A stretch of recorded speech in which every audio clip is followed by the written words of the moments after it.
Recording? Okay. So we're gonna do a slight rewind, like the last 10 minutes of the past game. So where we're beginning, you're still in the mines. About like 30 minutes before people go up the elevator back for dinner.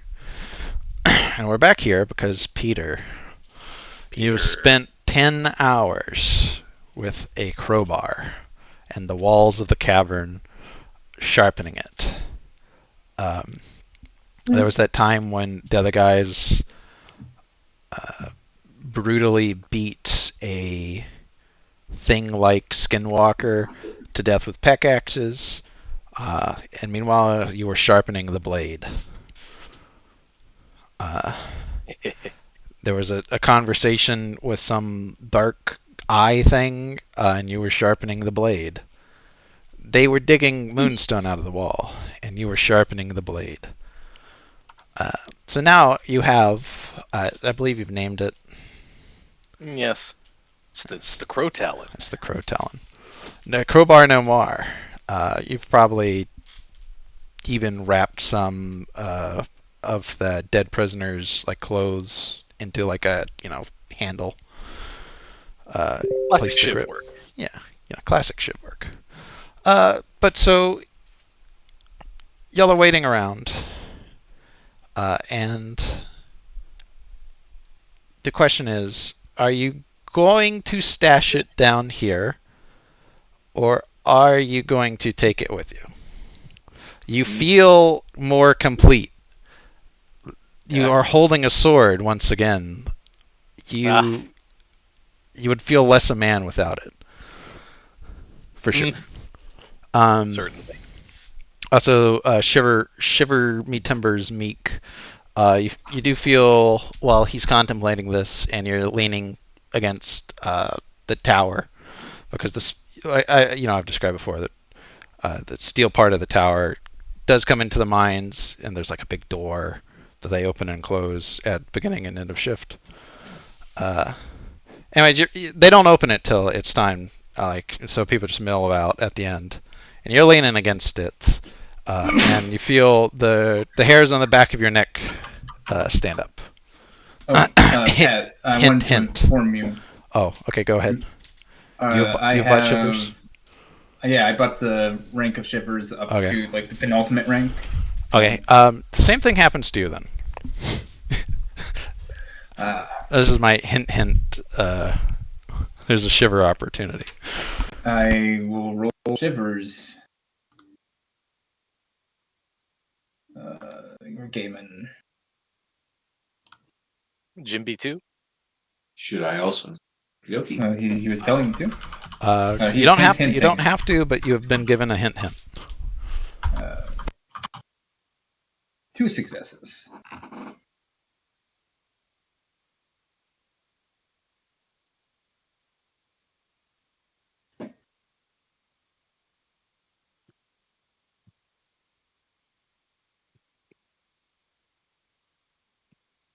Yes.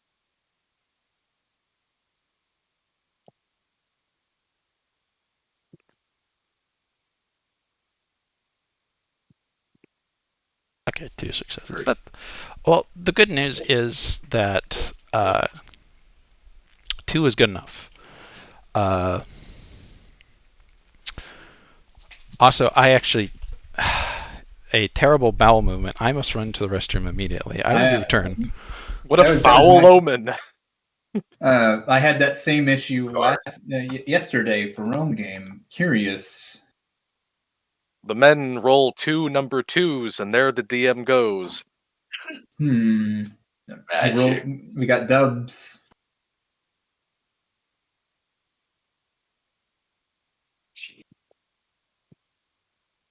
I have a sword, bros. But what will he do with the sword? Got a sword. Peter looks so happy he has a sword.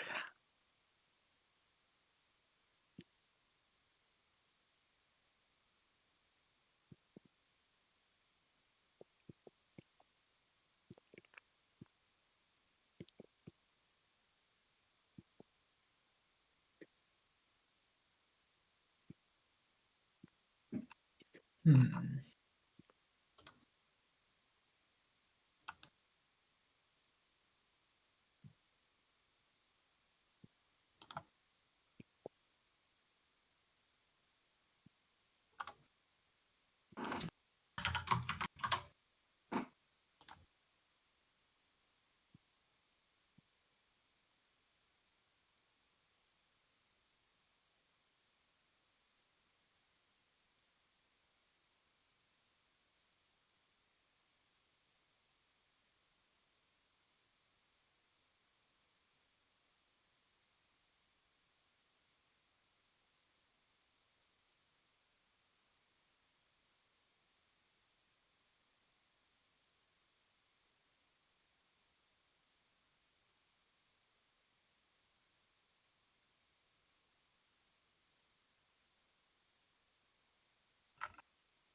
Oh man, are we? So what are we in for? Got a sword. Oh man, Everything's fine now. everything's fine now. I got my shivers back.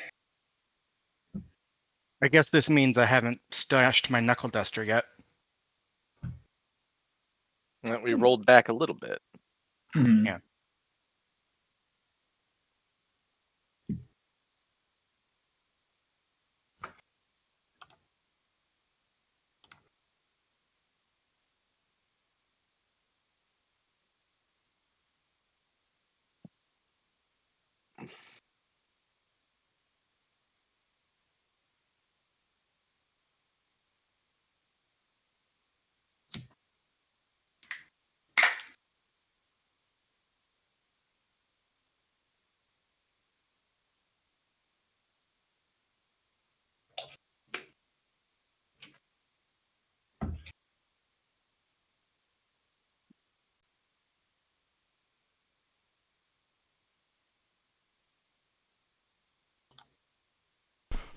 Oh yeah, I'm back. I apologize. I was literally just in there, and then I know that I know the feeling. It's I blame the caffeine from all this tea I've been drinking. oh, that do it. But anyways, where was I? Shivers. So yeah, you're Yeah. leaning against the tower, and you feel it like rising up into the air, a giant armored tree trunk, battered on all sides by the void, and then you feel something change. It's no longer swaying and shivering itself. It now stands strong like a rock. Something up above has changed. Brother, I hear your voice. Yes. The wind has stopped. The kamikaze is over. Mm-hmm. Yeah. Um, That's what you get. yeah, I walk over to Peter. Me. The wind above has stopped. The wind? The ship will be leaving soon. The storm. Oh, I see. Then we only have tomorrow, don't Indeed. we? How important is that man to you?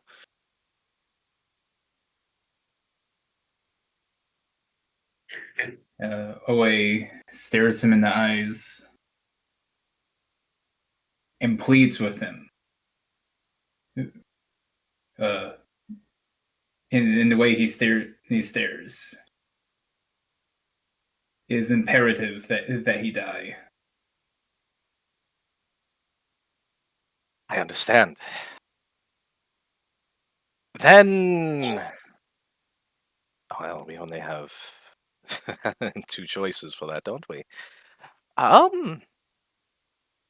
Hmm, you could commiserate further with the cherries if they're capable They've been capable before. They might be capable again. But it would have to be done swiftly, wouldn't it? Yes, I don't know if there's enough time. The other option is uh, we take him ourselves.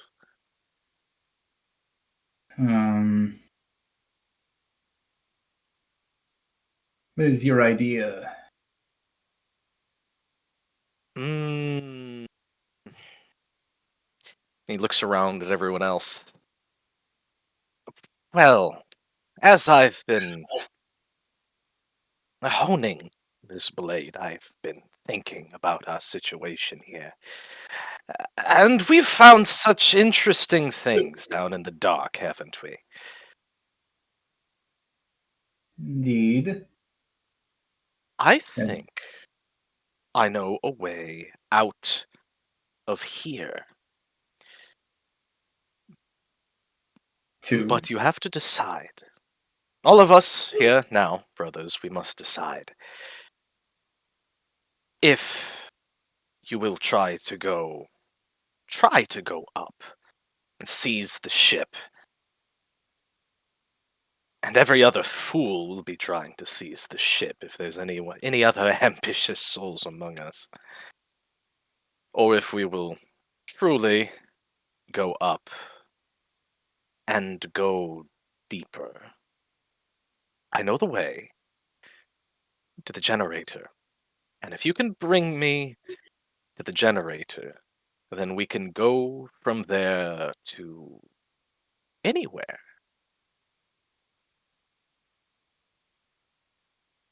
Is this what your gods tell you? You remember the room full of guns? Yes. There's another weapon in the room beyond it. Hmm. I'm listening. Right now, well, obviously there's only one sword among us, but there could be two.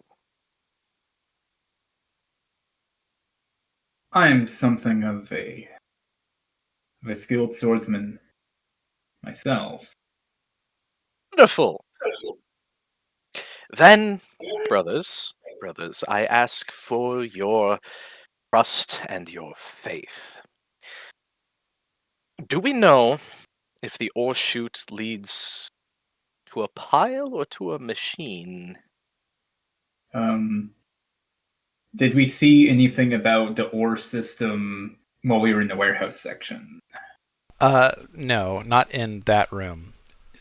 Uh, Wherever it leads is definitely not in that like holding area. It's probably in the area where you heard the industrial sounds from, Hmm. which is where they probably refine it in some manner. Guess the question is, there might be a leap of faith involved. No, isn't there always?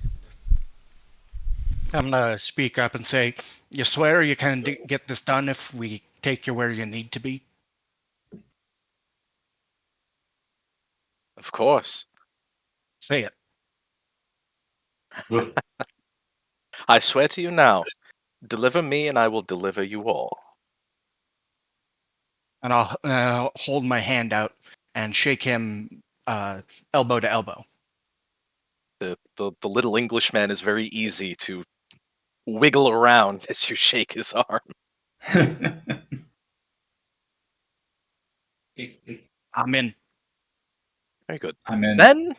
Then, I, mm, then, if we can find a spot, a place for the blade where it won't. Can we take it? I'd hate to leave it.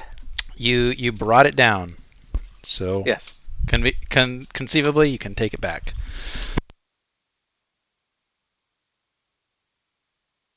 Like he is palms sweating as he is thinking about having to leave the sword behind. It ain't much of a Let's, sword, but it's an honest sword. What's your idea to? You want to go down and then back up, or do we want to try to figure out a way into the factory?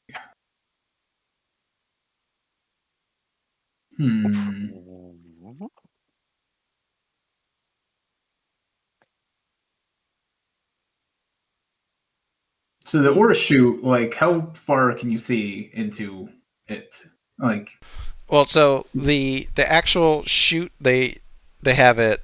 It's about like 20 feet up in the air, and they like run the buckets off the ground up to it and dump it. okay. And it looks like it has a door that closes, like when everything's done, so that the whole spire remains sealed.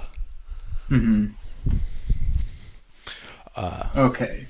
Also, while you're standing, around the entrance, you do notice the little gun ports that they have out here facing towards the entrance. You hadn't really looked that hard before. Oh, that's nice. Yeah, they're real concerned about stuff getting in. So.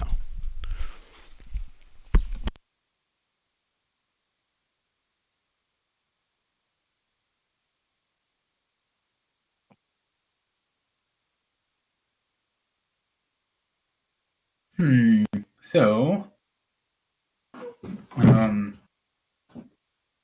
okay. So it'd be really obvious if we tried to get in for the chute. Because it requires like manual intervention then? You would have to ride up the little. What are they called? It's a little air trolley way thing. It's Zach. I mean, it's not very high, and it just does a little loop where it dumps the ore up into it. Good evening. Good eve. You have not missed much. Essentially, we've rewound to where we're back in the mine at the exit. Like right at the end of the day. Peter has a. Did we see the Dobbos again? No, we're after that. Peter has a shiv sword. I've spent every moment of the long hours we were down in the mines sharpening a flat piece of metal into a blade. Yes.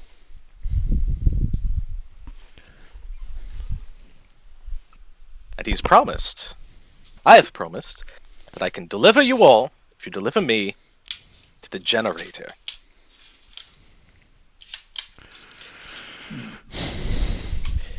But, as far as actually getting into the warehouse district, it seems we have to decide between one of two ways, and that's either coming in through the mines and trying to sort out a funny little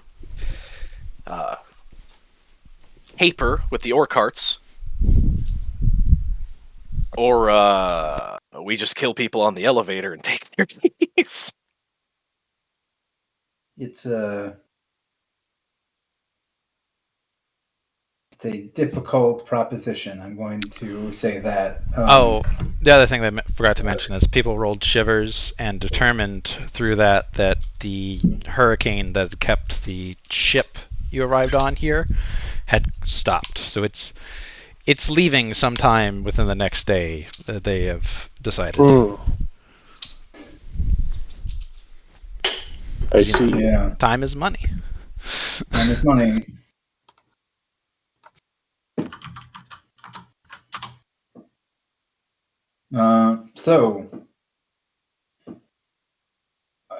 The only time that we're going to have like weapons is when we're literally down here, because the pickaxes are weapons. Getting in is the hard part, since looking at how much the gun ports are set up, I don't think that they would have the chute go somewhere that's not an instant death. You get my vibe? Because the chute probably goes to the factory, but we're How far is the chute from the elevator entrance? So it's around the corner. Like, it's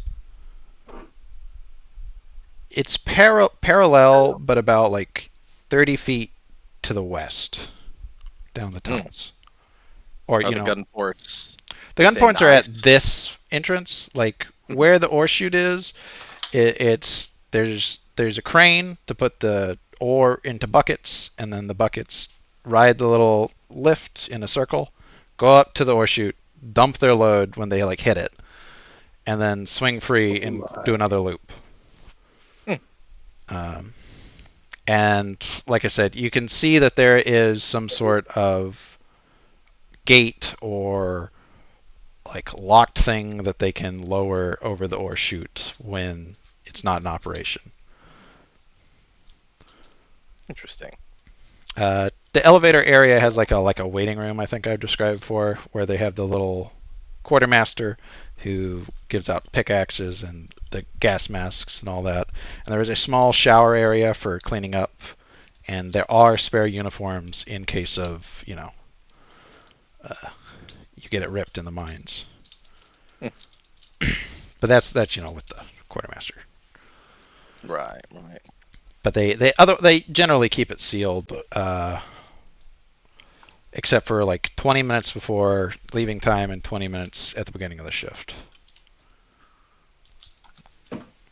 So there is a little like door bell you can ring, and there's a little slit, and someone will talk to you if you have an emergency. I see. I explained this in the orientation, but it was a long orientation, and then they had to tell you the master word, and Yes. Well. Wow. So I'm assuming that things are, locked up tight.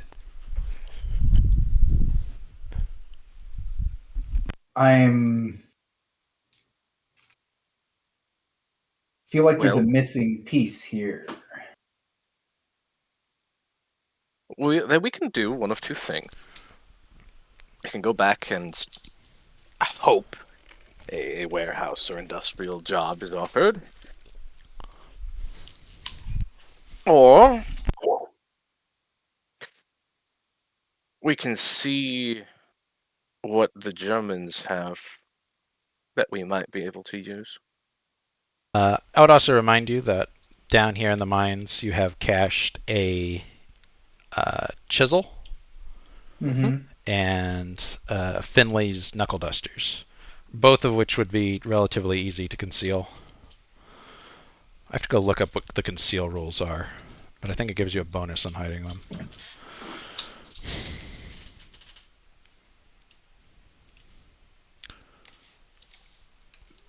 Valid.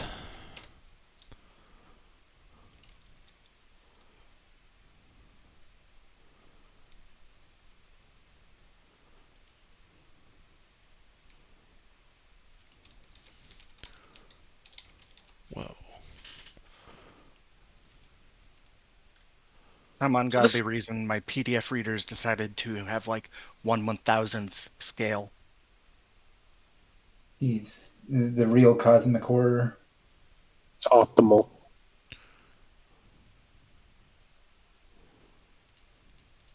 Optimal text reading experience. Oh man. Yeah.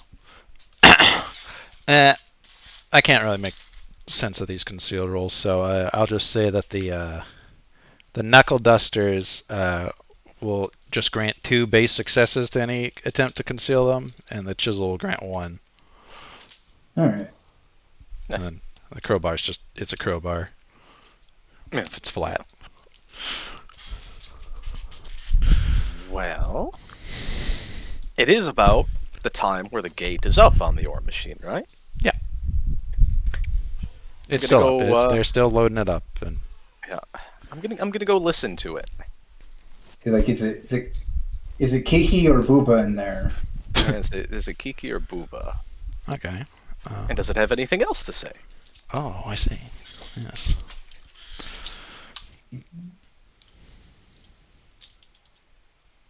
Yes. So listen to the ore machine. Yeah. But yeah, the nice. You go stand by the ore machine, and it's all.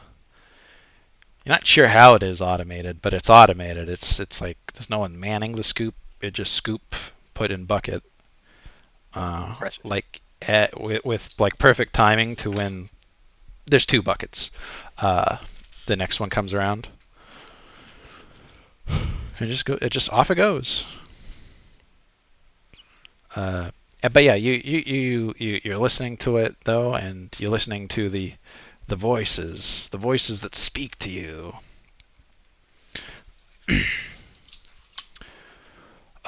They're really chatty today. They can feel the electricity in the air. The one who watches his plan. His plan is coming to fruition. Soon now, soon the spire will fall. Oh. They just keep talking about that, and you're not really getting any other hints to what you're looking for. Oh. I see. The machine's gossiping about the dark god we met. What's Oh. this? The voices in the Brothers. darkness. Brothers, I do think it must be tomorrow or never at all. All right. Okay. Or now, I mean. For It now. could be now. It could be now. Well, none of the gun ports are going to watch us if we just climb on the scoop, will they? Nope. How big is the bucket? The bucket can easily fit 2 men or 1 Finley. What about a Findley hugging me? You'd be hanging out of the bucket, but you'd be pretty safe provided he didn't let go. Okay. I'm going to. So how badly is my like dexterity and ability to hold on to him penalized if I've got the knuckle duster on? Not at all. Okay, I'm going to put the knuckle duster on just in case I have to punch like I don't know a grue or something. Yeah, I will say that there is one issue, which is that you will have to interrupt the machine dumping a load of rocks into the bucket. Because, like I said, it's just going at the pile. Yeah. Well, we can always give it a kick. That'll, push the crane a little off to the side while it's dropping. Won't grab anything. Yeah. Just follow it up. Okay. But I will ask that if we go in through the chute, someone hold me. I am not as durable as you fine gentlemen. I'll hold on to you, brother. Thank you, Findley.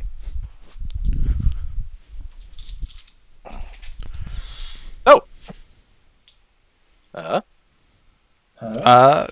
Can we just kick the crane?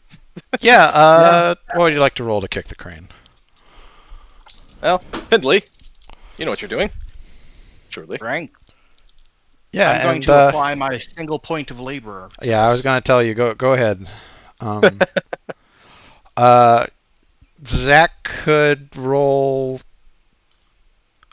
perception and with his safety inspector to tell you how to safely do this, and then he can add half his successes to your roll. Yeah, let's do that. Yeah. You know all about how to safely operate these, and so therefore also how to unsafely operate them. The unsafe inspector. Yeah. So would it be 8, or would I get a bonus from the safety inspector thing? Yeah, that's what I was saying. It's 11. Okay. 11 dice. Oh, 11. Wow. And then half of your successes will count for claw offense. Oh. Great. Hey, wow. You successfully do it. Like, Jesus. Goodness. Mission accomplished. Yeah, the you actually like just like your friend here was like, look, hey, let's just take this pin out and then the bucket will like detach. And so now the scooper has just its hydraulic arm goes down and it does a phantom scoop. It does a phantom like drop. Oh man. So yeah, it's perfectly safe now. You've safely guided them, Genji. Hooray!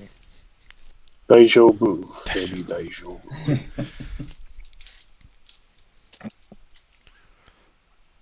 But yeah, it was still necessary for Finley to manhandle it because it's just unthinking machine.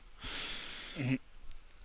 So, but yeah, it's now clear for you to write up and do Operation Peter Drop. Are both of you going in the hole? Oh, yes. I asked him to shield my delicate little body with his bulk as we go down the chute. Understood. Okay. You go up the chute, no problem.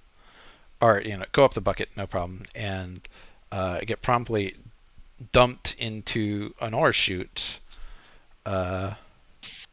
Roll me like athletics endurance, Finley. Okay. As like this is not meant for humans, and you're just like slammed against the walls constantly as you go down a 20-foot like metal slide.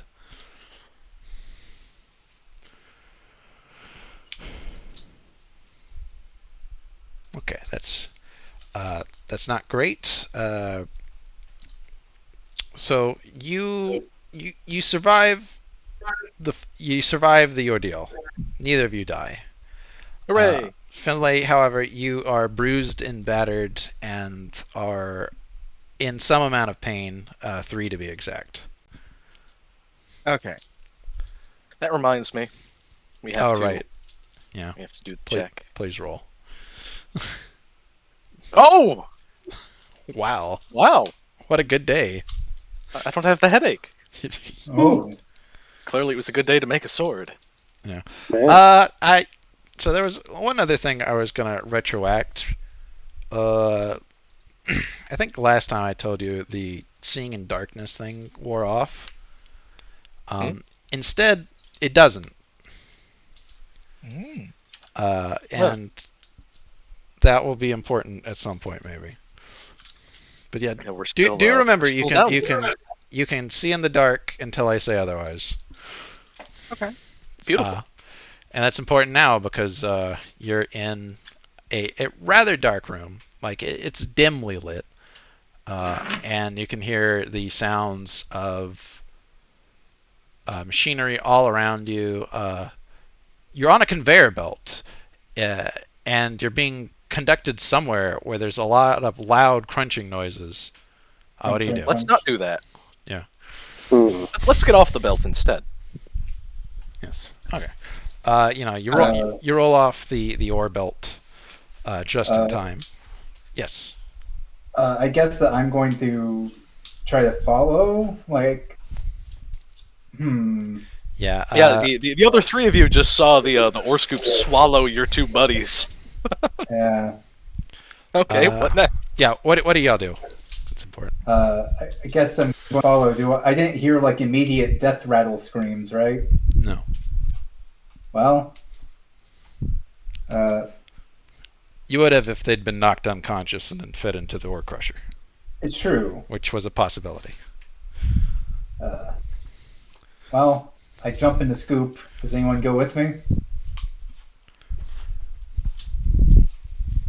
Zach, Jimmy. Oh, I'm afraid. 114. Sorry, Mr. Health and Safety Inspector is afraid of a little bit of live leak the Spire. Yes.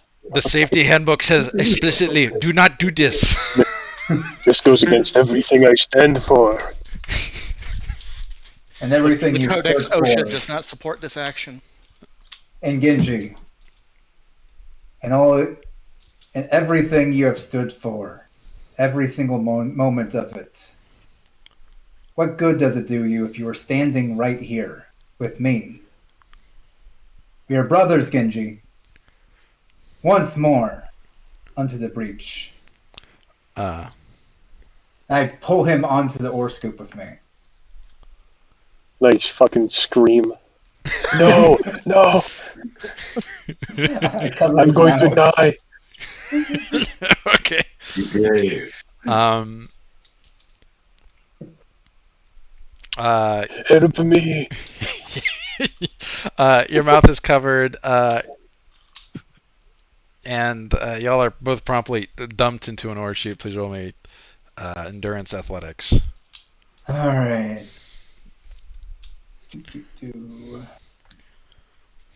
Are we all going in it? Do we all do endurance athletics or only? Well, so it's just them two. You have to wait for another go around. All right. I will say, Meek, you do think that they might notice the ore scooper has been detached. You could fix it and then like hang on to one, but the ore thing would be filled, and that might hurt when you run into some rocks. Or you could just, who cares if they find out? It would buy us a No, few I'll minutes. replace it. I'll just be careful about it. Okay. So Andy, you also got a 2. So same thing happens to you as happened to Claw. You suffer 3 pain now from Ouch, oof. ouch oof. I need Genji to do a endurance athletics.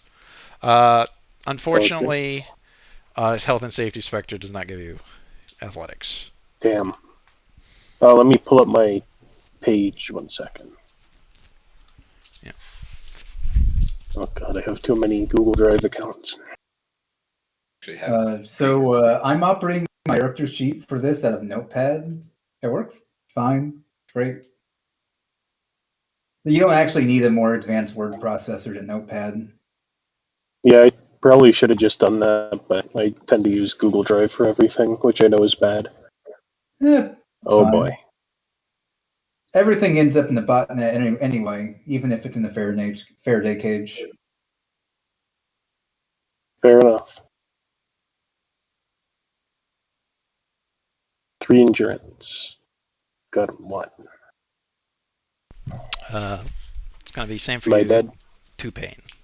No, if you roll 0, you get knocked unconscious. Or you have to roll a 1. You still also get 3 of pain because it's I'm looking for a 3 on the endurance thing.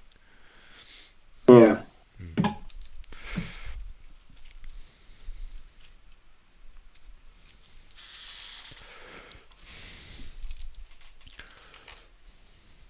Yeah.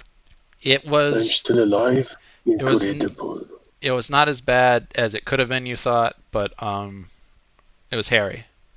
There's a reason they tell people not to do this in the safety books. So I assume we go for the same situation of we hear the cruncher. Yeah, you hear a cruncher. You're clearly moving on some sort of belt. I get off the conveyor belt, pulling Genji with me. All right. Yeah, you even have 2 men here to help. Yeah. Whoa! It's a very dark room, but you can see pretty well, despite it. Spooky still. Meek, you managed to replace the scooper. It's no check. You saw them do it. It's fine. But yeah, you're riding up an ore cart with ore. You're like hanging off the back, and you're getting dumped in behind it, and you have to roll an athletics endurance test.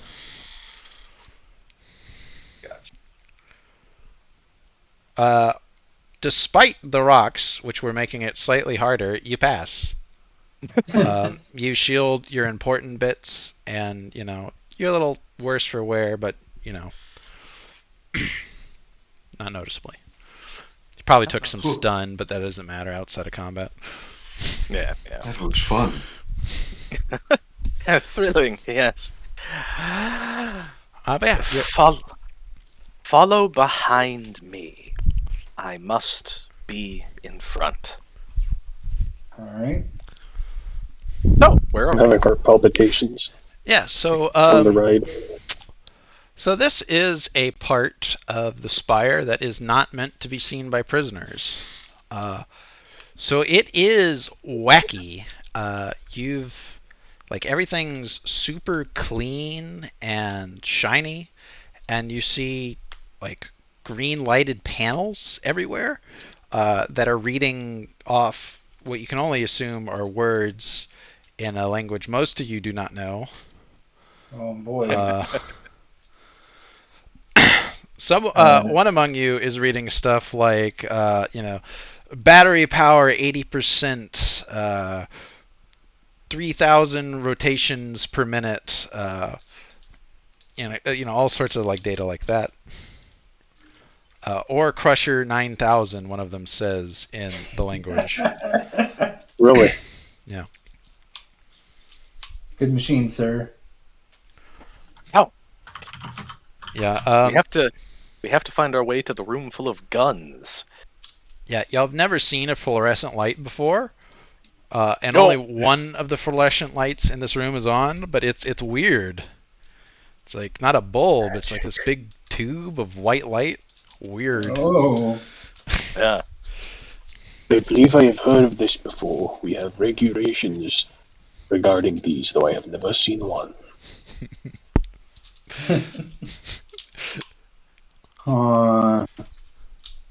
But yeah, so and most of this room, from what you can read on the side of the machines, is dedicated to grinding up ore. There actually is a little like ore sorter that was a little farther down the conveyor belt from you, because they just pile it all together, and it seems to be sorting out the moonstone from the others. And if you get close to it, you can see that it's got this little waterfall of red light that the ore passes under, and then a little arm like pushes certain pieces out onto another conveyor belt. It does not look portable, correct? No. Well, No. everything's portable if you have enough men. Yeah, but it doesn't look like it's like a. It doesn't look like a handheld scanner, I should say. No, it's a big machine, like on how it's made, right? Yeah. Okay. Just want to make sure. And you see, like this is a pretty big room. It's like half a football field. Yeah. Like in this part of the room is like all the ore crushers, and off to the side you can see there are these big, what you can only assume are furnaces, because you can see the heat shimmering off them even in the dark with your magical eyes. And there at the far end of the room from you is a door. There is a sign above it with red letters and a little arrow. Yeah, and it says exit to you, Indy. To everyone else, it's squiggle squoggle.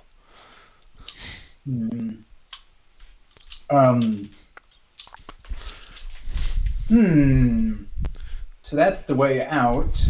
I kind of point at the door.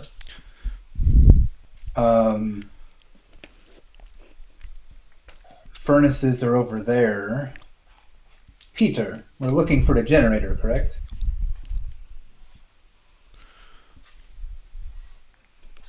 Peter.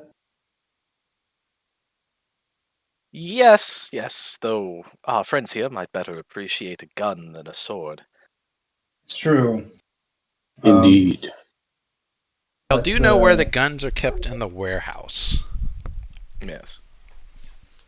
I feel like if this turns into a gunfight, we're all going to die. Rejoice.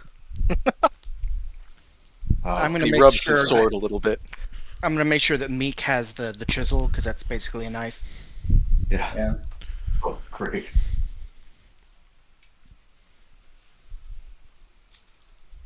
Better to die trying to be free than live as a slave. Oh, we won't live as a slave for much longer. Just a feeling I'm getting. No, on through the exit. Yeah. Trying to be sneaky sneaks. Sneak. Yeah, I have the stealth. Yeah. Oh, I have the stealth too. That's fortunate. Because I Okay, couldn't be a creepy undertaker if I wasn't sneaky. Y'all can roll stealth. People that have it, other people can roll agility.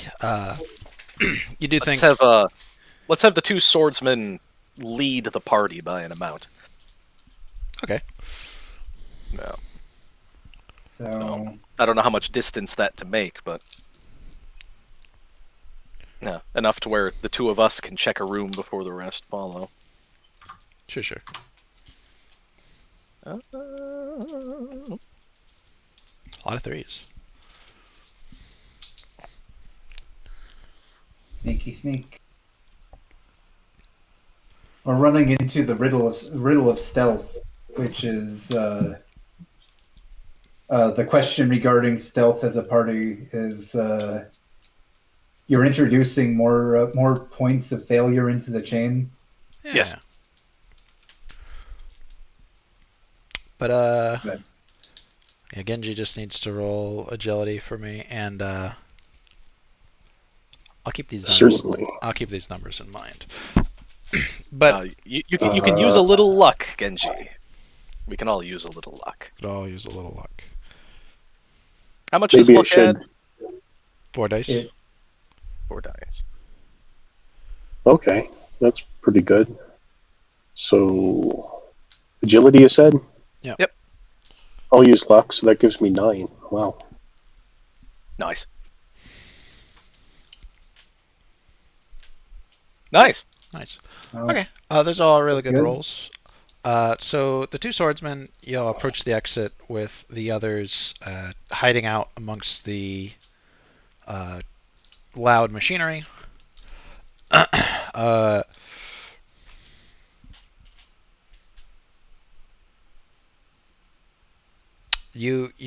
Indy, you probably notice a sign that says something along the lines of noise stoppers required in this area. Oh. Mm. Am I getting hearing damage? Yeah, but not permanent. Oh, Not yet. not yet. Okay. It's very loud. It kind of hurts to be in this location. Yeah. So let's. But yeah, so y'all approach the exit. It's a single door that swings Mhm. towards you. Actually, it swings out into the hallway. Now that I think about it, Genji's like, "Oh, safety." Yeah, and there's like no window or anything into it, so you kind of have to open it to find out what's on the other side. Do so. yeah. Hesitantly. So you open the door slowly, and you have to like squint your eyes as pure white light floods into this like dimly lit room. Hmm. There's a hallway on the other side. It is immaculate, like steel, still brutalist style, with white tile floors and that strange tubular white light above, shining down. Maddening. You swear it flickers slightly. Oh no! I can see it flickering. Ah! Uh-oh. Madness. But it's a hallway. And you see there's like more doors down the way. A couple of them are double doors with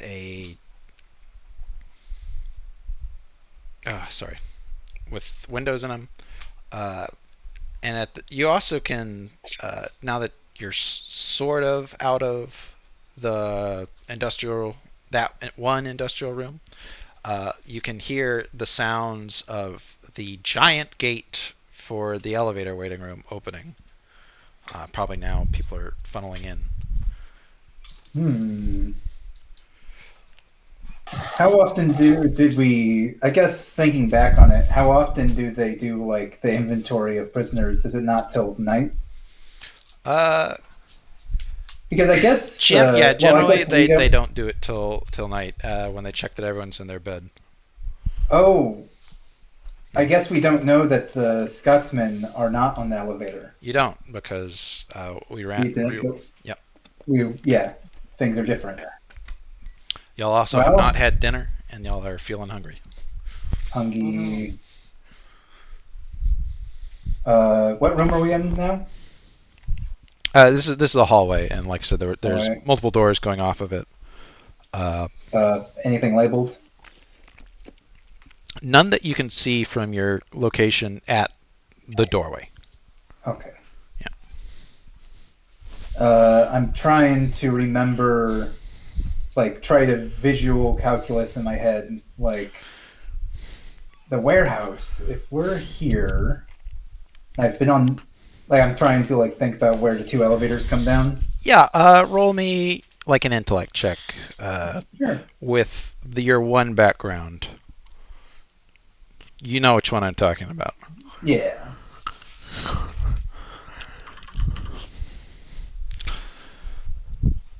If he's in there and we're out here and we're in there, and Yeah. I just remembered. We were out here. The 5 Yes, is okay.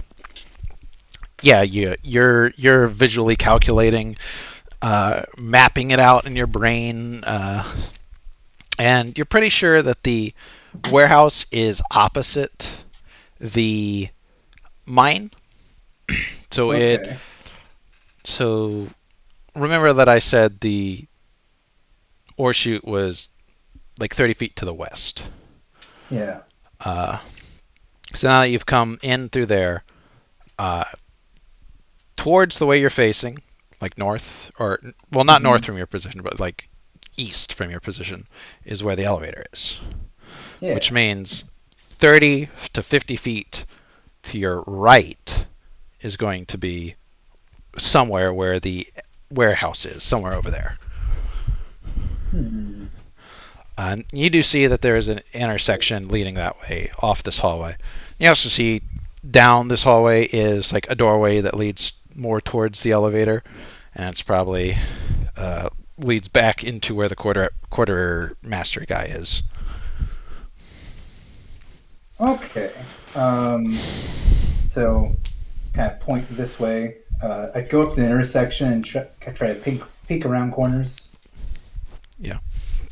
You don't see anyone in the hallway, but roll me perception. All right. Perception or awareness plus perception? Awareness. Okay. This is a hearing check. That matters. Hearing check? Okay. I don't have any of those. So that's awareness. 4 successes. Okay, so you can hear down the hallway that you're checking out, and also down the one you're in that area I told you that had the double doors. You can hear from both those directions voices talking in that mysterious language. You can't hear what they're saying quite. It mostly just sounds like gossip, sort of, talk, chatter. Yeah. Are they approaching? No. Are they in the way? Possibly down the hallway. Definitely not in the two-door area. But you are aware that they are in there, and so, Yeah. I They make could a be shushing gesture and make and like kind of pantomime two people chattering with my hands, pointing at where they are, All right. and then kind of Okay. wave forward. Yeah, a nod. Similar gestures back to the people in the room. Okay. And onward. Okay. So Peter joins up with you at the intersection. What does the other three do? going to take my, I'm going to stay right behind Peter. I'm gonna stay right behind him. We're Scooby-Dooing it, I guess. Yeah, that's exactly what I was thinking. Who's the last one out of the room? Meek. Meek. Meek, as you're exiting the industrial room, you hear a clunk and then like a squealing and then like a small like beep beep beep. If you look over your shoulder, the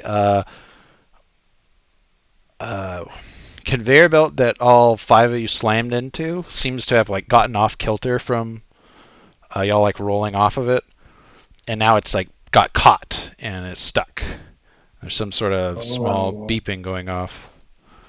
Oh, wait, we should fix that. You're the only one who knows. You would have to talk rather loudly to like for your voice to carry to the others down the hallway. So it's either up to you to fix it or to like scramble forward or some other third thing.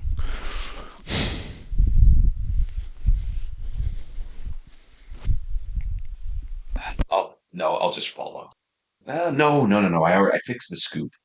I'll just go and fix it if it's possible. Otherwise, I'll follow behind. Probably. Okay. I was like talking to myself. I accidentally muted myself. Oops. I was gonna say. So 4 of you see Meek, like in the door, about to join you, and then he closes the door and he scrambles out of sight somewhere. You have no idea what he's doing. Meek, you're at a conveyor belt. It's fucking really jammed into like the rollers on the sides. How do you want to fix it? Also, what are the other people doing? My eyes are forward. My attention is focused on the people that I know about.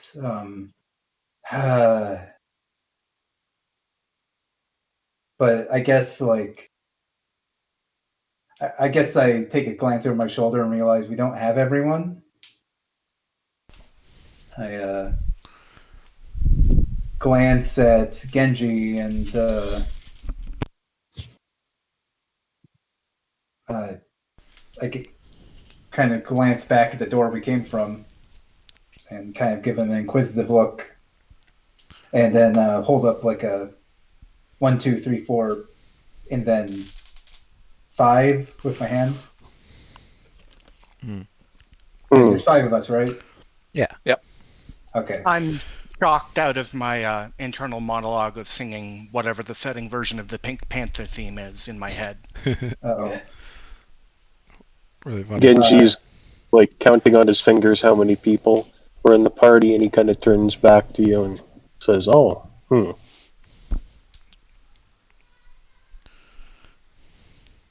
Okay, well, let's see. I have some experience with crematoriums. I don't know if those have a conveyor belt. It's probably pretty easy just to tug it out, and maybe there's a fixture that does it open? So this device is really unfamiliar to you. You don't see a fixture that opens. There is definitely probably a way to loosen it, but you're not sure and you don't have the tools. But you could try tugging on it. Okay, I'll give it For a sure. tug. Yeah, let's Going tug mode. yeah, let's just roll strength because it's stuck really fast. Super strong. Claw, I tried playing your Pink Panther video and I got a political ad. Oh, you do this to me. It's over. Commander YouTube ad Claw. I just used ad block. Well, I was playing it in Discord. Yeah. That's my problem. Yeah, I use ad block too, but yeah, I was just playing it in Discord. Funny. So like you're starting to make headway on like getting it out, but your fingers slip off and now it's just as stuck as it was before, and you can't seem to get your grasp on it. The indie. So you were the one like trying to listen and pay attention. You do hear the voices in the double door room. Once someone's like cursing. The curse, you're not quite sure what the curse means because I don't know. It's not a regular word. Yeah, it's like a weird saying. So and so's tits. That sort of thing. Oh. So It's. and you hear the voice getting like closer as like they get closer to that door, and the door is about like 10 feet down the hallway from you. And you'd heard two voices in there. When it didn't work first time, I'll be like, oh, fuck it, and boogie. I don't want to lose. So there's not time. So they're approaching their door. Yes. We're at the crossway. So it's across from us, right? Yeah, it's 10. So you're at the crossway. It's about 10 feet down the hall from where you are currently, opposite where Jimmy is coming out. Wait, so it's back at the door. No, it's towards you, but I was saying it's opposite direction okay. from. I don't know what Meek's doing, so he's. Yeah, Because my move would be go diagonally. Yeah. So let me do a paint real quick. Yeah, like go diagonally and just hope that they don't look down the hallway. Like. Yeah. So. I'm. Walk.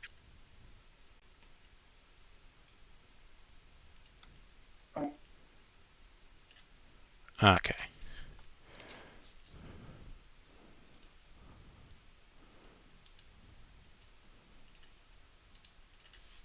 This is my 10-second drawing.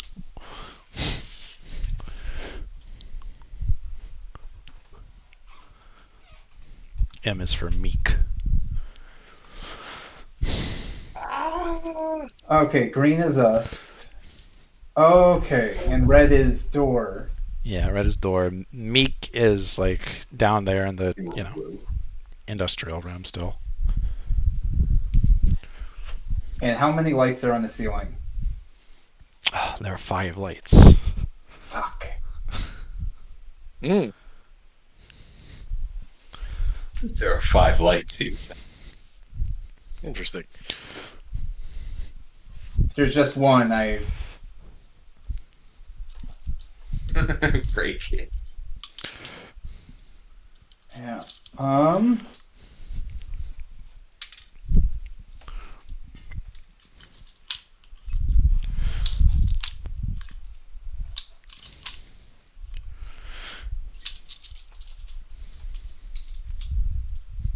I'm in my prison uniform. You're in your prison uniforms.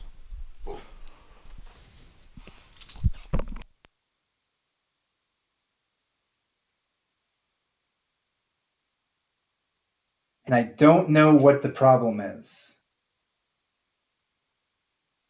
All you are aware is that they're coming out to check something.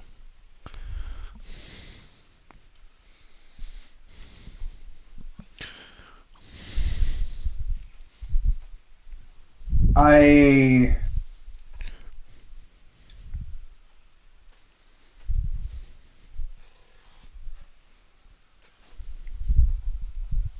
Okay. Okay. I know what I'm doing. Okay. What are people doing? They're darting down the hallway. The right hallway? Yeah. Okay. What are the other people doing? If he's darting, I'm darting. Okay. Same. Genji. Okay. Y'all dart down the hallway. You'll hear the double doors open, and the walk of footsteps down the hallway. What are people's mobility, I guess? So there is a couple rooms off this side hallway. that y'all are on. Mm-hmm. Oop. What are there any labels? Sure. So the first room you come to, which is about like 5 feet down the hall, literally the first room on the downside is labeled cleaning supplies. Duck into that one. Okay. You open it. It is what it says. You looks like you can fit 1 or 2 people in there, or 1 Finley. Point Finley into it. All right.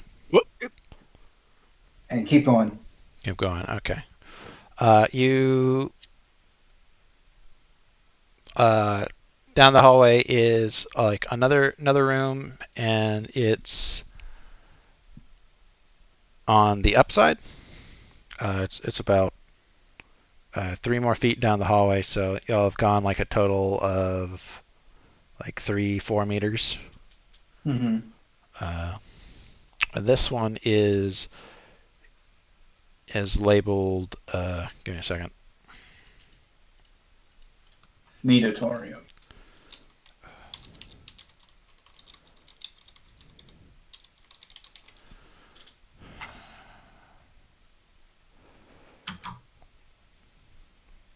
This one is labeled Salusti Amunan Tegui. I don't know actually how to say it. Give me a sec. Let me ask Google. How do you pronounce this name?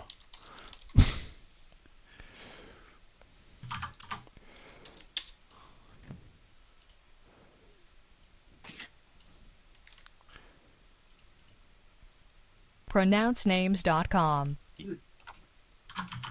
What is it? Amortegui. Amortegui. Salusti Amortegui. Admin is underneath it. I intuit this might be a bathroom. Open it. It is a small office. There's no one in it. Oh. Duck in there. Okay. What about other people? Like you can fit probably the other 3 people in here.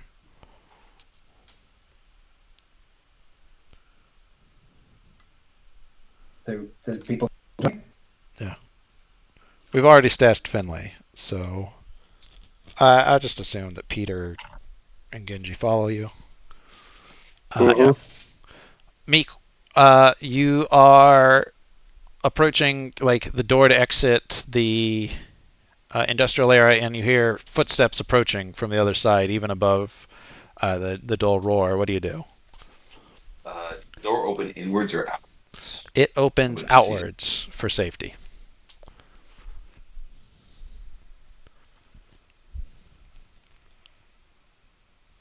I'll take cover. I'll just quietly slink behind something. I'm a sneaky guy. Okay, roll stealth a second time. And I'm going to... Slinky.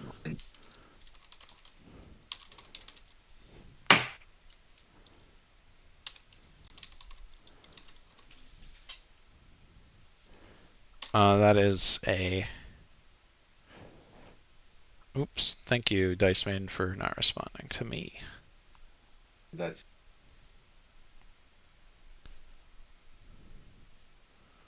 oh. That is a terrible roll. Good. Would you like to use that? Yes. Huh.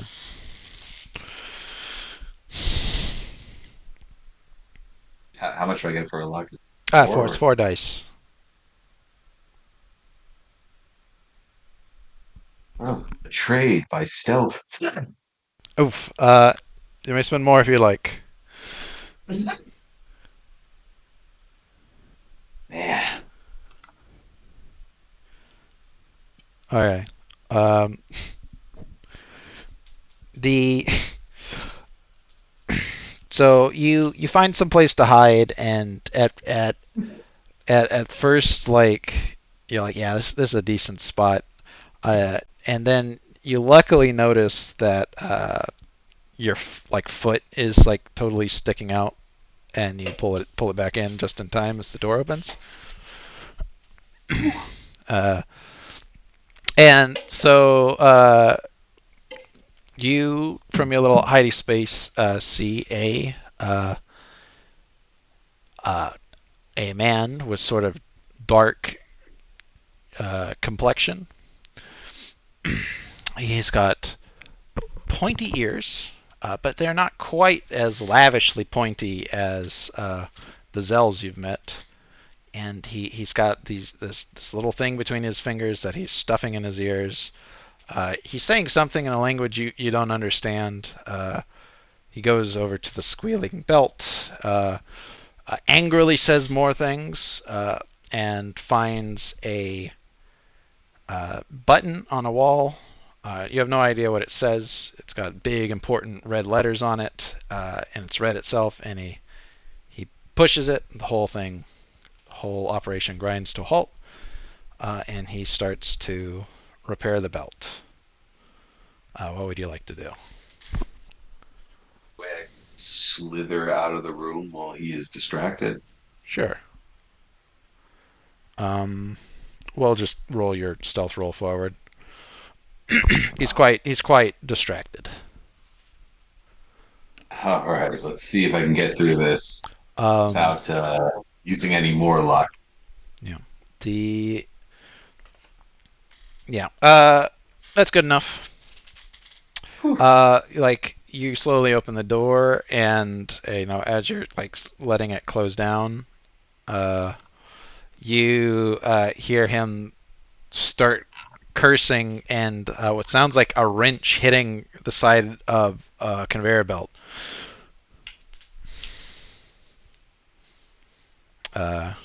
He's not having a good time. Out of character,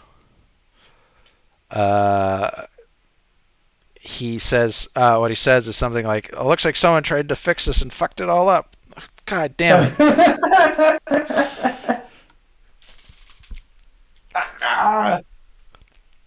Failing forward. And you arrive at the T intersection, and your compatriots are nowhere to be seen. What do you do? Curses.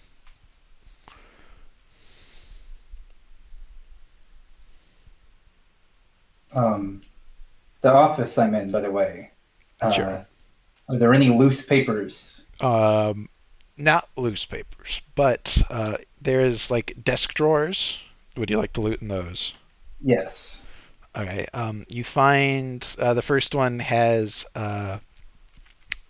this weird flat object with a bunch of buttons, and when you touch one, this little what looked like blank glass on it like lights up with what are clearly numbers, and you can see there's more numbers on the pad, and as you touch them, it puts them on the screen. Do big computers exist in Ballad? I don't think computers exist at all. I don't know.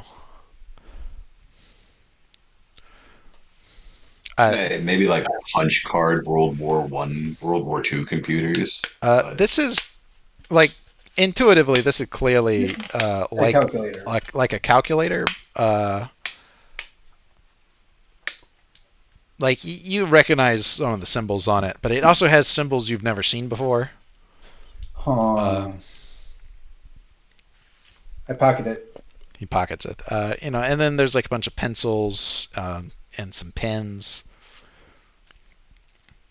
In that cabinet, and like cabinet below it are files, and they are like labeled expense reports, maintenance,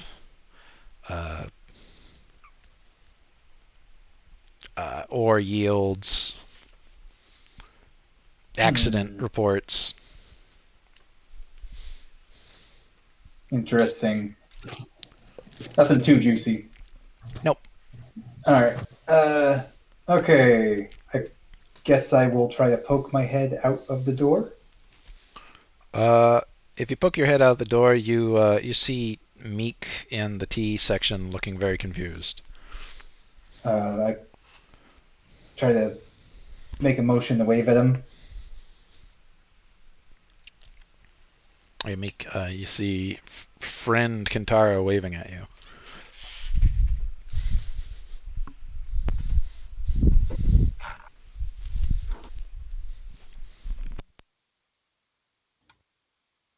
Jimmy? Yemothin. ...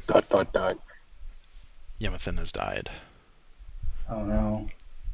Man. Oh, right. Shit. Yeah, you see him waving at you. Oh, perfect. Okay, good. I'll run over. I was like trying to think of a way to roll shivers to figure out which way they went. No, we're good. Okay, I Okay. give him a quick rundown. Finley is in the closet over. I am inspecting the cleaning products instruction and trying to entertain myself with that.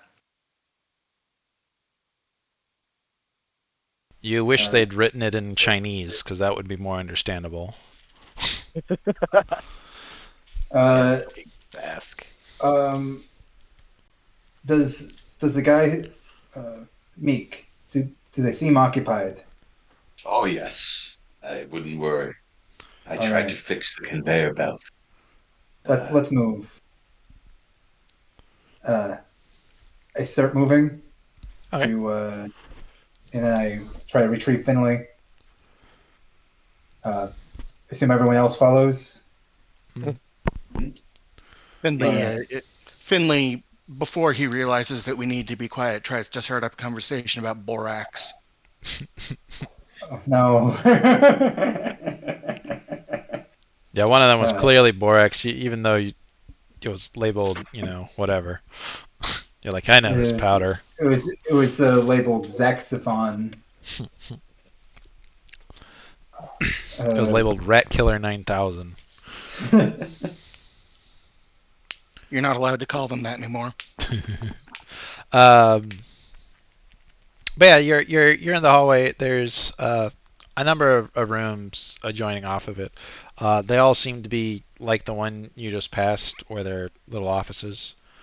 Most of them don't seem to be occupied, and in fact, the office you'd been in seems to have had some like dust accumulation. Not a lot, but like it's not an everyday office. The amount if someone hadn't been there for like a week or two. Yeah. Curious. So, I guess we need to keep moving. Yes. Yeah. You can see that the hall goes into another T down about 30 feet. All right. Do a quick scout around the corner. Okay. So there is a similar two-doored room on this hallway, almost exactly adjacent, parallel to where the other one would be. And you can see that there's some sort of industrial door down the hallway here. So it's sort of like an H, if you want to imagine the little location you're in. Doing your visual calculus, you think this H is probably, and like looking down this hallway, goes a lot farther down than the other one, which obviously adjusts the elevator loading area. So you're pretty sure that this little complex is around the base of the central pillar of the spire. So probably to your left is the warehouse. All right. Let's start with the warehouse and get loaded to there. Yeah, as you'll start to like head down this hallway, you, Indy, who can speak the language, hear the voice of an angry elf yelling, Get me more tools. This motherfucker's stuck. Oh man. Get the Do I big pry bar, the big one. Do I hear like people moving our direction? No, you hear the door down that hallway as the other guy in that room is apparently joining him. Mm-hmm. So you'll probably tell your guys to hurry up a bit, get around the corner. All right. Let's go. Okay.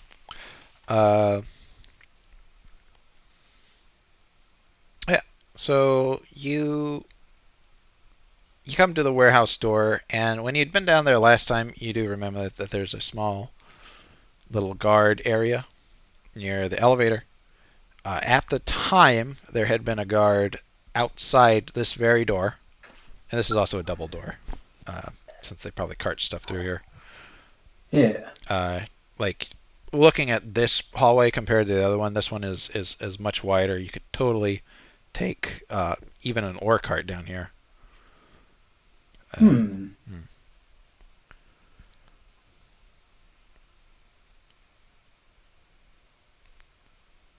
But yeah, so what do you want to do? There might be a guy on the other side of this door. They open that way out into the room. All right. Let's go carefully. So you said you could take an ore cart in here. Is there any ore? In here, no. The furnaces had like little chutes leading off into the walls somewhere. There is probably somewhere another place where they collect and make ingots or so, maybe. But they were just melting it down into more manageable size.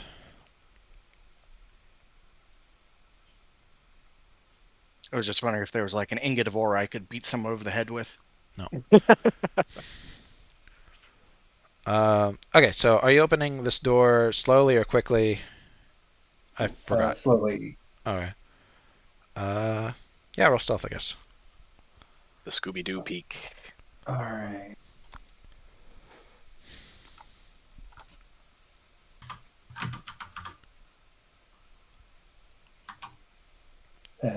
Maybe if I.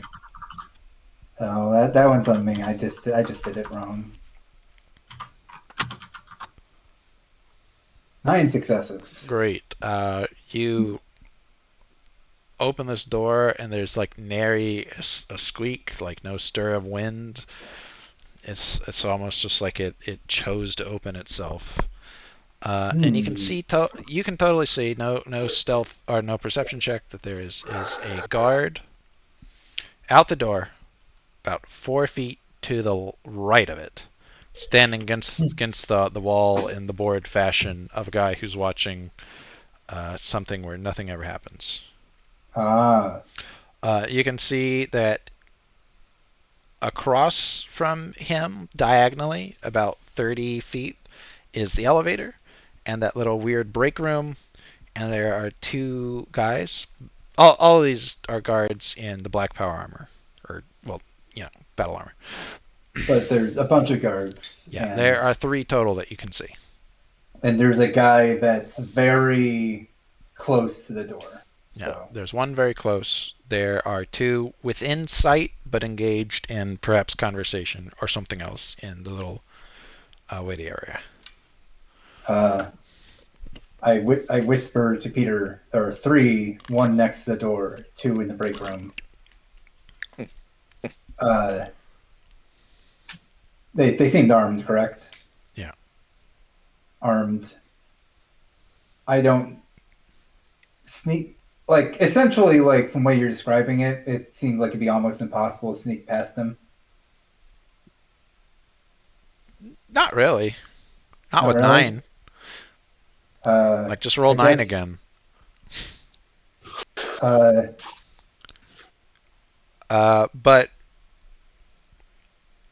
yeah, it'd probably be hard to take this guy without alerting the other 2. Yeah. You could do it. Probably, if the dice are with you. Yeah. That's always the thing. If the dice are with you. Mm-hmm. Yeah, that's the sitch. Hmm.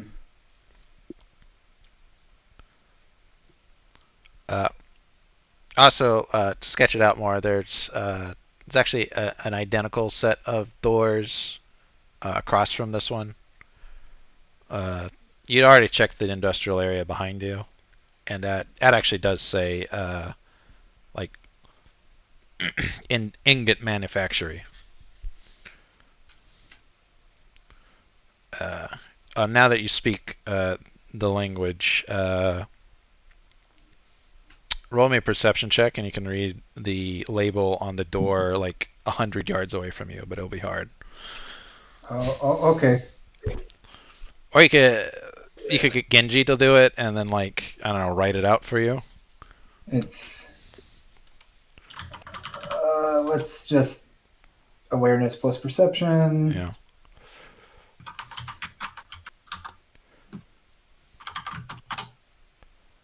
Three successes. What do you The think? the word looks like lightning, and that's about all you can read. The one like door over there says lightning. I think we must go through here anyway.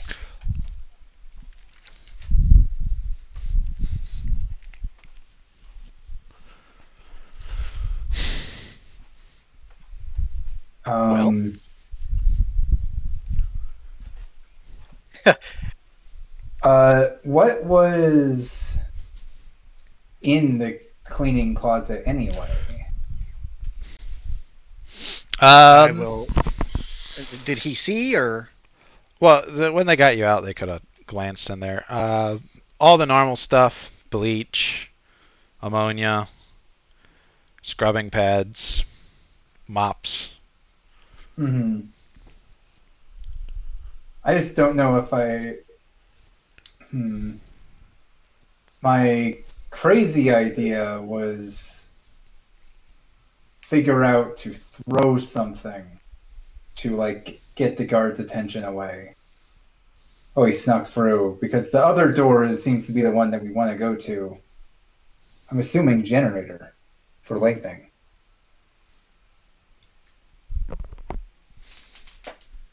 Yeah, something like that. I would ask for either the sword or the chisel and just try to kill this guy, but armor kind of makes it like hard. Well, I mean, if you just want to kill him. I want to get past him. I'm going to say that. When we were seeing the guards before, Pat, did they have any perceptible weak points?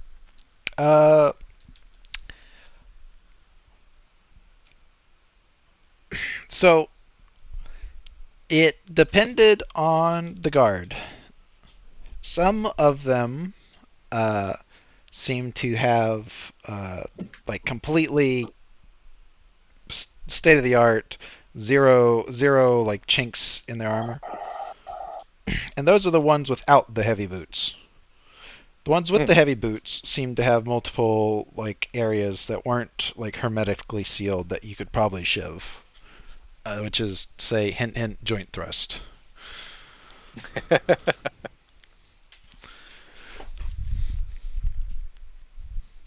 guy near the door has the heavy boots, by the way. Okay. Interesting. You can't tell on the other two way across because they're in another room. Well, this is always opportunity. What are you thinking?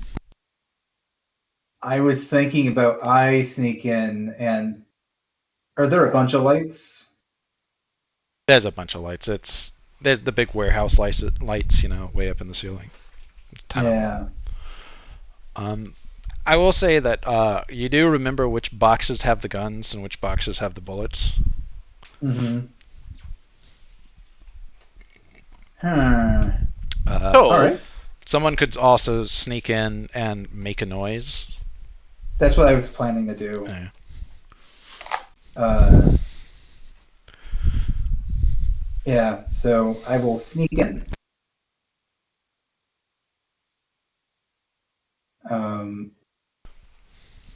Okay. Do I need to make another stealth roll?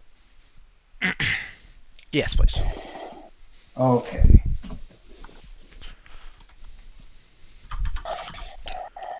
so is Zoe giving any of us any signal before he proceeds into the room, or? Yeah, okay. He's gonna say I'm gonna try to make a distraction so we can get across the room.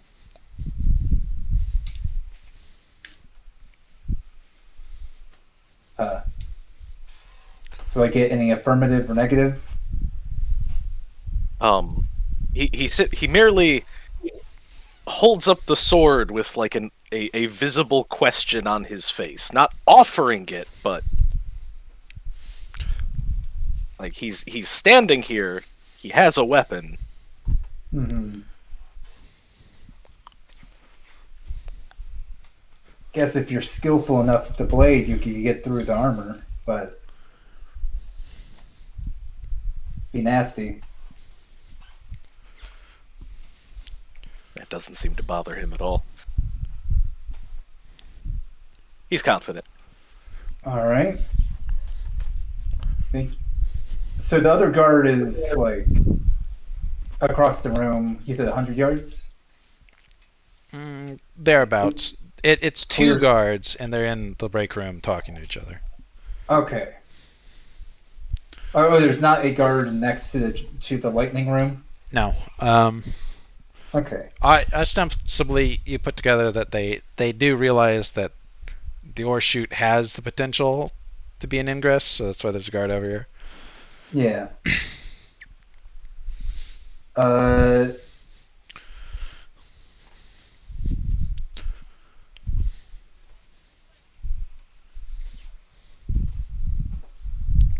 Do you think you could kill him quietly? He just smiles at that. And be my guest. Okay. Okay. Tell me how you do it. It's so he's inside the door, just to the left, To the right. Yes. to the right. Door opens out for us or in for us? Out for you. Out for us. So it's obviously a question of stealth, but with my little sword here, there's the possibility of a joint thrust. Say, since he's facing forward, right? Yeah, he's technically kind of leaning behind him. against the wall, like facing across the room. Leaning against the wall. Yeah. With his arms crossed, he's wearing like he's got a gun, but it's got a shoulder strap, and it looks like some sort of SMG. I see. MP40-ish. Yeah. So, if I were to go in through the armpit, what hit zone would that be? Probably chest. Probably chest. Okay. I like those odds. We can do a joint thrust. We can do a little sneaky sneak. Yeah. Okay. Roll the sneaky sneak. Oh no. Okay. This is the hard part. Yep. It is indeed hard part. This time I will use the luck. He's lucky. Preemptively. Yeah, I think you can also add it after the fact. I'm pretty sure. No, well, that's helpful. Yeah. Okay, then right. My luck was my stealth was that many.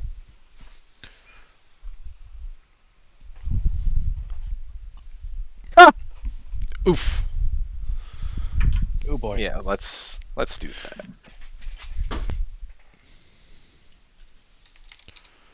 You son of a bitch. Okay. Would you like to try again some more? Would you like some more luck, sir? Well, we can spend more if we have to, right? I think you have to do it before I announce the result.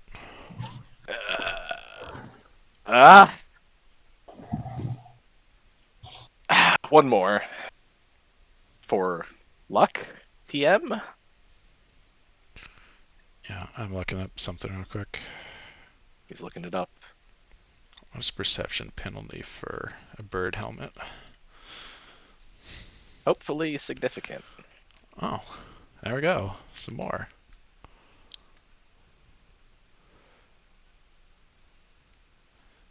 Yeah. Okay. Those 5s and 6s are taunting you. They truly are. And they have a what bonus? Okay, so that just negates that. Okay.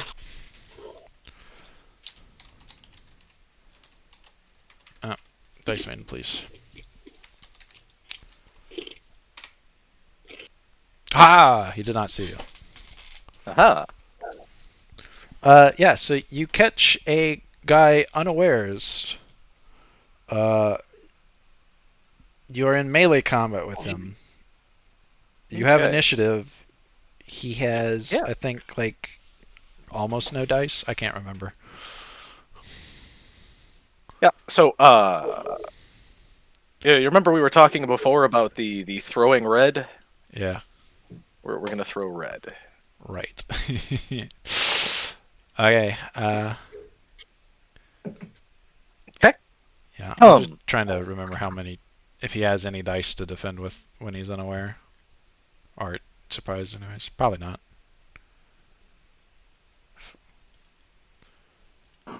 Glossary.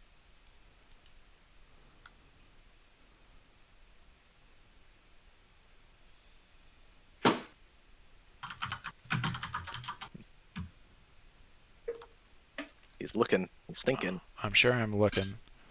I mean, you have initiative, so you can. Oh, there we go. Surprise attacks.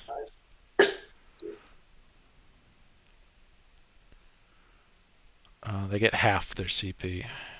Okay. Okay.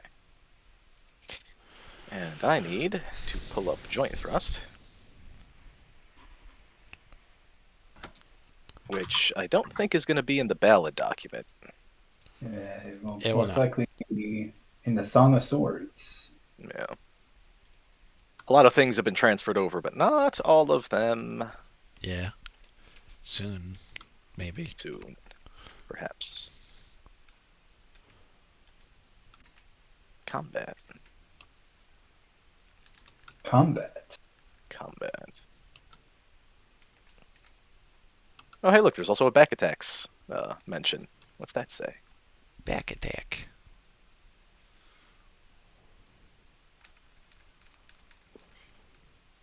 Is a back attack. Back attacks replace the chest location with upper back, belly with lower back, blah blah blah. But you're going under the armpit. Yep. Yeah, so that's not relevant. Okay. Oh, we got someone who pulled it up. X plus variable.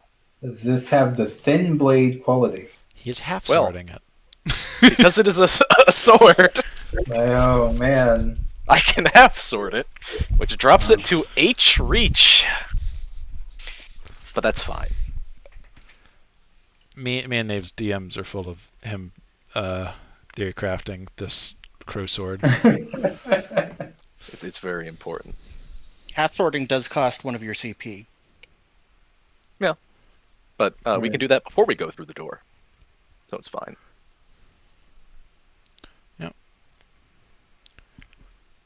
Okay. So +1 TN. Except -1 because we're using thin blade. Okay, so just at thrust TN with dice plus variable. What is the plus variable? Equal to 2 + 1 for every reach step longer than M. Okay, so just 2. Which means...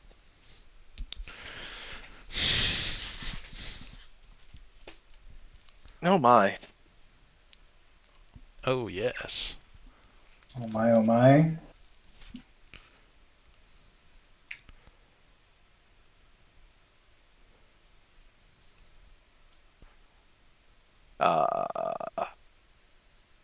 I forget, am I getting +2 or +4 from my school right now because I'm holding a sword? +4. Pretty sure. +4. Yeah. Okay. You just don't have the final mystery, which is treating everything like a sword. Well, that's because everything is a sword. Right. Blunt is sharp. All right. 2 dice activation cost. 28 dice joint thrust to the armpit. Oh my god. Yeah, and he's surprised. He sees you Jesus at the last Christ. moment. He has halved his thing as he does the only thing really available to some guy not wielding a weapon, which is void for 8 dice. All right. God willing. God Inshallah. willing, inshallah. Void T7 or T8, I forget all the time. I think it's P8 by default. Yeah, well, I'll just roll it and look it up.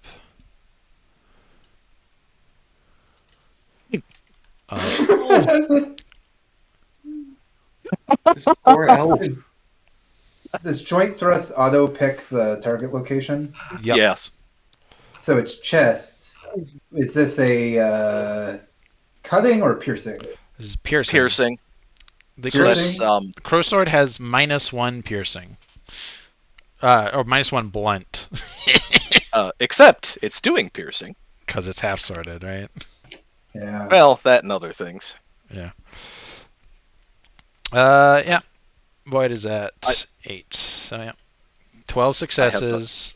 You get half your. Half your successes is damage. So 6 for damage. Yep. My strength score is 4. And we're doing coat fix, so that's 4, which negates his Okay. toughness. It's joint thrust, so he doesn't get armor. Well. Let's not get ahead of ourselves here, Pet. Let's not forget. Good is evil.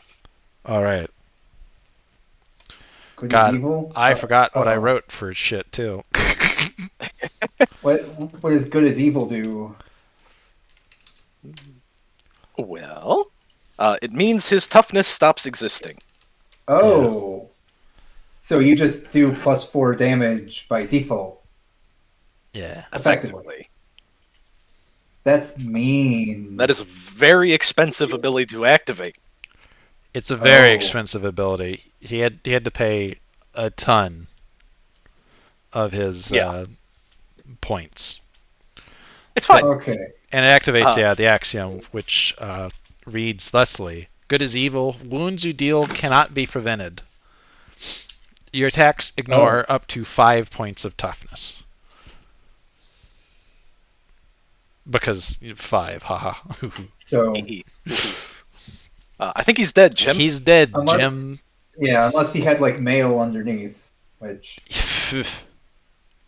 Like he's wearing clothes underneath, but you just pierce right through it anyways with. yeah. So level 5, heart or spine pierced. Death is instantaneous. Yes. Yeah. You watch Peter, sickly Peter, sneak out the door with a crowbar that he sharpened on a cave wall, and in an instant he's killed a guy in full battle armor. That seems about right. Steps through the door. And then help the body lower, gently. All right. You've acquired a submachine gun. I immediately hand it off to whoever's behind me. I don't need that shit. I guess I pick it up. Does it count as a pistol? No, submachine guns have their own. Yeah. Hand it. Yeah. I hand it to Genji. It's not a rifle, but It is a submachine gun. No. Yep. Genji, you have been handed a submachine gun.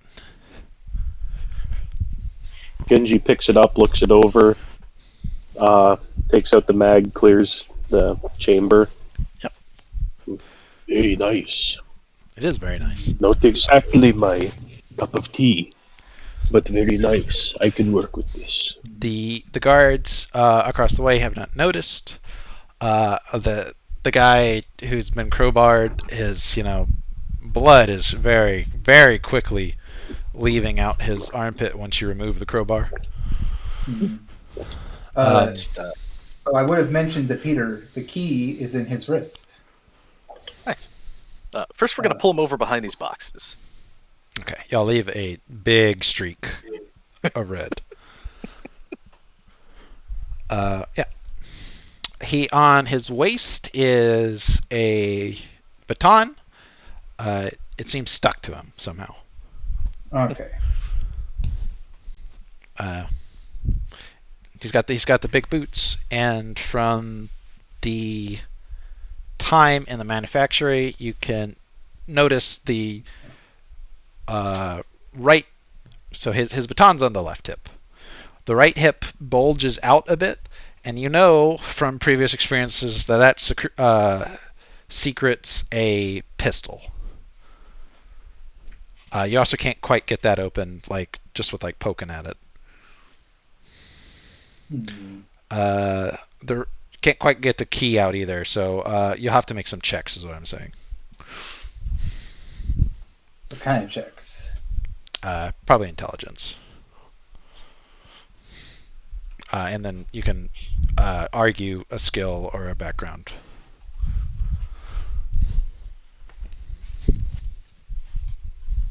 Is Peter the only one that's in the room right now? Y'all could have joined him. Okay.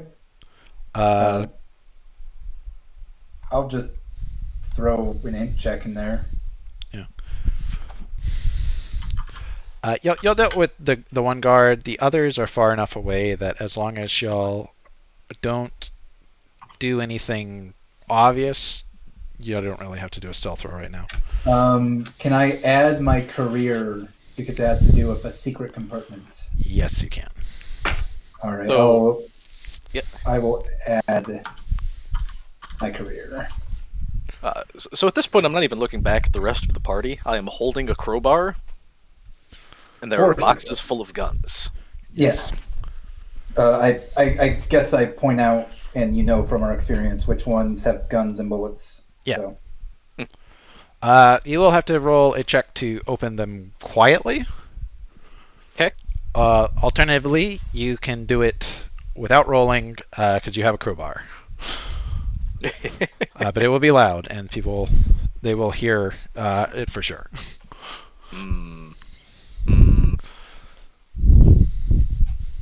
Pat, 4 successes. 4 successes. So you easily get the key out. You intuit that there's a way to flick it. They flick their wrists. I've seen that before. And you just hold it, and it takes you a few tries, but you get the key out.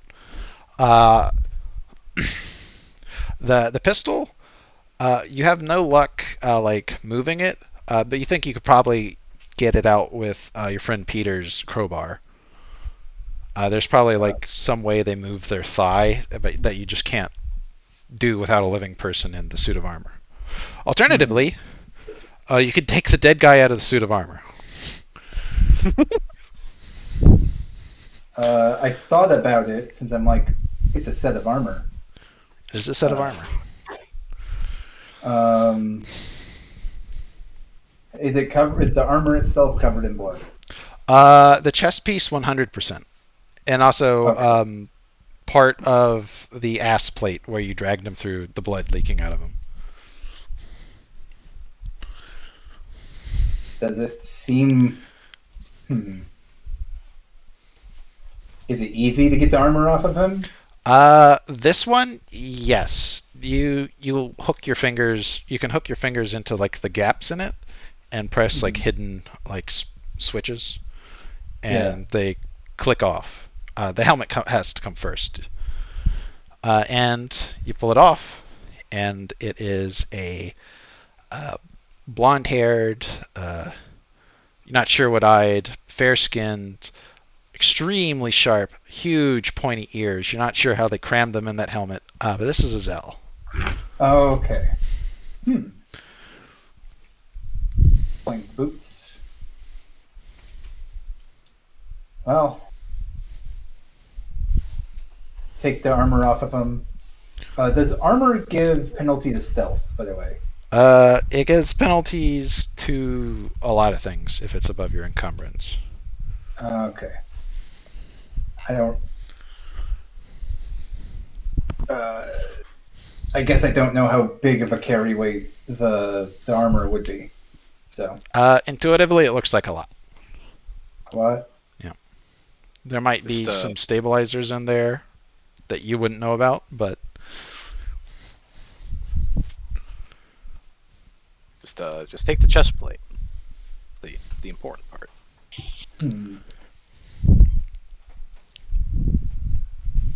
Well.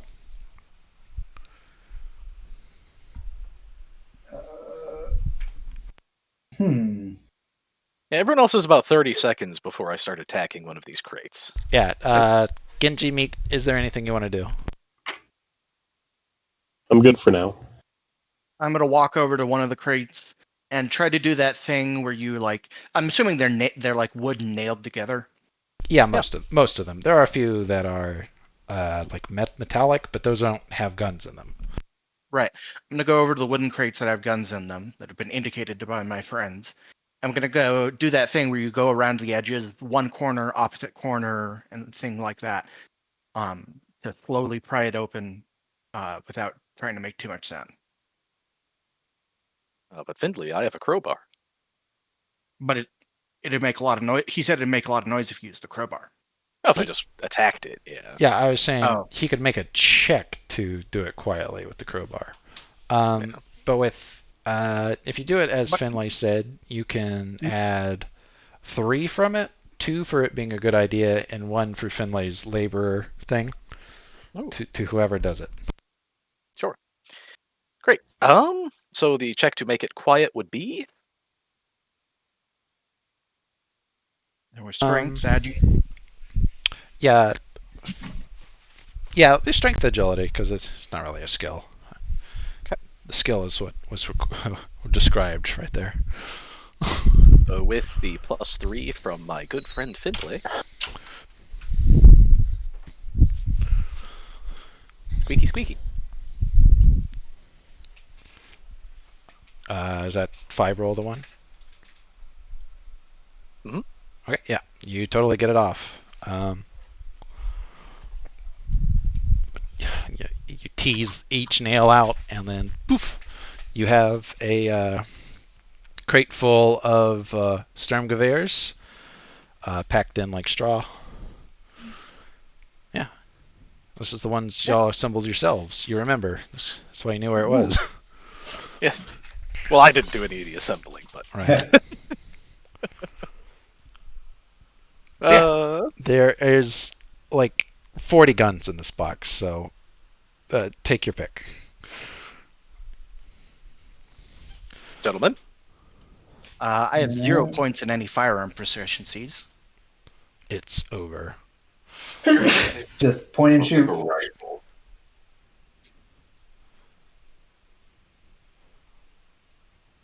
Just having someone with a gun is power. Yeah, I'm gonna grab a pistol to put in my offhand. The one from the dead guard? Yeah. I'm gonna grab his pistol. And whatever magazines he had. Okay. So, Meek, you're going to take a Sturmgewehr?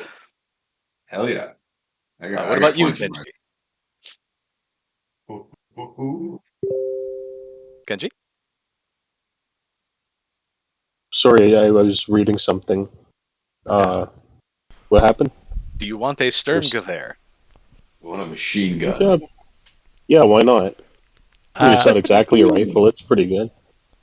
Yeah, I believe close enough. I have it correctly that it's the Volksverteidiger C10 in the actual book. Volksverteidiger. Yeah. Which I think means like People's Defense Gun or something. Yeah. Type Fucking rifle. ball. Yeah, type rifle. Yeah. Rate of fire 15. Oh no. Yep, and it shoots a 7.92 by 33, which is down here. Yeah, the curs. Which is 8 damage and 10 armor piercing. Dear God. Rifles. Yeah. Yeah. So Unfortunately, there's not Good shot. bullets in here, but you know where the bullets are. Do another roll to open that one quietly. Okay.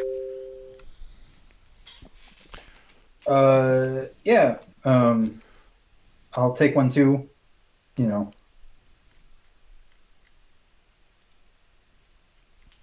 Yep, you pop that one open quietly as well, and you know it'll take you like 30 minutes for like one person to load a bunch of guns, but like altogether you could probably load a few guns within 10 minutes. All right. So. Hilarious. Just all guys right. hiding behind a stack, just slamming bullets into the magazines. There's no sling on this, right? So I can't. These ones, no. Okay. Yeah, so we have the SMG, and then we have a bunch of these Sturmgewehren and a pistol. Yep. All right, let's keep moving. Yep. Findlay is the pistol. Who wants the SMG?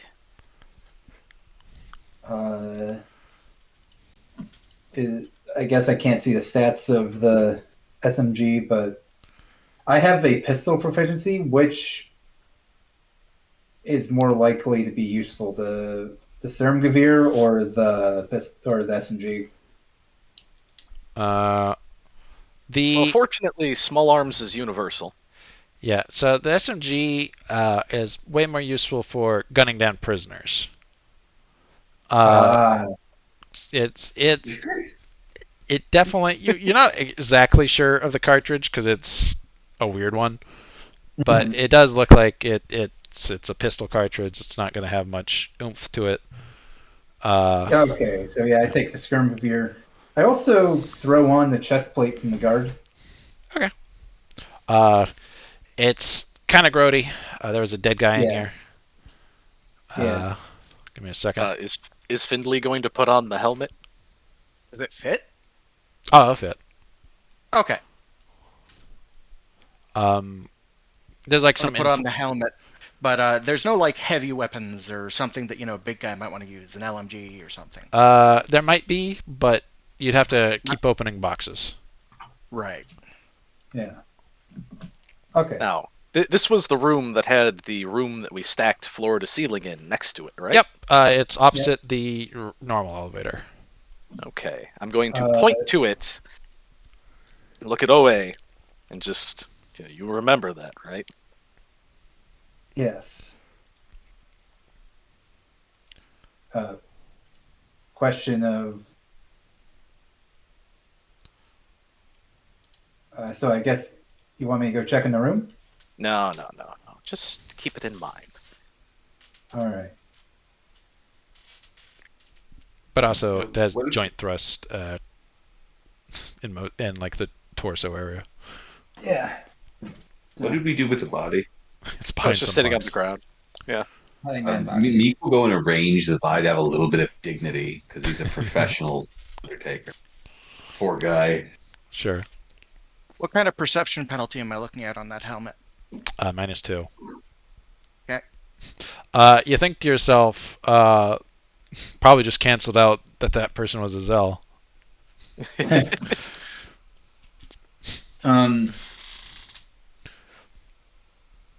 It's also going to be 10, 9, 8. It has some functionalities to it, which aren't super useful to you currently. When you like blink your eye in a certain way, you notice everything goes green. Weird. It makes it hard to see in this room. So is that like just a helmet or a full armor? There is a full suit of armor. Well, is the helmet And enclosed? I think is the question. Oh, the helmet's enclosed. Like it's top of the head, face, lower head.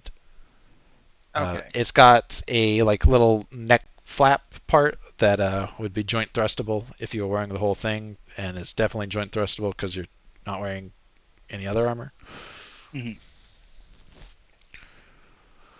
If guns are the concern, that's not necessarily an issue. So, yeah. So the armor with the Zells wear isn't spirit type. Is what I'm taking. No, it's It's not airtight. not airtight, no, because it doesn't All really right. need to be. Cool. How What much everyone weight? deems- The helmet is going to be. Oh, by the way, the chest piece is 10 for weight. 10 cool. weight. 10 I weight. have carry 10, so as long as I'm holding the rifle, it's fine. The helmet is going to be 5. It's very heavy. And it's I at might actually take a bullet, though. it will probably take a bullet. So All right. So, anything I can read as I assume that we're just going to move towards the lightning room. Yes. Any words I can read, like because of the boxes probably have words in them too, right? So the boxes do, but a lot of them, or as I described before, they are in shorthand. You definitely see a So- bunch of barrels that are clearly labeled tar. It's hard to Tar. get shorter than 3 letters. There are some of the metal crates that have MS on them. But yeah. Oh, yeah. I quickly mentioned to Peter the barrels are full of tar. They must be collected from the statue. And keep moving. There's a very strange look that washes over his face. Yes. Very strange. So you make it to the door labeled lightning. Yeah. You have no idea what's on the other side. It also opens inwards. What do you do? Try to open it carefully to do the scouting maneuver. Okay, roll stealth.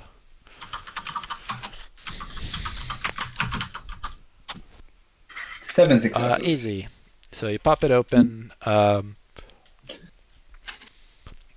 and you see there's a hallway. It's very short, and it leads to a set of double doors. Have a bunch of warnings on them. There are double doors to the right that are clearly one of those small rooms that people normally reside in. You hear the crackle of like electricity and smell ozone. It's all very noticeable. There is a T intersection leading to your left, about halfway down the hallway. All right. And you hear the slight sound of voices. It's drowned out by the crackle and the chug of machinery, but you can still hear it slightly. Is there a direction, or is it just kind of hard to tell? Down towards the hallway with where there's the big doors with all those signs on them. You can make out words like caution, slippery, electric, lightning, death warning. Yeah. Let's move towards the generator, being cautious, peeking around corners, etc. Yeah, peek around. Towards the lightning room, I should say. Yeah. Might not be the generator. They might just love electricity in that room. They just Give love me it. 1 sec here, boys. Okay, sure.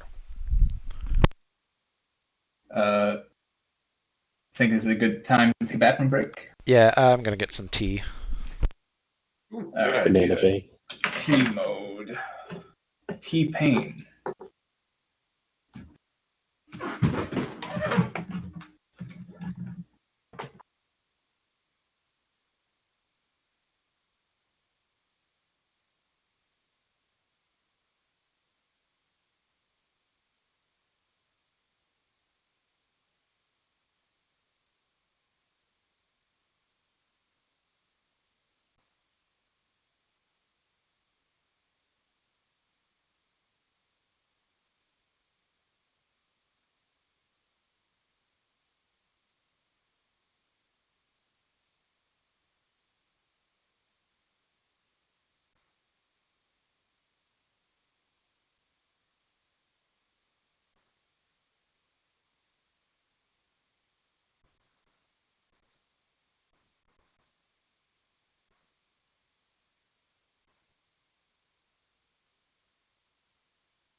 Cats.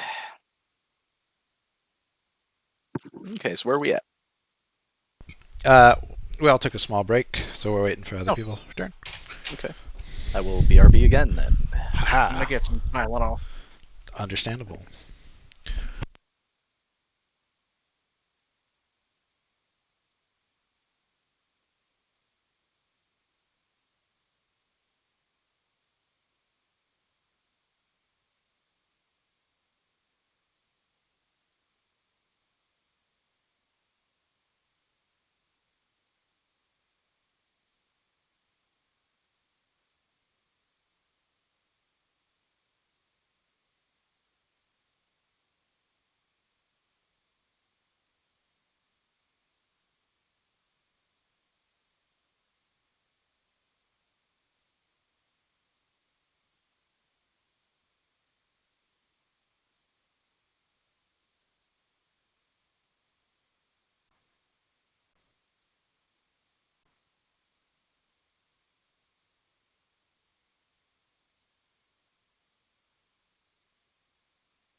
Ouch.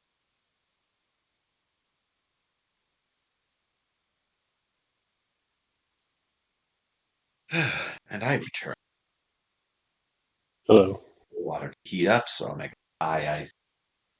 Just regular Thai tea. I fucking love Thai tea.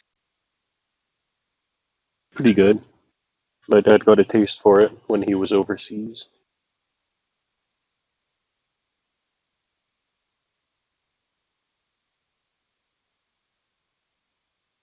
Tasty.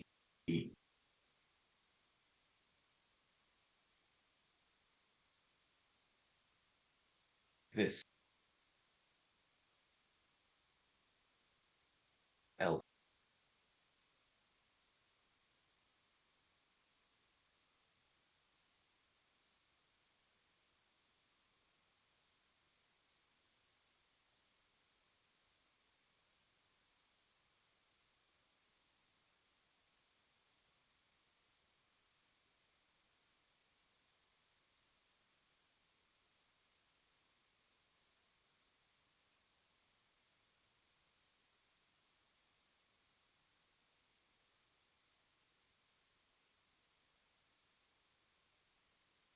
These are good. These are good elves, Claw. Very proud of you. They're good elves, sir.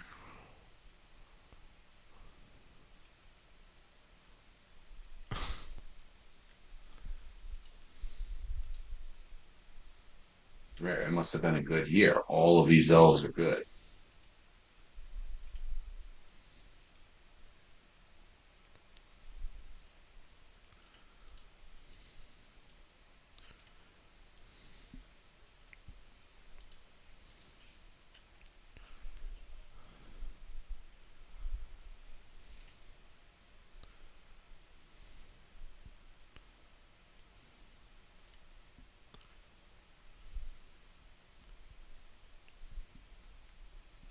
I return.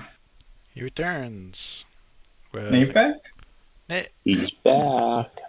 He's back, but then he when he heard we all had a break, he's like, "Oh, I'll get something to do." So, and then Claw went to get. some Yeah. Tylenol. Okay. I see that people are rolling for countries. Someone said to someone else it could be worse, and I got the worst one. Uh-oh. Russia. Close.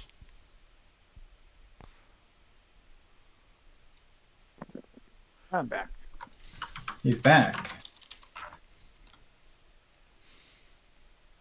He got Ukraine? It's over. I think Not Russia only would be is it an worse. active war zone, their dating pool is leaving the country. It's like the worst of both worlds. On one hand, all the men are dead. On the other hand, soon me too.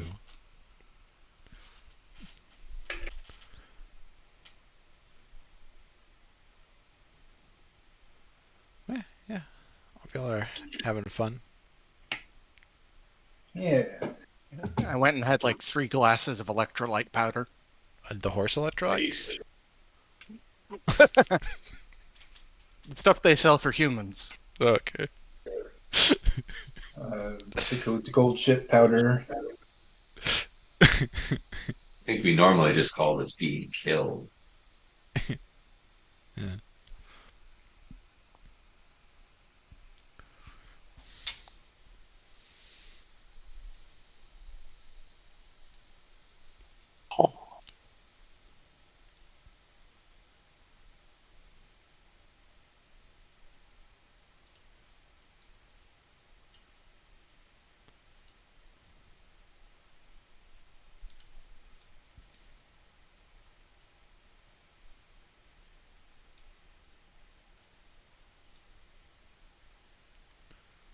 Eat. It's neat.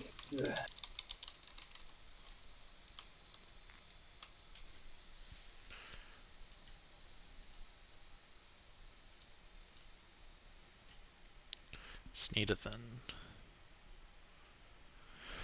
Ooh. Uh-oh, I think my headphones are about to die. Oh. Plug them in. Hopefully that helps. A robot voice just said, "Charge headset." Yeah. I hate that robot. Machines shouldn't talk to me. All I right. agree. Back. So if I Yay! just stop talking, you'll know what happened. Okay. Uh, I hope you find your little charger jack thing, whatever. No, But yeah. I'm looking at it right now. I just don't feel like plugging it in. what's It's over. Lightning room. Were you headed down the hallway? I forgot. Yeah. Alright. You head down the hallway. As you approach the double doors, it's like labeled power control. And you hear a couple voices inside. Is there a little window on the door? Yeah, there's one. I And peek in the window. you can see two slightly brown elves with small pointed ears sitting in front of these giant screens that have a ton of information on them. A lot of green lights, a lot of numbers and stuff. Kind of. They look like they have an easy job considering how relaxed they are just sitting there. Yeah. Peter, what are we looking for? We have to get inside the generator. Inside. And this is the room that says power control. It doesn't look like it's literally a generator inside. No. There. If Peter looks on the door, he sees what off to the back is what's clearly some sort of kettle with a brown liquid in it. way off to the side, but it's on its like this little plate, and it's got a thing hovering over it. It's a very weird kettle. Hmm. Peter, I have an idea. Mhm. I hold the gun. I'll ask them for directions. Oh, well, by all means. Just. Well, we'll keep it safe, won't we? Oh, wait, boys. Oh. Okay. So I bust in the door, leveling the rifle at them, Holy shit! and I say, "Keep quiet," in their language. Yeah. But yeah, so to remind everyone, a man who's still wearing his prison clothes, but is also wearing the like shoulder and chest pieces of Berdinidin battle armor, busts in a door holding a Berdinidin submachine gun. His armor still has a few blood smears on it, even though y'all cleaned it up a bit. And he's yelling at them in a language they thought no one down here knew. These guys are the most surprised you've ever seen anyone. Whoa, easy now, one of them's saying. And you can totally see one of them is reaching under the like desk slowly. I kill him. He's dead. I'll say roll in case you don't get any successes, but if you get a single success, he dies. All right. I appreciate the gusto. So I assume you have a submachine gun. You're firing rapid fire. It gets 8 extra dice to this. Okay. So do I? Okay. So all right. So it's just a skill that's listed on my sheet that you gave me, right? Yeah, it should be. Okay. T7. Yes. Oh, yeah.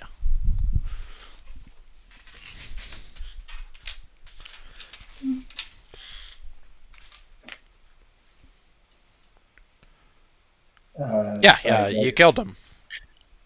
All right. You riddle him with bullets. Your ears ring from the loud report. Mm-hmm. But that guy's dead. And the other guy All was right. saying, "Hey, easy now." Had his hands up, and he's like, "Oh, shit! Oh God." He was going for something. All right. Astyanax. Oh my God! You killed name is Owen. Astyanax. He reached. You saw him reaching. Everyone saw him reaching.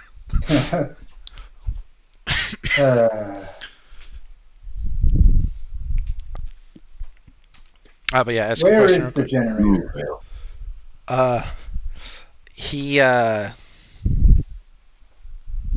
He's like, it's just down that hall through the double doors. Oh God, Astyanax. Oh fuck.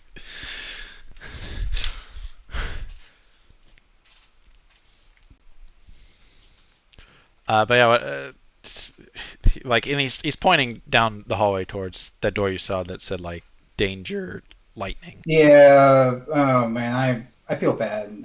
I really didn't. I'm.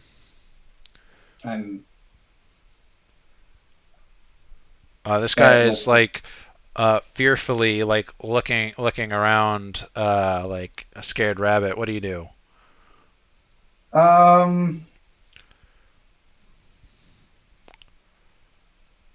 You have a guy with a crowbar too, so you don't have to shoot him if you don't want to. Yeah, just I signal to Peter to whack him. I don't want to kill him. Like, I don't know. I'm running into the issue of I'm actually feeling bad. Wait. Now, be careful. If you're telling Peter to whack them. I tell Finlay to incapacitate him. Well, I will tell you, don't feel too bad because he was reaching for the signal the guards button. I know. Yeah, I mean, it's still just untied. I'll reach over and put the guy into a chokehold. Okay. Wait, before you do like a that, sleeper hold? yeah. How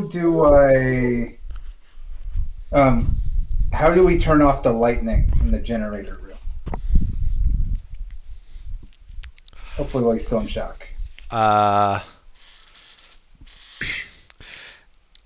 He says, you'll have to get them inside to stop. We just route it. Understood. And since you're closer to the screen, you can see stuff like containment cell, beta 32, etc. There's one particular thing that's drawing a ton of power. At least you think so, because there's a bunch of numbers next to it. Yeah. That's gotta be the science floor. Yeah. I am deeply sorry for killing your coworker. Finley. I'll put him into chokehold. Okay. Do I roll or? Yeah, roll like an unarmed choke. Just full dice, whatever your full dice is, and we'll see how that works. Yeah, okay. 4 successes. And he's not wearing a gorget, right? Yeah. I forgot that. Oh yeah, I don't play this sort of character. I don't know. I usually don't kill people in RPGs. I get the sympathetic damage. Got the sympathetic damage. Don't worry about it. Out of context, remember who they are. Yeah, I know. You sleeper hold him, and he'll be passed out for a while. You could probably unplug. It's a coffee maker. You could probably unplug the coffee maker and tie his hands up with that. I'm gonna tie his hands up, take off his helmet in case there's comms in it or something. Well, so these guys aren't. These guys aren't wearing helmets because this area is sealed enough. Okay, then I'll just tie him up and gag him with cloth or something. Yeah. So, all right. I assume that probably caused a commotion. Let's get a move on to the generator area. What's in this kettle exactly? Coffee. You sniff it. It smells aromatic. It's black and dark. It's not tea for sure. It does smell like coffee. I'm pretty sure coffee exists in the void. Yes. I'm going to take the entire jar of it and just start drinking straight from it. Awesome. When doing anything for the next hour that would require agility, you're good. +1 dice.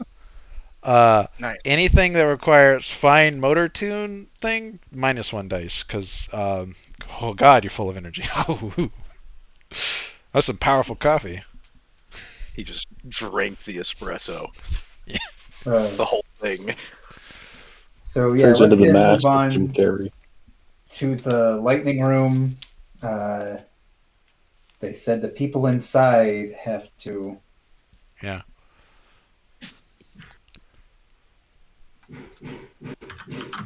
Yeah. Okay. So you approach the door. There's Quentin hammering. Yeah, sorry about that. I can't. Don't worry. It's funny to me because y'all are approaching the room. It's sort of.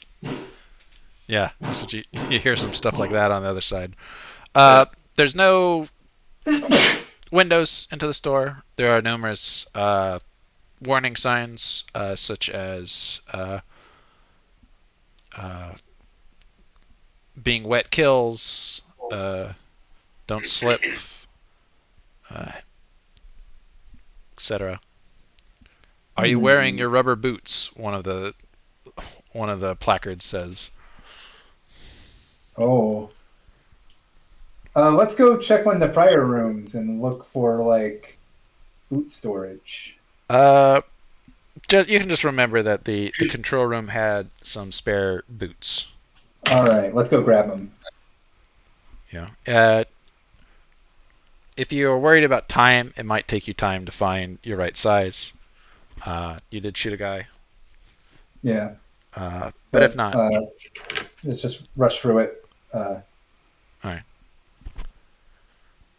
Okay, so y'all are going into the lightning room. Yeah, with our rubber boots. Rubber boots, gotcha. So it's pretty loud in here, but you don't hear the expected like sounds of a turbine. Nice, the Bergman.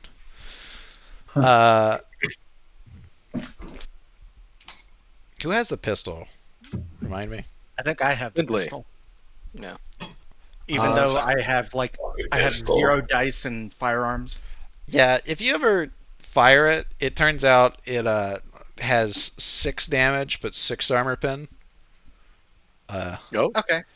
As it fires a special Burdinidin like hardened tungsten cartridge.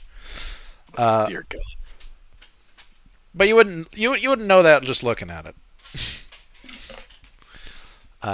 Anyways, so you enter the room, and so you don't get the expected sounds of a generator. You could have heard the lightning, like the very hard bzzz, but you don't hear the ka-chunk ka-chunk of like a whale blood generator, which is the ones you're most familiar with in this time period.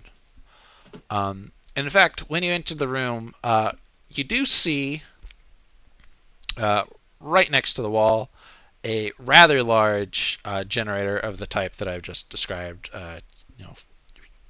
Pour in whale blood and it churns out power. And it's hooked up, but it's not on. Following the like giant cables in the floor, it's further down the hall to the right. Well, not down the hall, but into the room. And as you come around that corner, you see before you a large pool of water. On the pool of water, it would be hard to describe it as a boat, but it does float. Wait, so there's a... Okay, so we're in the room. Yeah. It's like the room has there is a whale blood generator. That's takes a lot of room. Go further into the room, and then it opens up, and there's this big pool of water. There's some sort of floating contraption. You can see it has flywheels on it. There is literally lightning shooting out of the top of it. And there is a gangway leading out to this floating thing. And from the inside, you can hear chanting.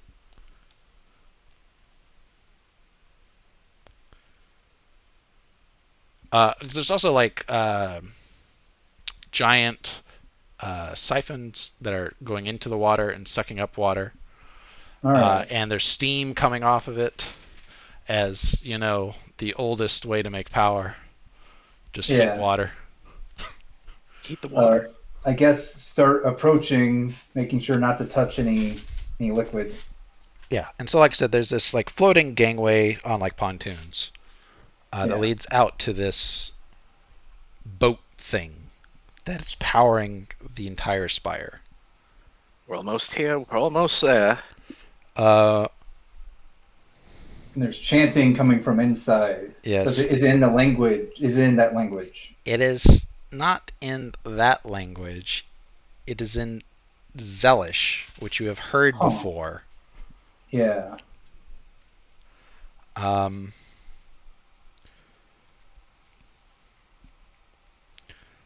There, brothers, is the heart of the evil in this place, and where my weapon is kept.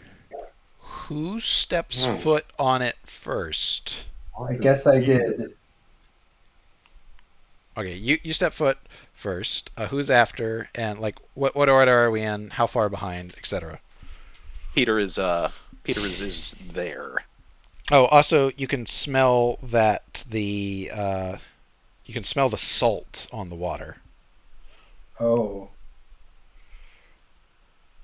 As you set foot on the metal boat, you hear one voice break off the chanting. Our sanctuary has been invaded. One of them says in the birdies. Hmm.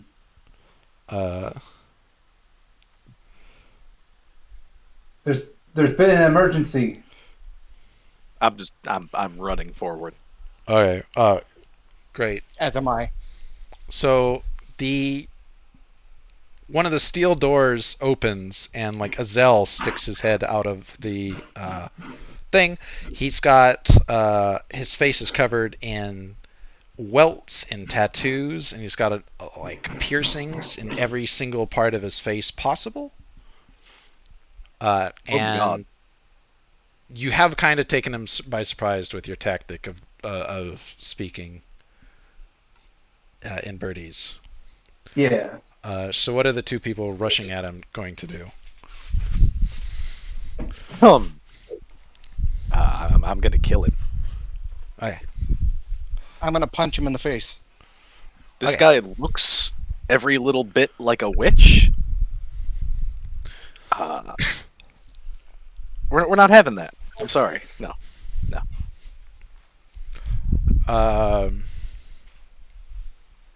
Yeah, okay. So the two of you simultaneously engage him in a bout. It's a multi-bout. But Hooray. y'all have initiative. He's surprised. I'll bet he is. Knave, would you like to attempt to kill him before I punch him in the face, or should I go first? Well, if you can knock him out of the way, I might continue past. That'd be funny. So I have a knuckle duster. I have superior straight punch. I'm going to be straight punching his face. Unarmed straight punch somewhere in here. Straight punch. TN6. Brawling is my chosen style, so I believe that's an additional 2 dice. Okay. So he will defend with a 2 flee because he's not a fighter. He's a Zeller. Yeah. He's a chant inside the metal pontoon boat.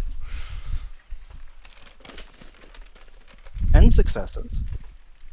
That is a lot.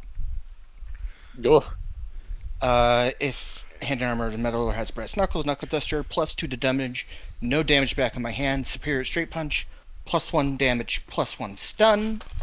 And I think that stacks with. This is kind of written weirdly. Yeah.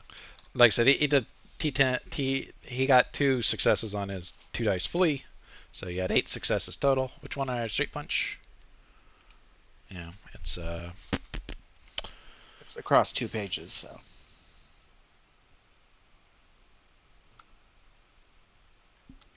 well, it says if you have brass knuckles or knuckle dusters, you don't suffer any damage to your hand, at least, right? Right, and +2 to damage, +1 to stun. I also have superior straight punch, and I believe, let me check my talents here. I have Brawler 1, which means if I hit him in the face, I do more pain. Nice. So, yeah, you totally add 3 damage at least from special and knuckle duster, so for sure. Yeah, if you have it, you inflict +1. That's for having a knuckle duster, so it's +2 stun for. Yeah, that should be down in the superior section. Mm-hmm. But you got 8 successes. It turns into strength bonus +1 with all those bonuses, so that's 9. Before we had strength, and your strength was like 6, which is I have strength 5. 6 with 5 with comp fix. Yeah, so that's 14 right there. Roll location? Okay.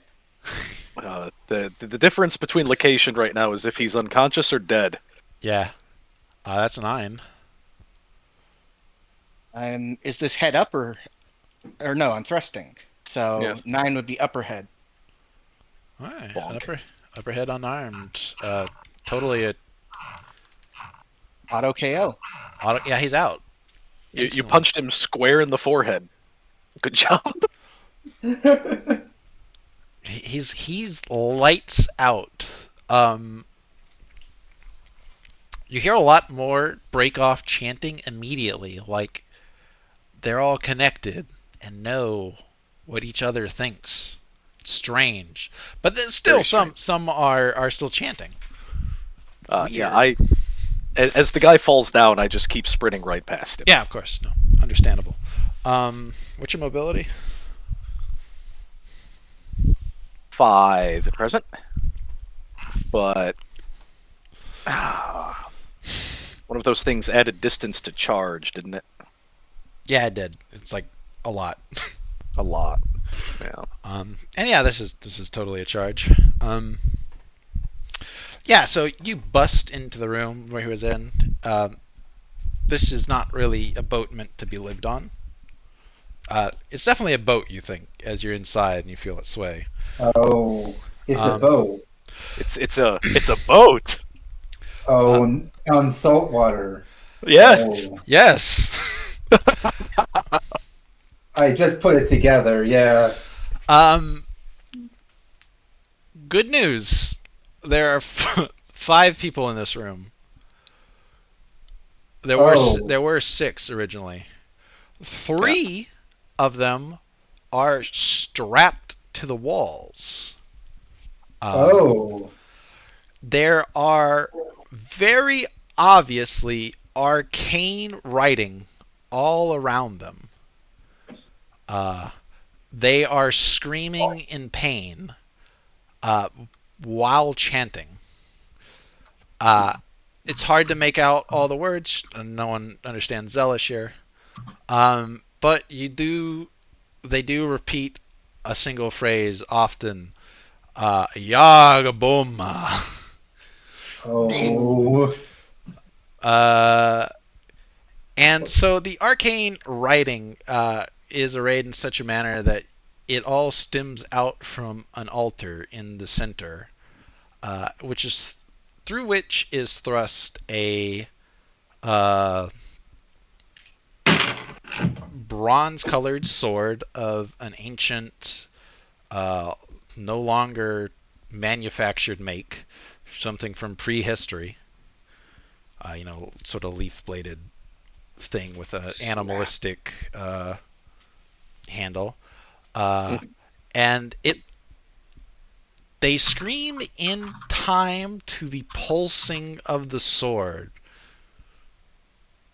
Oh. There had been 3 other Zels that were assisting in the chant. They all look like the guy that's now crumpled on the floor, and that they're covered in welts and piercings and brands and tattoos. They're all still very surprised. You have the drop on them. What would you like to do, Peter? These are witches. Holy Tostito. I look at my page. I see bigot void witches. I am not learned enough to make distinctions between varieties of occultists. These are Zels, and there's only one kind of Zel spellcaster in the void. Ergo, one of them is going to die. Okay. I guess at this point I look inside. Yeah. Everyone has could tell me what they do with 2 actions, but Nave and Finlay had the initiative of they told me first. Yeah. Yeah. So I'm killing another one. Yeah. I look in and ask my brother what he sees. Okay, cool. We'll get back to that in a second. What did the other people want to do? Nave, roll to kill someone. Pick left, right, or middle. Left. Okay. He'll try a 4 dice flee, which is this.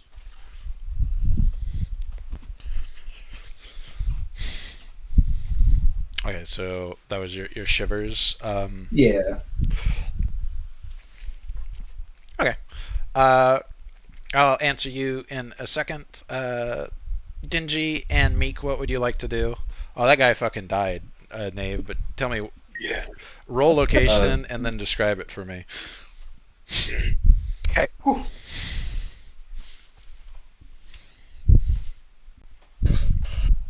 Oh boy.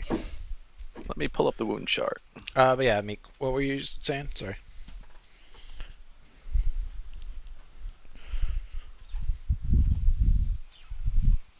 Meek Meek you will here, just boy? cover the outside. Yeah, Okay. Meek will just cover the outside because it looks like that like sword guy has this one. Yeah. And also he doesn't like watching the Yeah. Okay. Footloose and Genji, what about you? I have my guns still right and they're loaded. Well, that hits him in the face. For 5 cutting swing. Uh-oh.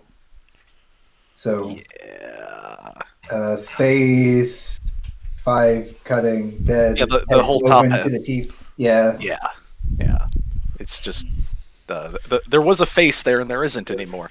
The Crow Talon claims another life. If you kill, I think if you follow the magic item rules, if this crowbar blade kills 5 or so void witches, it might become a magic item. Can't be that many of these guys like possible to kill. Yeah, look, I'm telling you, you don't really want this blessing. Oh. But yeah, no the problem. Yagboma sword. What? Yagboma Come on. sword. Yeah. I'll tell you that the sword in the altars is not aligned in such a way, but they're just using it like that. Can you believe it? These Zells are using magic to boil water. What bastards? Oh no. incredibly funny. It's free. It's free energy, Jimmy. Oh yeah. Oh yeah. So you asked your brother. The other 2 are on Overwatch. Okay. You rolled a 2. Yeah. Your brother says, foul witchcraft is afoot. This should not be allowed. It is a perversion on all that is holy. Pain is sacred, not meant to be toyed with. That's what your brother says.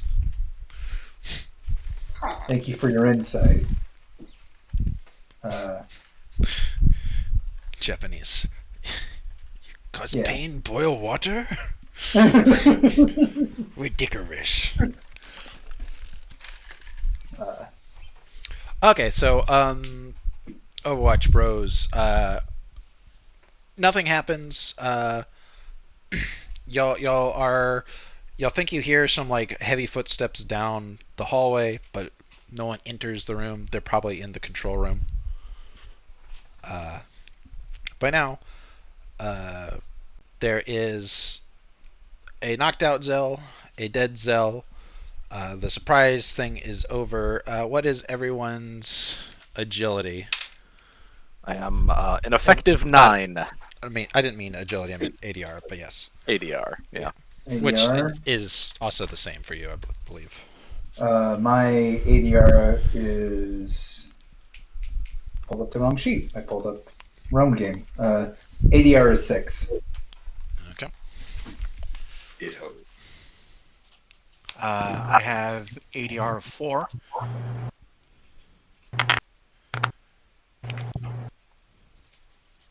Alright, so 9 is Peter, 6 is Kentaro, Finlay is 4. Mm-hmm. Someone else said something. Who have I missed? Me, I think. Six. So you're also Genji. 6, Meek. Okay. Genji's is something. Genji, what's your ADR? Give me a second. My headphones just died. I'm plugging them in. Okay, no Okay. problem. What do you need? Sorry. ADR, which is somewhere. 4. Okay. Okay. There are 2 living guys that are not strapped to the walls, and one of them is at ADR 5. One of them is ADR 3.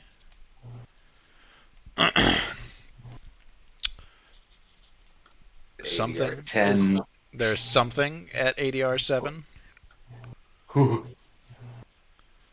Watch out, he's a Zell. He's gonna throw a silver dollar at you and it'll just And liquefy at your ADR head. effective 1 are the guys strapped to the walls. So Navo, Me. oh right, actually. We actually get to play Ballad for once. Yeah. So to I remind don't everyone, know how to play that game. to remind everyone, Ballad, we go in order of lowest ADR, says what they do first, and then it resolves in order of highest. Okay. So the guys strapped to the walls are going to try to use pull to do something. No.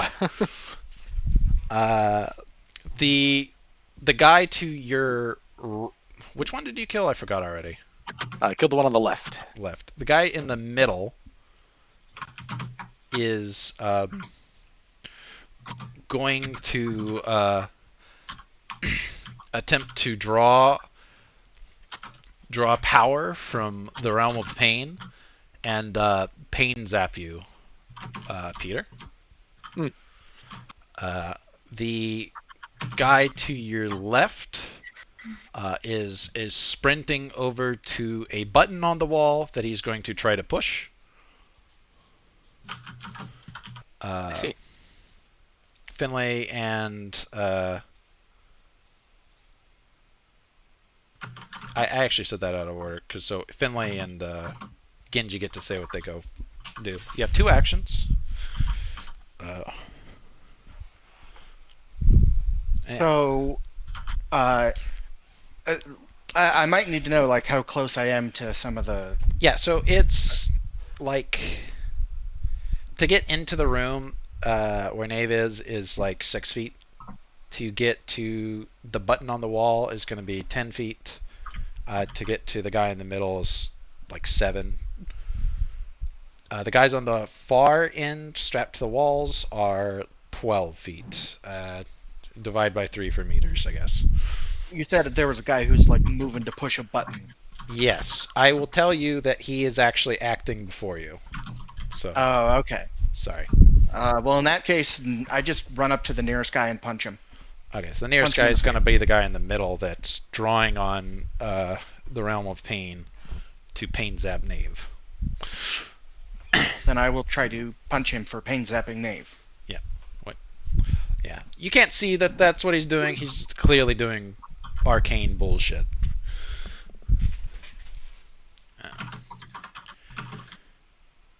Good. If you punch him, I don't actually have to pull up this document that I opened. Genji, what would you like to do? You're outside. You don't know what the situation inside is, but you could continue on Overwatch, like aim to shoot if anyone shows up. I will do exactly that. Okay, and it will count your previous Overwatch for 2. So if anyone shows up, you're going to get like a +4 bonus to just blow them away. Perfect. Okay. Then it goes the person I said who's running to the button. Then it is Kintaro? Yeah, Kintaro. You're looking in. And it's clear the guys on the wall are going to try to do something. Yeah, their chanting has changed. They're trying. They're trying to do something. They're like I blast one of them. Okay. And then we go to Meek. What would you like to do? I'll keep watching because we've already fired a machine gun down here once. I'm worried that there are going to be guards coming. Okay. Same as Genji. You're gonna get a +4 to blast anyone that shows up. Perfect. Then it goes something, which is the boat is going to attempt to grapple Knave. I see. Oh yeah, my. does it, if a Zealous Lava has 0 cells on it, does it die? Eventually. But yeah, that was the something. The That boat makes gets sense. the boat gets a turn. I've had this in my back pocket for 5 sessions. He's really chuffed. Yeah, very happy. But Peter Paulson, you are at the top, and therefore the last to declare in first act. I see. There was someone reaching for a button. There's someone reaching for a button. Yep. They're going to die. Okay. And as they're going to die, I'm going to tap the one other combat merit I have on my sheet. Give them the bayonet. As Yeah. Peter cries out some strange keening war cry that imposes a -4 on everyone who is trying to act against him. Everyone? Everyone. I think it's for shooting, but yeah. Yeah. Anyways, yeah, stab that guy. We're gonna fucking kill him. We're just going to kill him. I assume they're not declaring anything except a defense. Yeah, he's already doing a 6 die, an 8 dice flee. Yeah. Okay. He's not halved. Boop, and that's his flee. Okay. We'll skip the thing because he's going straight blue and you're going straight red. Yeah.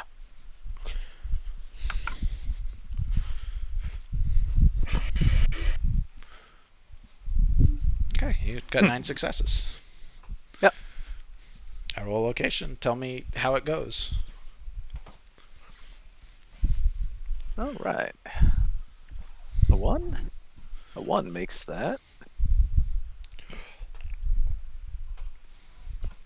Ooh, that's a cut to the shoulder. Shoulder Yeah. cutting 5. Cloven from shoulder to hip. Near instant death. Jesus Christ. You have watched this. You have watched this sickly-looking man acquire a crowbar, and he is like, sure, it's sharp, but not that sharp. Yeah. Glad my instincts were correct. Like- Sander Clegane to that guy. Like, you could probably chop down a sapling with it, but like you could run your finger over it and not be cut. That's how sharp it is. Yeah. Anyways, that guy's dead. You cut him in half with a crowbar. The crow talon has claimed 3 lives, 3 Zellish lives. 2 of them sorcerers. Yes, 2 of them sorcerers. That guy's dead. The boat attempts to engage you in melee. Like grasping steel fingers try to grab your legs. For 12 dice. It's a grapple maneuver, so. Okay. We'll say the boat can't have initiative. All right. In which case, I have a whole this many focus left.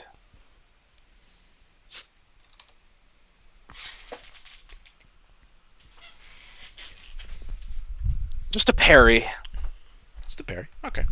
Just a parry. Okay, and here's the boat grapple. for 5. Cool. Yeah. For 5.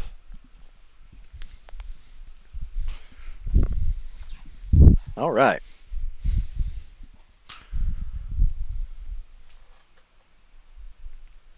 Is that the parry, the 2, or the 1? That was the parry. Yes. It's over. Your foot has been grabbed. Yes. Yep. So you are engaged with the boat, continuing into the next round, and yeah, you can't do anything else. That's its whole thing. Yeah. Okay. Kintaro, you may take the action you declared. All right. So, I guess I'm just shooting. Is it like an SOS where there's 2 rounds, or? You have 2 actions, so you could have said shoot that guy and then that guy. Sure. Yeah. So. Yeah. So I just split the dice. It looks like I have 5 dice for firearm. Yeah. You don't have to split since it'd just be 2 shoots. Okay. No. Your gun will be out if you rapid fire both of them.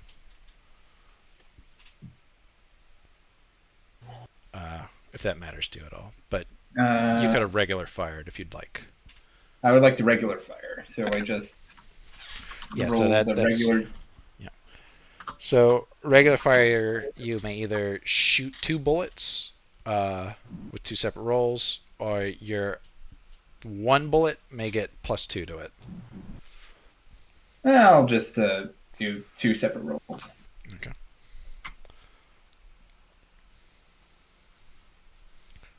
All right. So you hit with the first one. Yeah. All right. So it's 6, so they're in 1 success. They have 0 missile defense, just so you know. Okay. But you have to beat it. So you have 1 base success. So that's 7 damage versus 4 toughness, which is a level 3 wound, and roll on the missile chart. All right. Is that just 1d10? Yep. You use the missile chart so little. 7. Missile target zone upper foreleg. So I need to roll a 110 again. Wait, no, that's beast. 7 is upper arm. So left, right. So 7. So that's right arm. 3 damage. Yeah, level 3, right arm. So right arm. Where on the arm? I thought it said upper arm. Oh yeah. Okay. Let me pull down. Upper arm, piercing, level 3, deep penetration, the humorous, terrible pain, 3 stun, 8 pain, 5 bleed. Okay, so that guy goes unconscious. All right. Intuitively, these guys are already in a lot of pain. Yeah. So more pain. Yeah. Oh wow. So that was one of the actions that you could have declared, that you declared for shooting. So you can shoot the other guy you said you wanted to shoot. Sure. And it would also be 2, because you're just squeezing 2 off on him. Okay. So do I roll again? Yep. Or... 2 more rolls.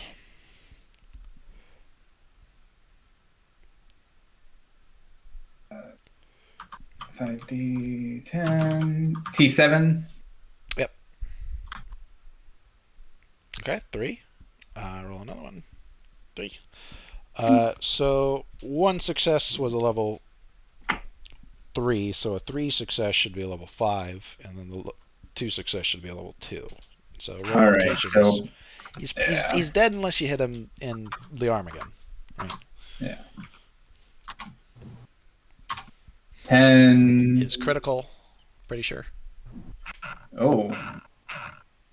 It's not happy with the 1d10. No, never mind. 1 is critical. The But first 10 is lower leg.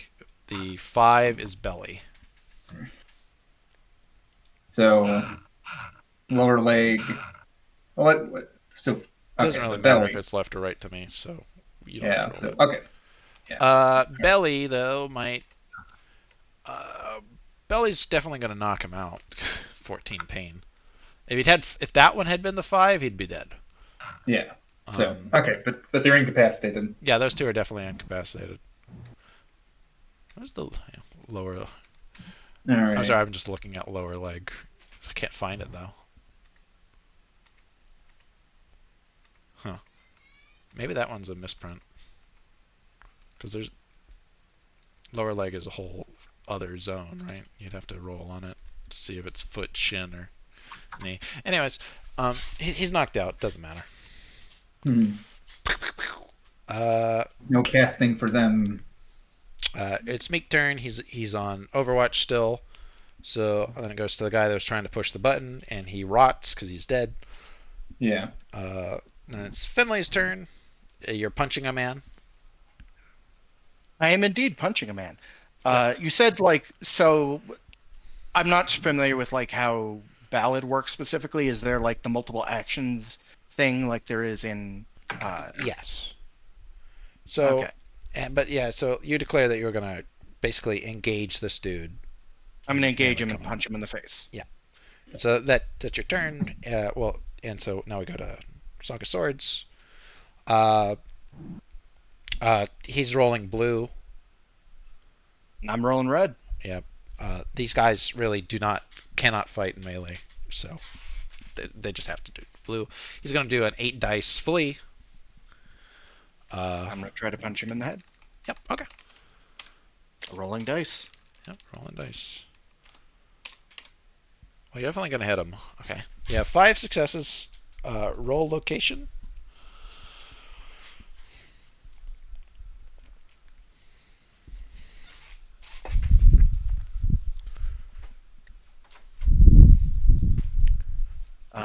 Four is the face. 4 is the face. So you have 5 successes, plus 1 for the knuckle duster, 6. Then 5 for strength, 11 minus 4. It's level 5 to the face, unarmed. And he's out. And he's out. He's taking a nap. It goes to Genji's turn. You're still doing Overwatch. Goes to the middle guy. He takes a nap. It goes to the chained up guys. 2 of them are also napping. The one guy tries to pull, but without his 3 brothers, he doesn't get enough to do anything with. At the end of the round, 4 guys in battle armor rush into the generator room and trigger the overwatches of both Genji and Meek. Are you going full cyclic on these dudes? You better believe it. Okay, awesome. I'm gonna dual wield the SMG and the Sturmgewehr. That won't really help you. You should probably just use the one, the rifle. Okay, fine. I'll just use the Sturmgewehr, and it won't be as cool. It won't be, but it's fine. I mean, I actually do have ambidextrous. That's something that I should keep in mind. Probably. So yeah, give me a second.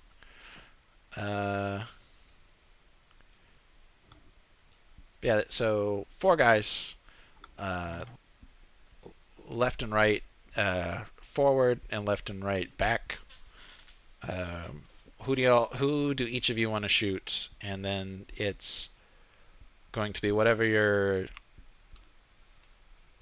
proficiency is plus 12. 4 for aiming and 8 for rapid fire.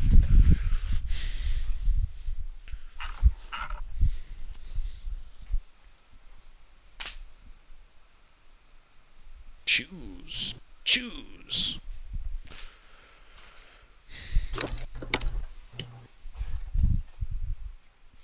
It's over. Jimmy. Genji. Yep. Who do you shoot? 4 guys have entered the room, Jimmy. Oh, I'm sorry. Yeah. I will just full auto at them. Suppressive fire. Well, Can I so do that? they're triggered your Overwatch. So Oh, okay. Then I'll just take it. there's two in front and two in back, left and right. Who? My mistake. Yeah. Am I on the left or the right of Genji? Choose. I'll Yep. shoot left. Okay. I'll shoot left. Mika's shooting left. Who are you shooting, Genji? I'll shoot right. Okay. Yep. Like I said, your proficiency plus 12. Okay, That's mine not is 5 plus 7. So would that be 12 or would that be 5 plus 7? Let me look at your sheet. I have it somewhere. Probably in the Spire.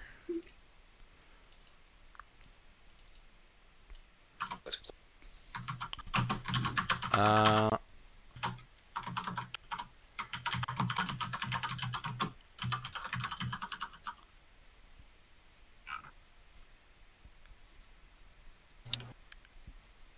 yeah, okay, so the 7 is if you have a rifle. Yeah. So it's And the 7 Sturm plus 12. Gewehr doesn't count, right? It does count. It is a rifle. Oh, well, wonderful. So it's 5d10 Well, no, plus 7. it's going to be 17 d10 because you aimed and then you Oh, rapid shit. fired. d10 plus 7 plus 12. Mhm. Is that correct?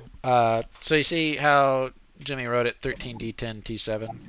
So you do slash roll, click it, and then yours would be 17 d7. Yeah. Jimmy, 4 bullets hit. Please roll 4 location rolls. Sure. Okay. And then how many? Damn it. So for Zach, 6 of your bullets hit. Wonderful. Yeah.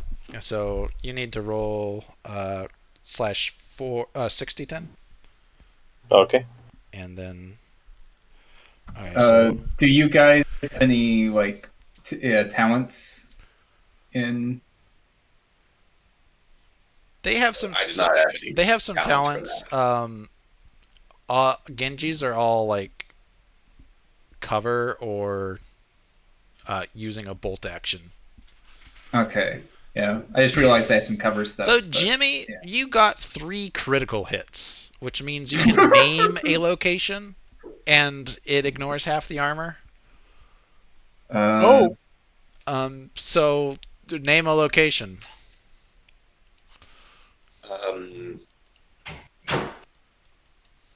Just the head. Right hand. Just shoot the guy 3 times in the arm. Okay, and then the fourth one was a 2, which is the head. It's really funny. You shoot a guy's hand off and then hit him in the dome, and yeah, he's just dead. Genji, Oops. Genji rolled an 8, 2 5s, a 4, a 3, and a 1. The 1 is a critical, so you can just name anywhere. The 3 is a chest. Center of mass. Okay. You get 3 chest hits then, 2 belly hits, and then you hit him in the arm. But that guy is very dead too. Wonderful. And that They ends. did another action. Well, so they were Oh, aiming, they overwatched. aiming Yeah. and overwatching. Yeah. Okay. Yep. Yeah. And so we enter a new round. You got killed one. And I get to scratch some people out because they're no longer with us. Man, it feels weird being on for this entire campaign so far. These guys have been basically like, oh, they're invincible. Can't do anything about them. Yeah. Well, you got a box of machine guns. Yeah. A bunch of them. I felt like a sense of exhilaration when we found the bullet box. Yeah. No, it's great. Earlier in his campaign. I'm like, oh, There's bullets. Yeah. No, it's pretty fun. So we go back to the top. These guys are filtering in. at the 6th location. Y'all all have at least 4, so that's good.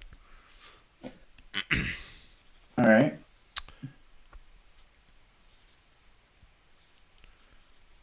So the one guy on the wall is going to try to cast some sort of magic. Then we go Finlay and Genji.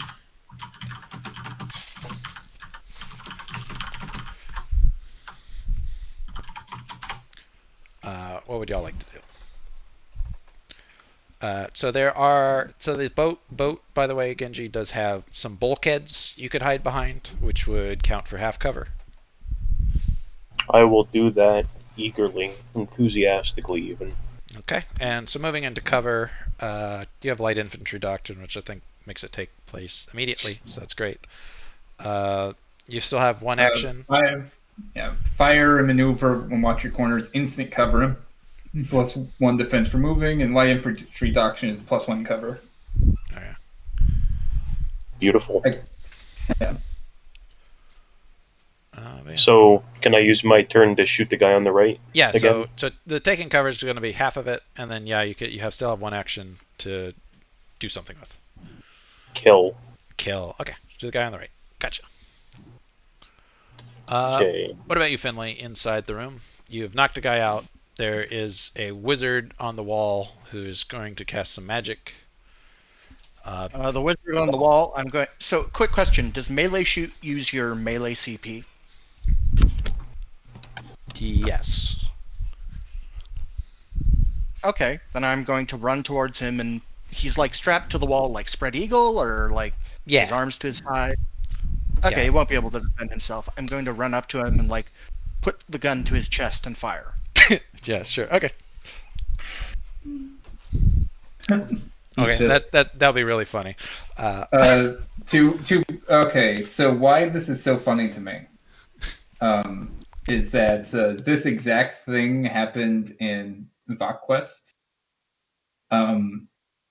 where Peregrine's character had a guy like dead to rights. Not like he had the guy like dead, and he was like essentially monologuing to him, like got down right in front of him since he needed to loot him while he was dying.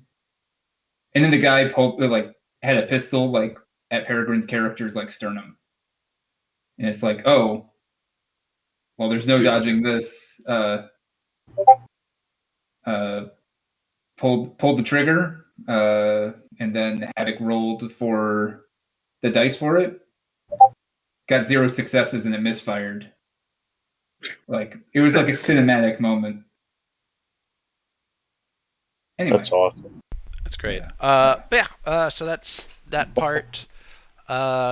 We go to the very crowded 6 zone. Where I need to know people's agilities to see if that breaks a tie. I have a 6 agility. Okay. What's Peter up to? Is he? Oh, Peter's engaged with a boat. Oh, okay. Yeah. But we haven't got to him yet. He's at the top. Jimmy. So yeah, it's Meek. What is your agility? 6. 6 exactly. Okay. So one of the guards is going to go before both of you, and one of them is going to go after.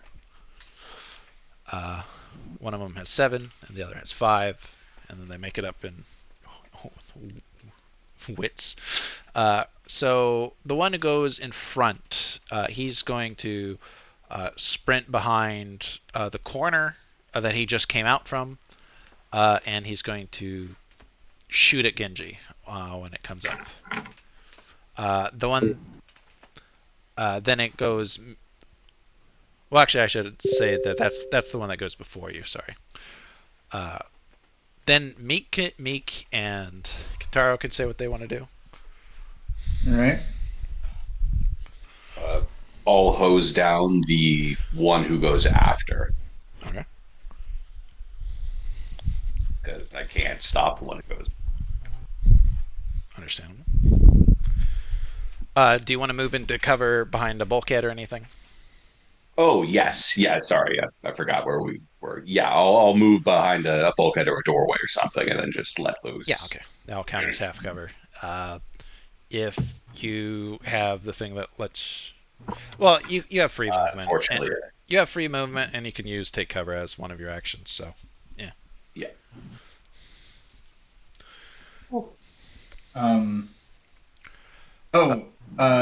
So what Zells are left in here?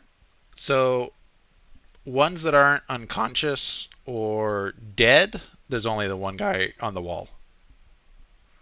Peter is engaged with a boat that has grabbed his ankle. I'm gonna go for a sword. Okay. We will resolve that when it goes to. But yeah, you totally walk up to it and have declared an action to grab it. Yeah. The boat's action. Oh well, actually, the guard that goes before both of you is going to run behind a wooden box and try to spray down Meek. No. We don't want Meek sprayed down. The boat's action is well, it's engaged with melee with Peter, so we'll resolve that at the same time, technically. So yeah, Peter and the boat. The boat has clinched your leg. It is. I don't like that. It is going to declare a special pin. The thing is, it is going to try to suck you down into it. If it succeeds. Well, I so, don't like that. But it has 12 dice for that. I see. Yeah. In the manner of typical grapples, theoretically anything can be done in reply? Yes, correct. Okay.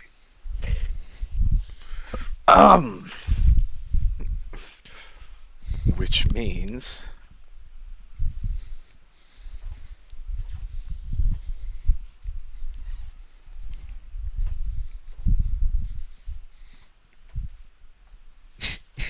I could just hew at it, couldn't I? Yeah. It's, made of matter. Yeah, it's made of matter. We can cut it. We can cut anything we want. Okay, if it's declaring 12, I'll put in 20. Okay. Simultaneous, because it's a grapple, so. Yeah, yeah.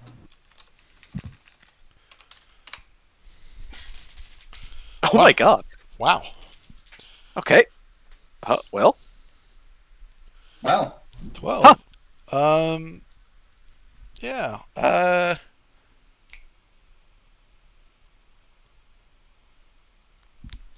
Yeah, so I'm going to just say it has 10 durability since it's got, like, thin metal fingers. Yes. So, I believe your thing adds up to roughly 14 or so that's enough to break it with a hew. Hooray. Yeah, so not only have you won initiative, you broke its metal fingers, gripping your leg, freeing yourself with your metal crowbar. You're unengaged from a boat, but that took your turn, I'm afraid. Yes. Yep. Unfortunate. We go to the guard that goes before. He is going to 12 dice at Meek. Very sad. You're going to want to add up your missile defense. Oh fuck! Wait, why? I thought he was going to shoot the other guy. Oh no! There's two guards. One of them shooting you, the other shooting Genji. And it's both the ones that act before you, guys. Because, I don't know. I can cheat a little. Let's see. Base for... Well, pull up. Battle Blade as well.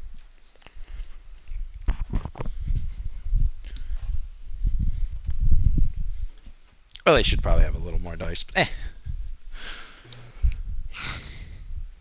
What?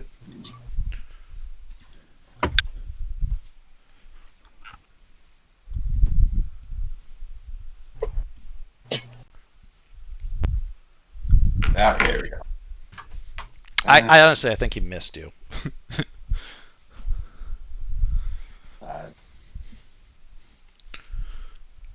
Not bad.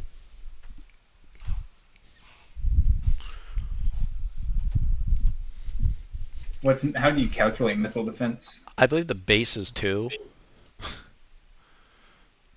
Yep, obviously up. There it is. Okay. Combat.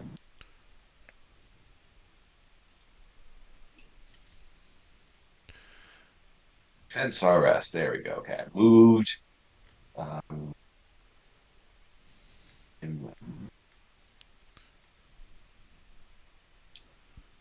oh, I'm sorry.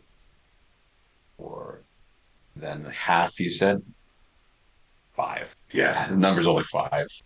Yeah. So defense 5. So yeah, his bullets rattle off the side of the boat. You can see some dents in it. It was almost enough to pierce through. So very, very scary stuff. But then it goes to Kintaro and Meek, who are acting simultaneously. So you can roll your shoot while you grab the blade. I grabbed the blade. Roll me willpower. All right.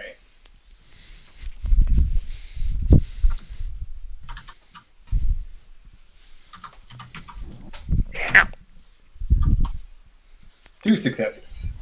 2 successes. So you tug it free, and like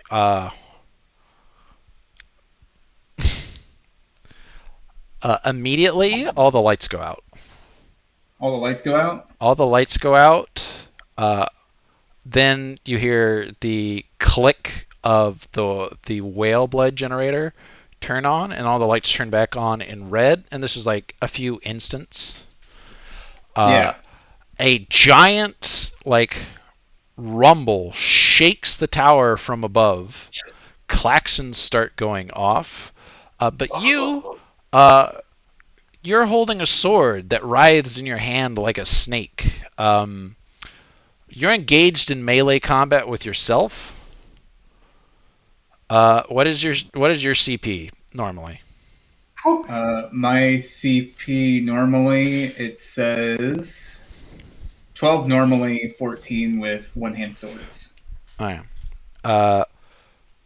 So a 14 dice cut from your own hand is aiming right at your face. You have your own full dice to defend with. The sword in your hand is going red. All right. Defend yourself. Okay, so 14 dice to my face. Yep, to your face. It's hard to hit yourself with a sword purposely, right? Yeah. It's an easier one. All right. I'm trying to think what my options are. I guess it would just be a void, right? Void is valid.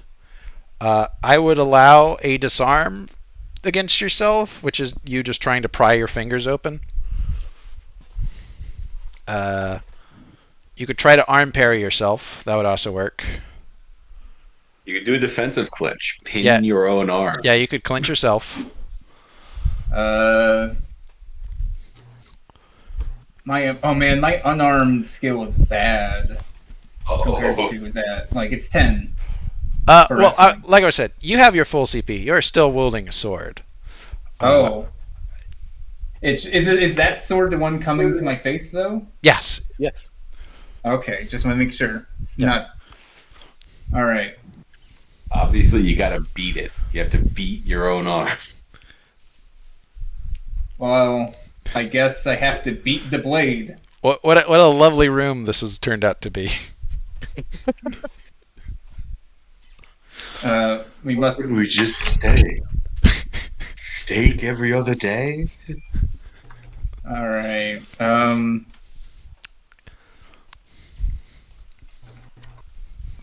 Okay, so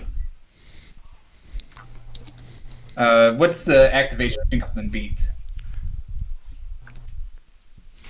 2 or 1?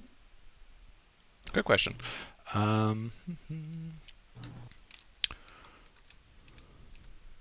me pull it up. Nothing. Nothing? Really? Yep. Okay. Great. 14 dice beat. Were you declared red? Like I said, the sword was already red. I guess I'm red now. He's red. Red. Own arm. I have +2 to initiative as well. Yeah, it has like nothing. So. Okay. Gonna roll like 4 because I don't know. What's the target number for beating?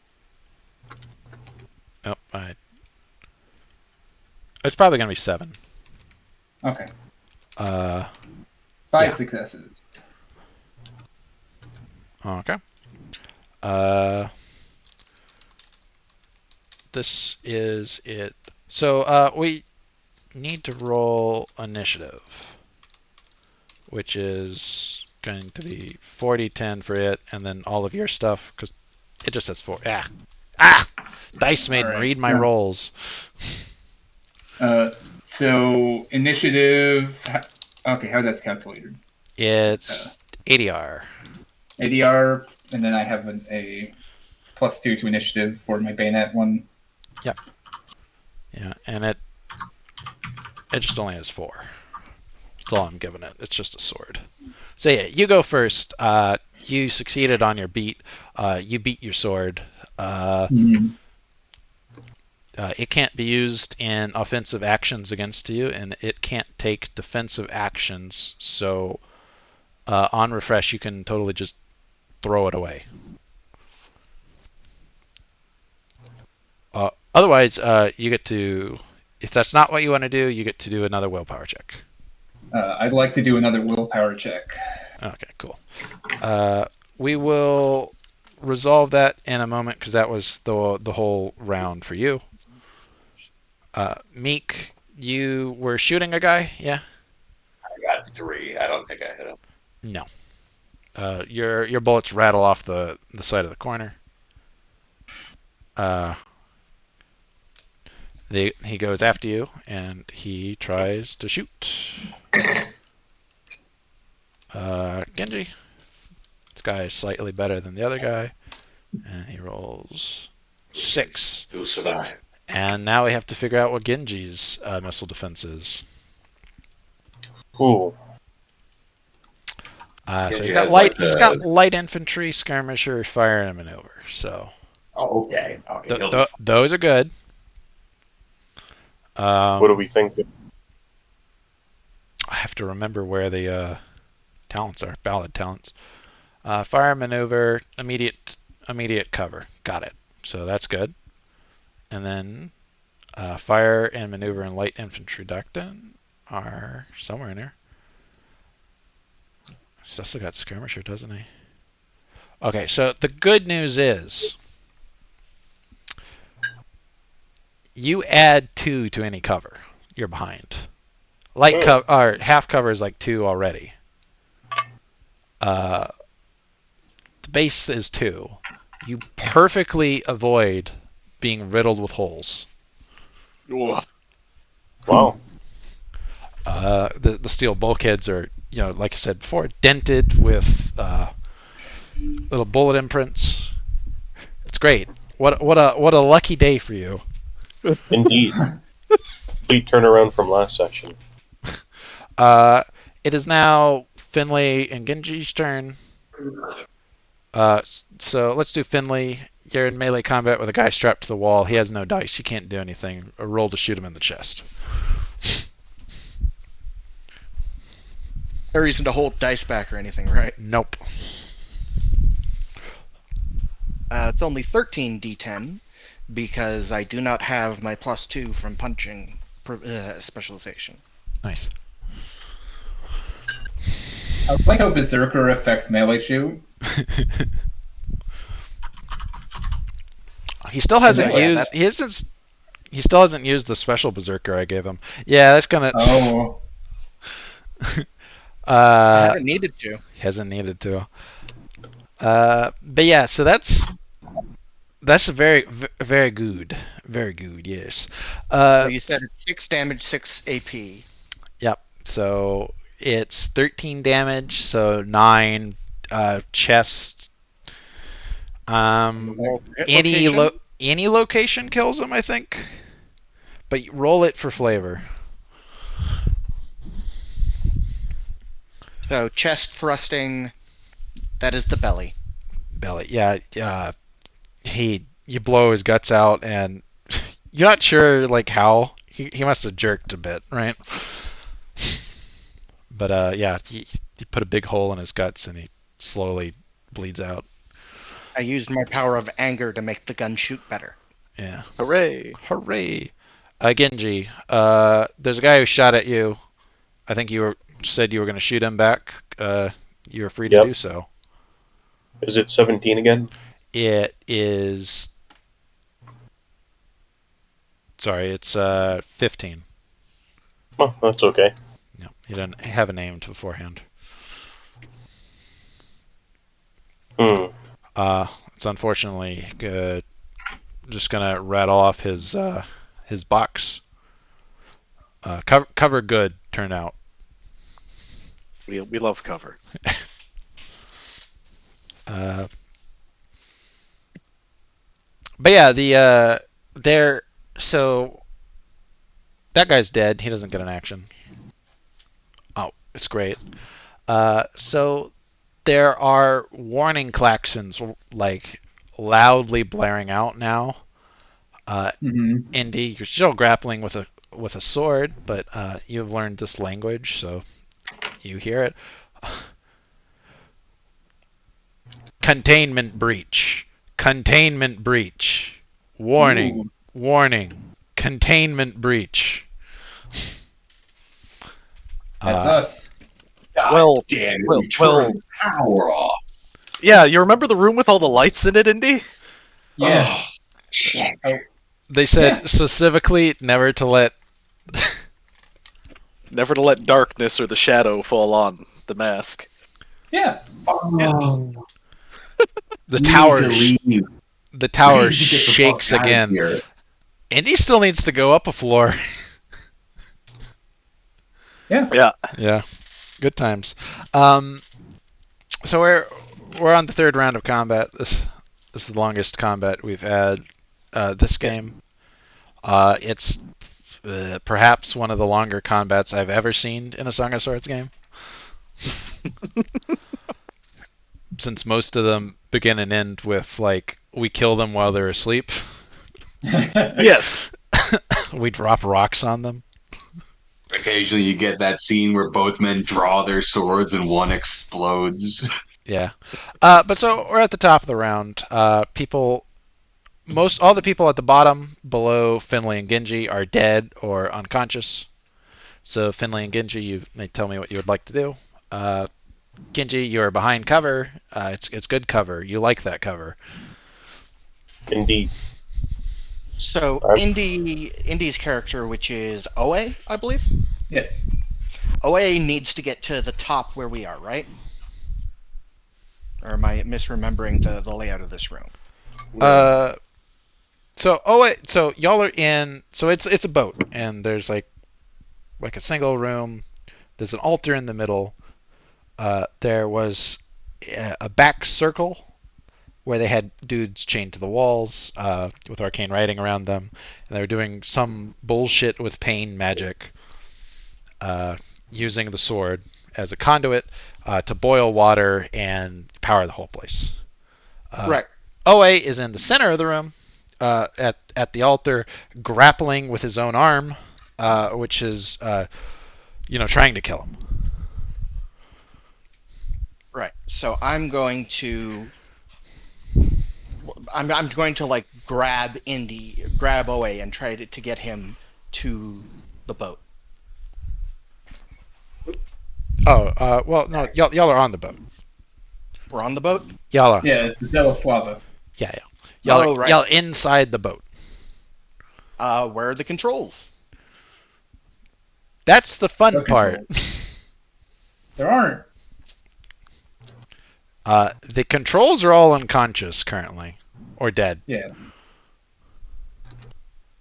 You don't know that, but so you could look for That's them. Yeah, I'm going to start looking for controls, even though I have no idea what a zealous swap is. Yeah, exactly. No. You think that there might be like a forward room, and like you can go outside the opposite side from where people are shooting guns, and try to go find a thing. Does that sound? I'm looking for buttons and levers to inform the smarter people of. Yeah. Okay. All right. Good idea. Genji, you want to shoot people? There is two guys. One guy hiding behind a corner.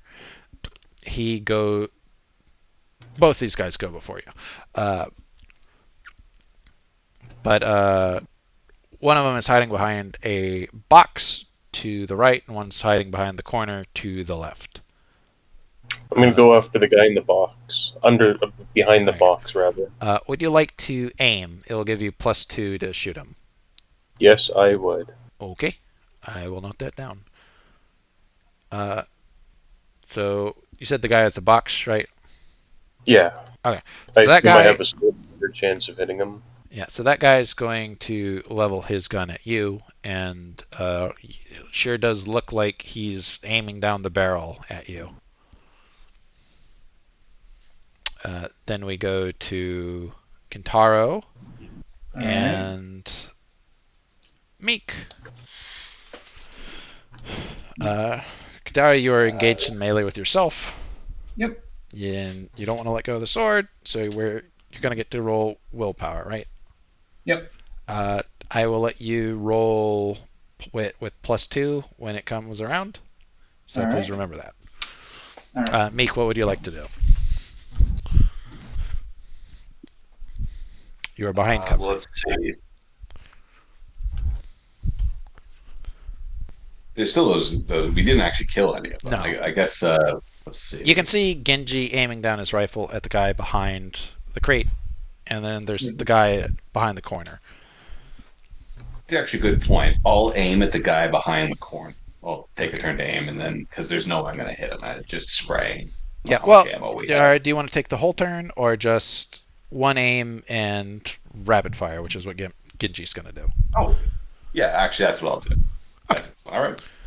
Okay. I just wanted to clarify. That guy is looking at you intently, and you can see his finger going towards the trigger. He's got a similar idea. The Zealous Lava is going to try once again to engage Peter. Peter, what would you like to do? I need to join the engagement with Oe, of course. Okay. Kentaro, you have to give it to me! Oh man. So we'll resolve that all together, I think. Yes. Because the stuff that happens outside with the guards. Peter, Kintaro, the Zealous Lava, and the sword are all engaged in melee combat. In perhaps the stupidest multi-bout that will ever exist.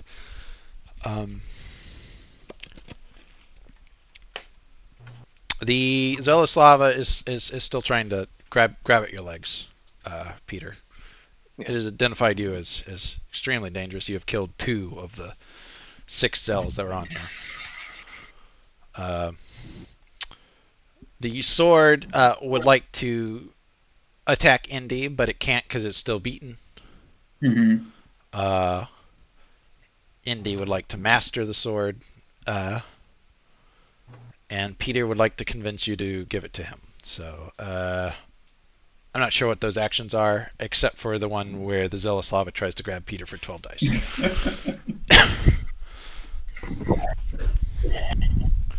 As I said, since it can't make any attacks, Indy can give it away without rolling any dice.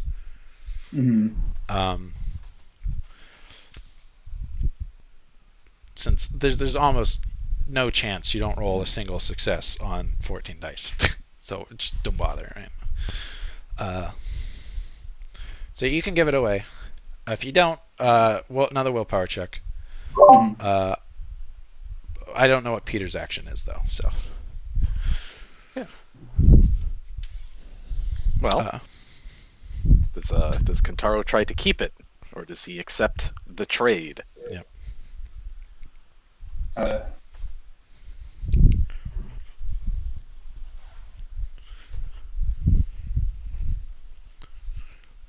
oh man, I'm trying to think in the moment here. What do you mean by the trade? Oh, for the For the crow talent. hmm.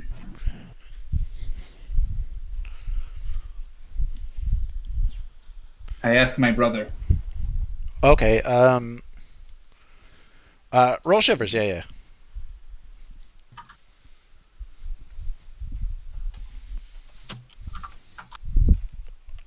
Three successes. Yes. What's your willpower normally? 6. 6.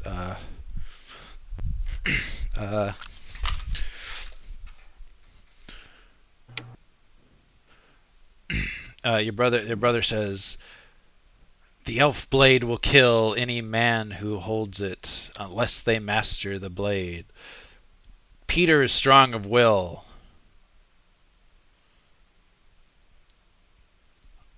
Stronger of And will. Yeah. I hand it to Peter. Uh, And I guess exchange it for the crow talon. Does that count as like a one-handed sword? It counts as a one-handed sword. That was a very important point this whole time. It is Yeah. a -1C, minus one, for its strike. It's -1B for its poke. It is short. All right. It has like shock 1 because it's a crowbar, but I don't. Okay. That hasn't come up. Can I still do an action to attempt to hew at the book one for Peter? To do Or is what? that my entire turn? Okay. Do I still have time for a single attack? Yeah. Sure. Since I guess we just do a cool guy trade. Yeah. No. I'll let that slide. Easy. All right. Maybe take one dice out and we'll just call it a quick draw. Yeah. Pro Talon. Draw your friend's sword. Yeah. Does Hugh have an activation cost? Nope. All right. What's the target number? 7? Yep. 4 successes. Uh-huh. Does Peter try to defend against the grab, by the way? Oh, if he's cutting for it, he'll trust that. Okay, fair enough. So, what happens then is you get clinched, and then it had no defense. What's Indy's strength? 6. 6.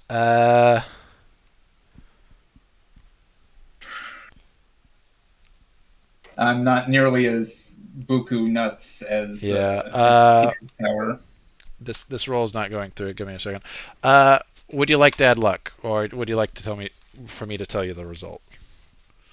Sure. I'll add a luck. Why not?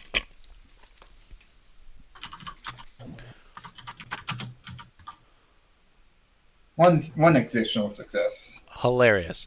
Okay, I'll tell you the result. It has 10 durability. The crow's talon has -1C.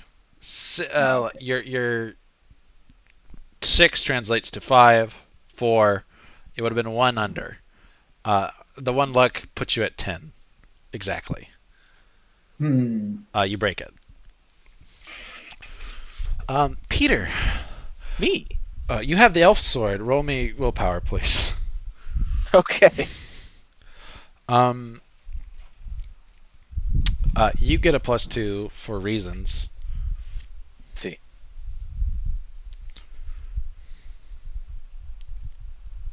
All right.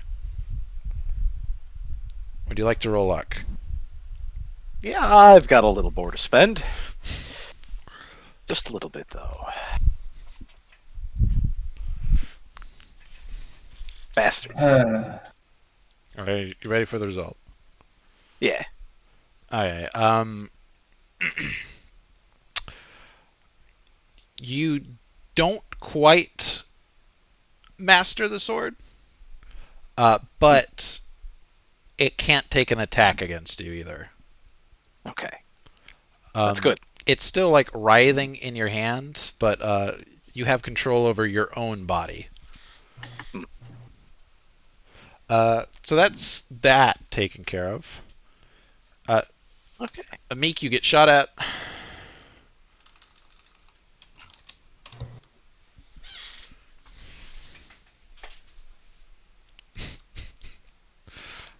Please, Dice Maiden. All I'm asking is for some rolls.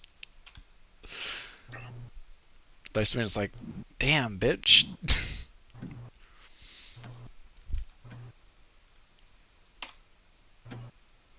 Holy fuck. Wow. Meek, please add up your defense again. Oh, I don't like that. Oh, no. Hmm. Me? Yeah. Yes.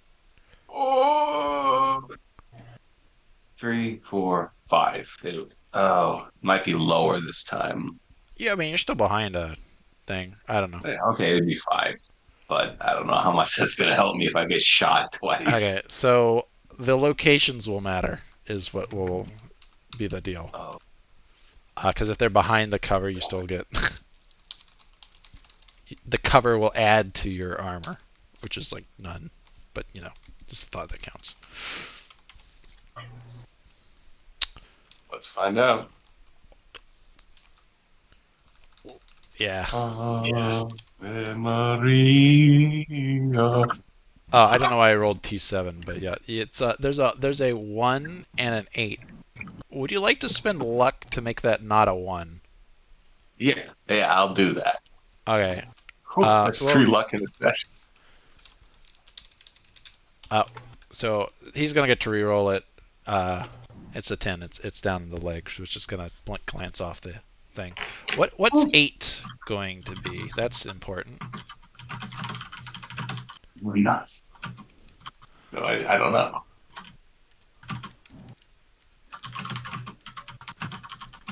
This has been tense. Uh-oh. Yeah. Jeez, where's the damn hit locations? There we go. Honestly, I should be using the Valid hit location. probably, but lower arm. Okay. Let me just look at the ballot hit locations.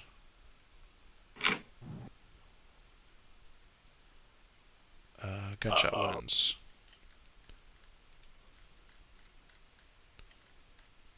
Help. Happle.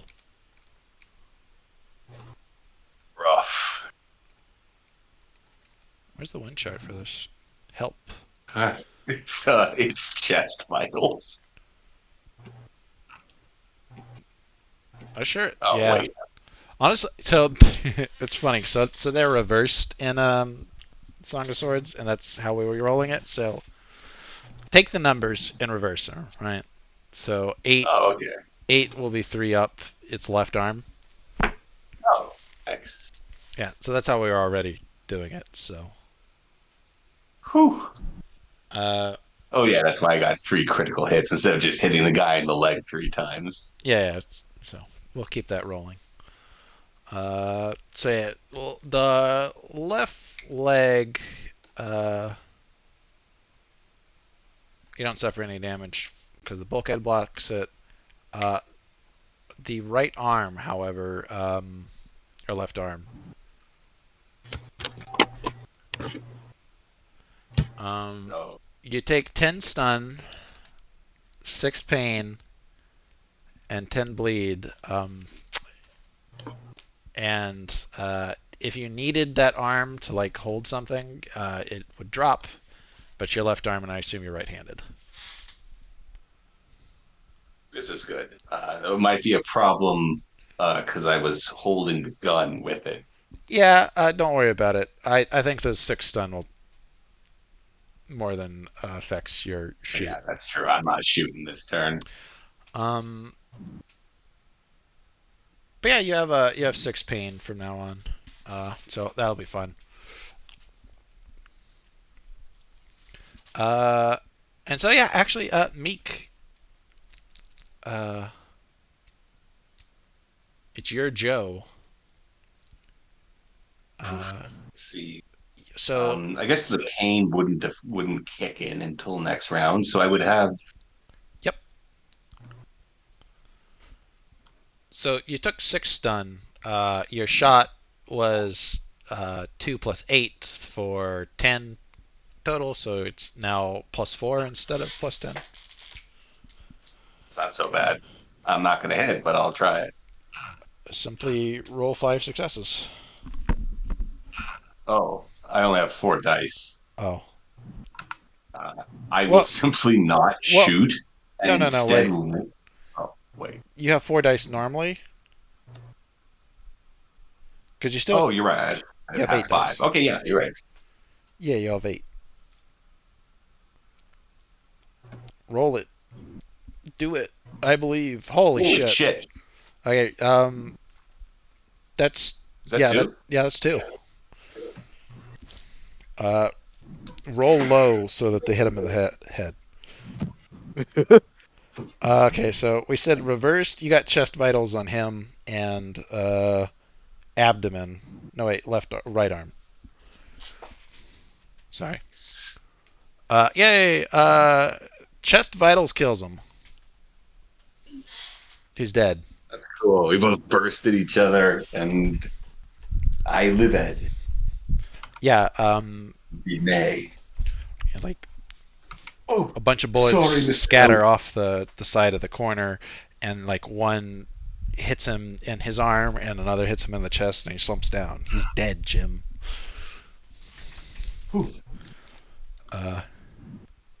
Yeah. Getting shot at sucks, as we've learned. Yeah. Try not to do it. He says right before Genji gets shot at.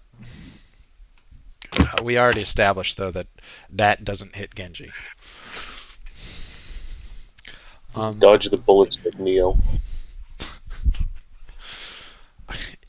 It hit Meek, but it does not hit Genji. That small Asian frame of his just hunkers down behind those Vulcans better. It deflected off my buck teeth and big Coke bottle glasses.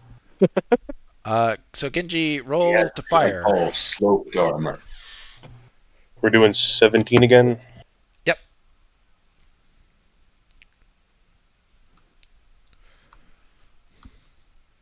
There's one hit. Roll location. He is behind a box, which is going to only be 8 extra armor. So I do. You do a 1d10. Sorry. Okay. Yeah. 7, so 10, 8, 7. Left arm. He's actually already gone. He suffers 6 stun, which means we get to do an over whammy test. You shoot him in the arm. Ah, my arm! And he falls down. He's prone. Part of him is still visible. He's got like 3/4 cover. But he's also been shot in the arm and is in a lot of pain. Oh no. Yeah. Sure hope nothing bad happens to him. Well, so he's got cover. He's got 3/4 from you. He's still got like half from Meek, who's got a better angle on him from the side. Anyways, that ends, I believe, the 4th round. Finlay, you did not find a control room. You've made it to the front of the boat. There's another little cabin, but it's just got bunks in it. for sleepy times, and a little table. They look like they are slobs and they don't clean up after themselves, but no buttons, nothing. We go around to the top. The boat's still trying to grapple y'all. There's nothing stopping y'all from getting off the boat except that there's one guard man who's going to get up and try to shoot one of you. He doesn't have a lot of dice. So, I don't know. I guess I should just start from the bottom then. Yeah, Genji, what do you want to do since you're at the bottom? I think I'm going to shoot the guy who I just wounded. Okay. Aim at him, I guess. Yeah. Sure. Actually, I don't think I'm going to bother. I'm going to use the other one to shoot at the other guy. I'll actually, now that I think about it, I'm looking at it. You're actually out of bullets, so you'll have to reload with one of your actions. Sorry. Could I switch to the SMG? Absolutely. Still an action, but you don't have to roll anything, so. Okay. I'll shoot the guy who I injured and then switch. Yeah. Okay. Finlay, you're at the front of the boat. You can see that there's a guy crawling on the ground, cradling his bleeding arm. What do you like to do? I'm gonna run over to the guy and curb stomp him. You can't quite make it to there. You can get to shore. Okay, I'll get to shore then. Okay. You will be like from where he's like laying on the ground. You can't see him, so he can't see you either. So you basically have full cover unless he stands up. But if he does that, he'll have used an action, etc. So all that stuff. It's that guy's turn. Immediately after, he's like one-armed, like aiming at Genji, trying to get one last round off, before he expires. Because you're shooting at him. Then it goes Meek. What would you like to do? I guess I'm gonna. Also, your gun is also out. So 15. Yeah. 15 rounds and then 30-round box mag. So. I guess I'm gonna retreat into the room because I'm also bleeding. Okay, that makes sense to me. I have 10 bleed. I'll go try to my bandage or something. Yeah.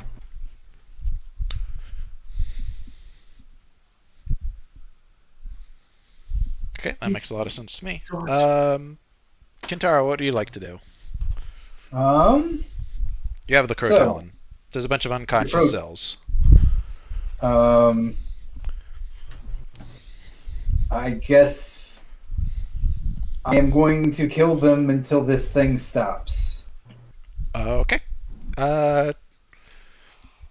You want one on the wall or one on one of the ones that wasn't, strapped to a wall? I'll go with the one that's not attached to the wall. Okay. First. Yeah, there's a guy that Finlay knocked the hell out. And yeah. Stand is up. The ship? Yeah, well, I guess the boat. Like, I won't know what the boat's doing until. Yep, correct. After. Okay. Yeah. The boat is very simple-minded without anyone to give it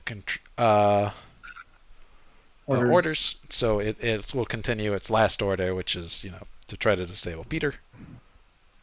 So try to engage him in melee. I really should have covered him.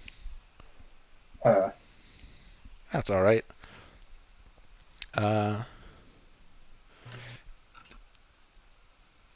Peter, what would you like to do? You have a sword, very dangerous sword in your hand. You're going to have to roll a willpower check. You'll get an additional +2 besides the other one for a grand total of +4. Hooray! Well, there's another elf on the wall, isn't there? Yep. Yeah, that one's gonna get pommel struck. Okay. So roll willpower. Okay. Oh. 5? 5. The sword bends to your will. We love it. Uh, We love the sword. but like a wild animal, you cannot trust it for long. Hmm. It will probably try this at some other point in time. Yes, it's good at that. But yeah, you're engaged with an unconscious man. Roll some dice. Yeah, it's,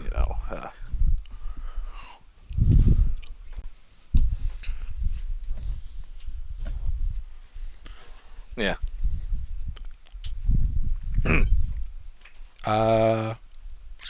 You like brain him. Yeah. He dies. Yeah. How many elves are left? Y'all knocked 4 of them unconscious and killed 2 outright, or 3 outright. Yeah, so there's 2 left. Okay. Wait.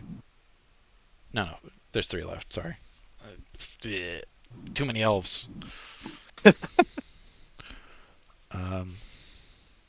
just want to end the dream. What a non sequitorial statement. Too many elves? Too many elves. But yeah. Okay. So there's one still on the wall. So the Zel'Sava tries to grab you. Would you like to defend it all? Yeah. We're gonna parry that. Okay.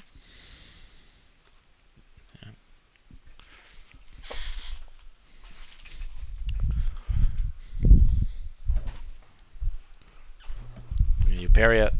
You whack its grasping, steely fingers away. It goes to Kintaro. There is a unconscious man with a broken nose in front of you. You're holding the Crow Talon, Slayer of 3 elves. Oh man, soon to be 4.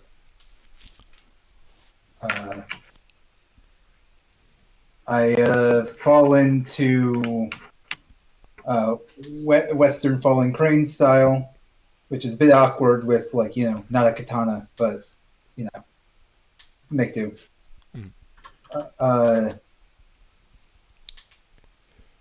I guess I just go for 10 dice towards the head. Yeah. It's an unconscious thing, so yeah. Well, 2 dice, but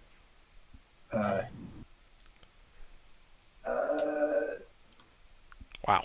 So that's 5 damage with the cop fix on strength. Put 5 plus 2, so 7 minus 1, 6. Yeah. I guess I need to roll a location. I was just going for the head, so yeah. It's a downward swing. Yep, sounds good to me. All right, let me roll location.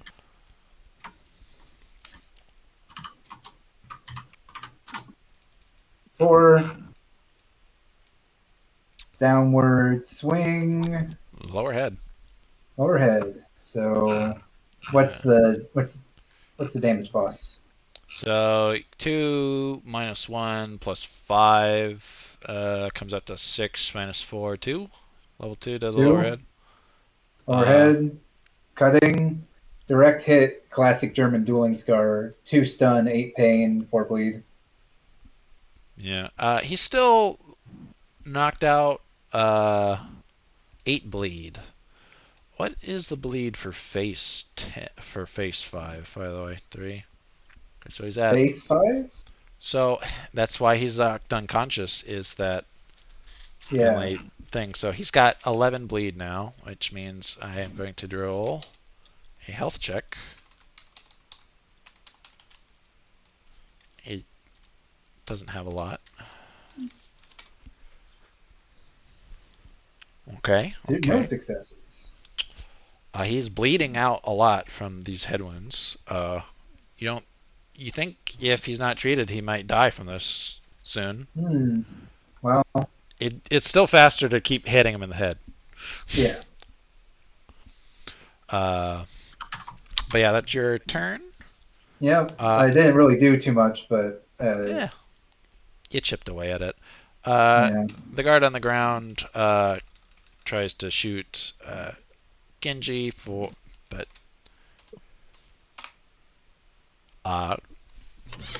nada. Genji, you may shoot him back. Okay, so 15. Yep.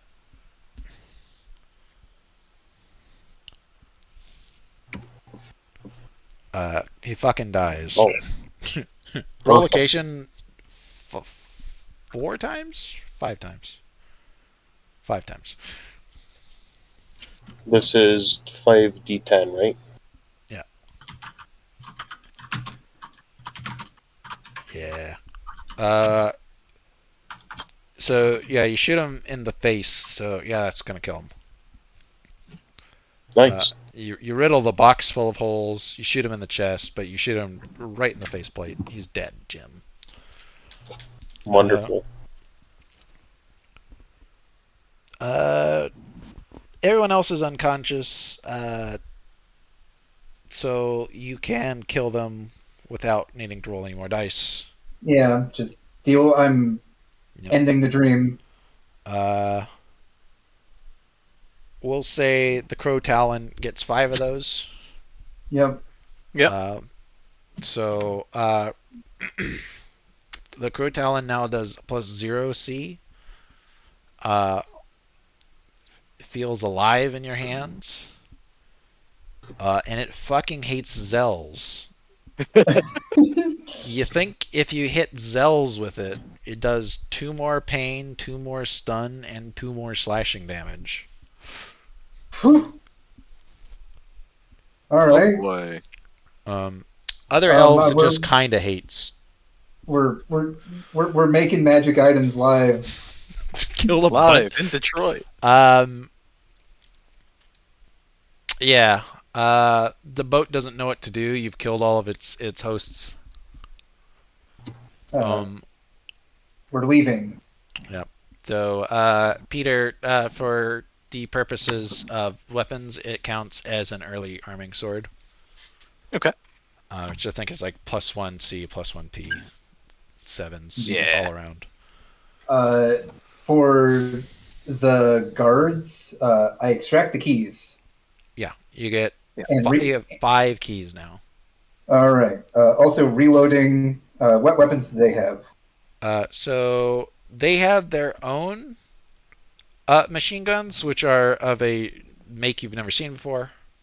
Mm-hmm. And yeah, they're the caliber is functionally the same though. Okay. So they yeah, they have bigger box mags. They hold 45 rounds. Oh, need those. Yeah. Doesn't fit in your guns, but you can just take theirs. Yeah, just taking theirs. We're going to go out.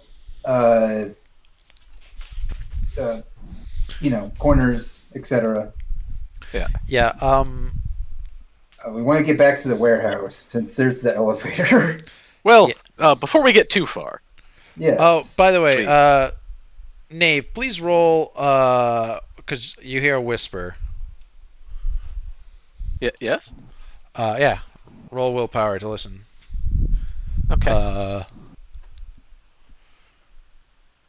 Yeah.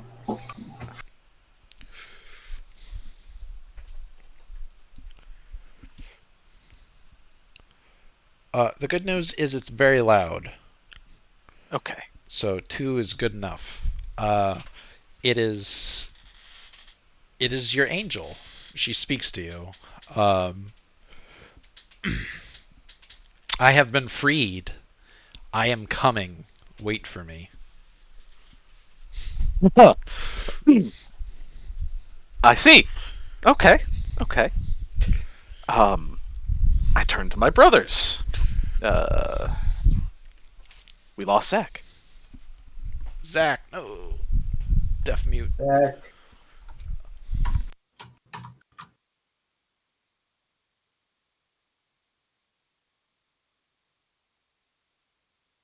Hi, sorry, Mom walked in. Okay. Oh, Are we Mom good? found the SOS drawer. Oh no. Nope, I deafened in time. Okay. You're all my little secret.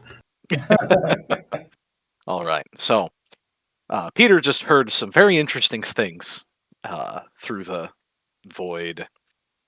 He turns to the rest of the party. I assume Meek is still upright. Yeah, someone should probably help him bandage. Yeah, I'm gonna go do that.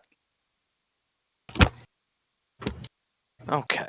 Let me. At the very least, I'm gonna put pressure on it to keep it from Yeah. If you I can don't know roll, if I'm good at bandaging. Yeah, you just need 2 to stop the bleeding. So am I rolling just like intelligence or?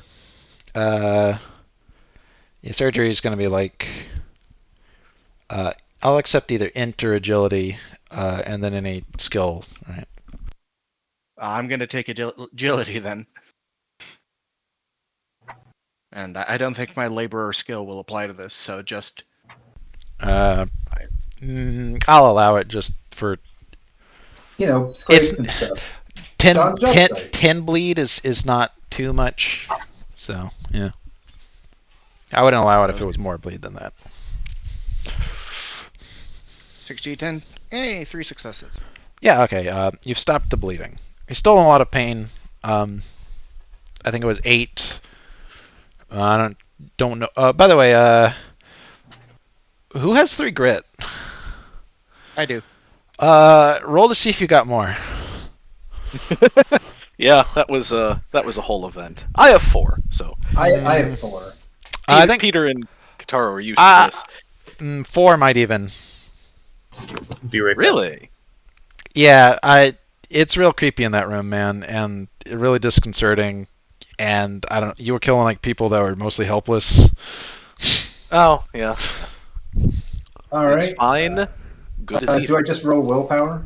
Yeah. Target number. I think the target number. I think you only need like 1 RS to get more. I think. Yeah, y'all all seem to have gone up by 1 So I grade. go up to 5. Yeah. Ooh. Okay. That's fine. Yeah. This is all fine. It's all fine. It looked like the bleeding stopped. Yeah, the bleeding stopped. It's all for the mission. Okay. Good news, So- Jimmy. Your 8 pain is mediated more by your newer grit. Yeah, his soul is hardening. Now, Peter stands there before the rest of you, bearing this bizarre ancient bronze sword that you just pulled out of a generator made of elves and pain. Oh, by the way, it's covered in similar arcane writing as all the walls, but different. It's not the same, but same characters, right? Yes. So. And he says, "Brothers, you have done me so much honor to bring me here, so I will tell you now my truth. My name is not Peter. I am Sir Rickon Stewart, a Knight Templar of Her Majesty's Order of the Briar Rose. See here now that truth manifest, balanced on the edge of this beautiful sword. But it's time now for you all to make your escape. Do not, I tell you, dream of the sailing ship docked to the Spire. That is a slow suicide. No, brothers, you should not escape the Spire, but you should escape the void itself. This is an empty and godless house. But in the dark you all saw, you all heard. In that room you saw the truth. Deep, deep here there are gods that might still hear you and see you and save you. The void, the Zells have always been closer to the truth of it than us men, and see now how they dance. Up is down, up is down. You must go to the house of the gods, brothers, there and be saved. This void is an empty house, but we have no god here anymore. But up there, and he points straight down to the floor, you will find divinity. Owe Kentaro lead them to the elevator where the boxes reached from the floor to the ceiling. For both is floor and both is ceiling. And if you take that elevator as far as it will go, it will take you to salvation. I must remain here, for my angel needs me. I'm running what you just said through my head. So you're talking about the The freight elevator. The freight elevator, yes. Yes. Yeah. Where we had to stack every box to perfectly wedge between the floor and the ceiling. Oh. Because both is the floor, and both is the ceiling. Oh. Remember Owe when looks at you. Remember when I told you then Nave put together a lot of 4s? Yeah. Owe looks at you and says, I see now. And go, hurry, she is coming. She will not like you as much as she will me. Well, Okay, I'm going to start can going. Can you promise me that Tojo will die? Death comes for us all, brother. And he smiles. Then it's nice to meet you. I'd like to introduce myself. My name is Sarazawa Oe. And he starts running away. Peter bows and remains behind. It turned out lies were truth, and truth were lies. Yes. Anyways, y'all all follow Sazawa? Yep. Okay. Alright. Are you going? Oh yeah, the smile is gone. He's been kind of had this goofy smile on this entire time. That is gone. Alright. We're getting to the elevator. Are you getting to the freight elevator? On Pat, on the way out.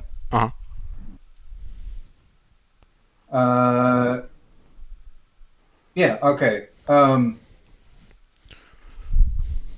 Yeah. Okay. Keep going. Yeah. Just going for the freight elevator. Okay. So as you emerge into the warehouse,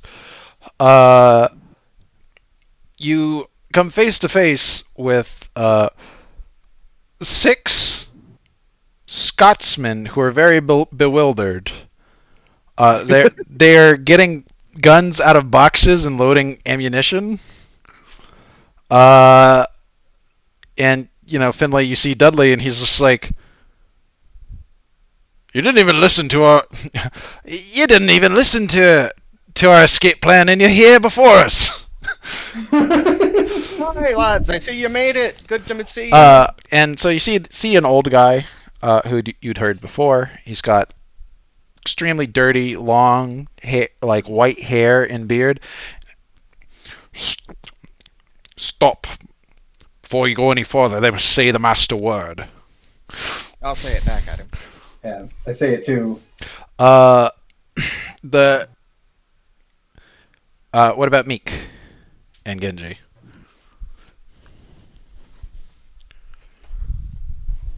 No. Come now, boys. Come now, please. Please. Yes, Genji says the master word. I'm sorry. I muted. Yes, I say it. I made a no-soap radio joke. Yes, I say the master. You feel something squiggle in your eye, and the world seems dimmer, and you notice that the lights weren't quite as bright as you thought they were. Oh. I'm sorry, Mr. Watcher. But hey, don't worry about it. You say the words, and they say, one sec. They all say it back. Good to meet you, lads. I'm Jean Flannery. Now we must get up the elevator to the ship before it leaves. And what do you say, I guess? I'm at a decision point.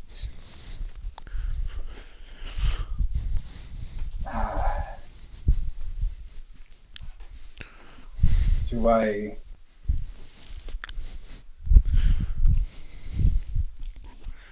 I keep my loyalty?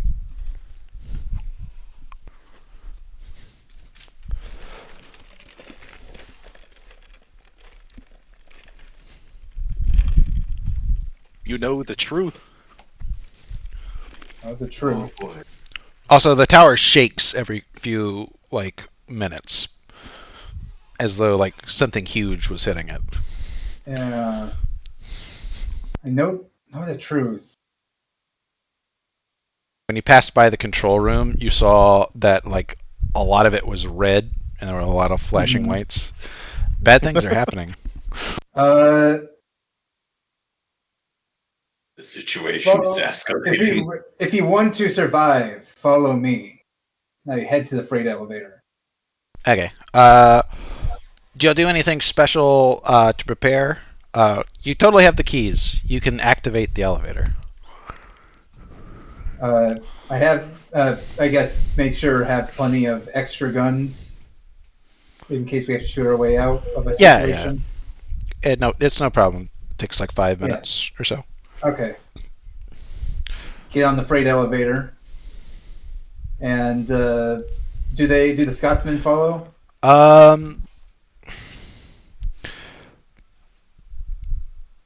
They argue amongst themselves, but with two of them deciding to stay. But John Flannery, Dudley, and two of the other unnamed ones get on with you. All right. To a new world, and he punches it with the key. Okay, great.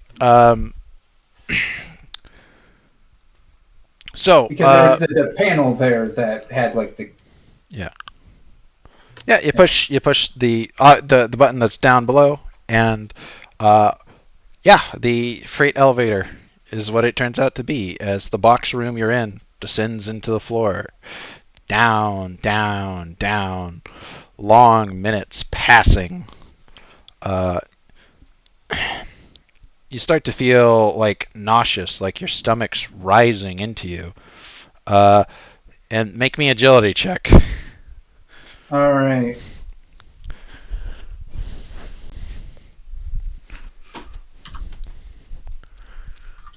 This agility.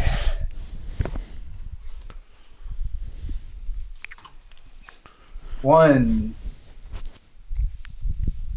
That's just Indy, right? No, everyone. Everyone who's on the elevator. You're all in this box that's turning upside down with me. Yeah. As gravity reverses. Mm. Nave, I can't believe you forced me to opt out of my optional objectives. And my primary one. It's the local gods are going up would have been bad. You could have totally killed Koja, though. Who will be making an appearance later in this episode. But Indy and Claw are the only ones to roll agility. I need one from Genji and Meek as well. Okay. Yeah. Claw, you're fine, by the way. hooray. Andy, you bonked your noggin.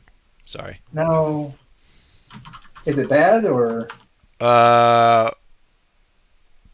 You suffer a level 2 upper head wound, bludgeoning. Ouch. Sorry. No. Zach, you suffer a level 1 upper head. It's not too bad. It's not bad. Just don't. A 0 would be bad. Speaking of which, Fair Jimmy, point. please roll. Oh, yes. Oh, you suffer level 2 to the upper head. You're not doing very well because you've been shot, right? But Yeah, it's true. It's only 6 more pain. Oh. Don't. Your friend Meek is barely holding in there, man. So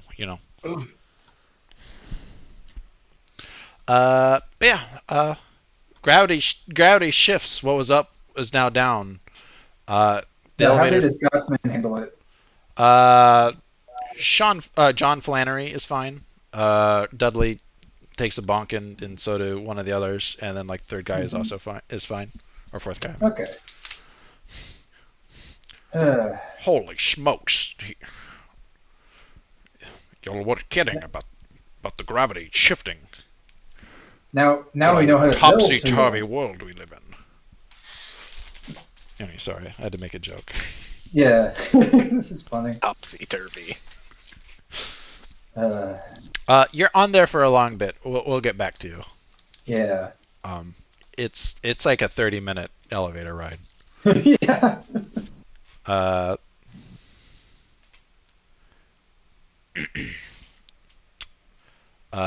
Sir Stewart. Me. You wait by the water. I do.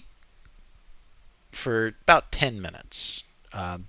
You hear the elevator engage. It's quite loud. And know that your brothers are on their way to a better place. Remember, in our DMs, you have gained 16 arc. Do you Hooray! spend 12 of them to instantly learn the final mysteries of your school? I would like to, yes. Okay. We'll get back to that. Everything's clear to you. You have mastered the way of 5. Blunt is sharp to you. Your angel arrives. She drags with her, and she seems to move even when you look at her. Parts of the statue have broken off, and especially on her hands, and they are simply completely made of tar. She drags the bodies of the 2 Scotsmen that didn't go with her. They've been strangled to death. Very sad. I did warn them. He perks up as she moves into the room, and he is a little surprised to see her moving, but... Yeah. Her feet are broken off as well. She doesn't drag the pedestal with her. I see.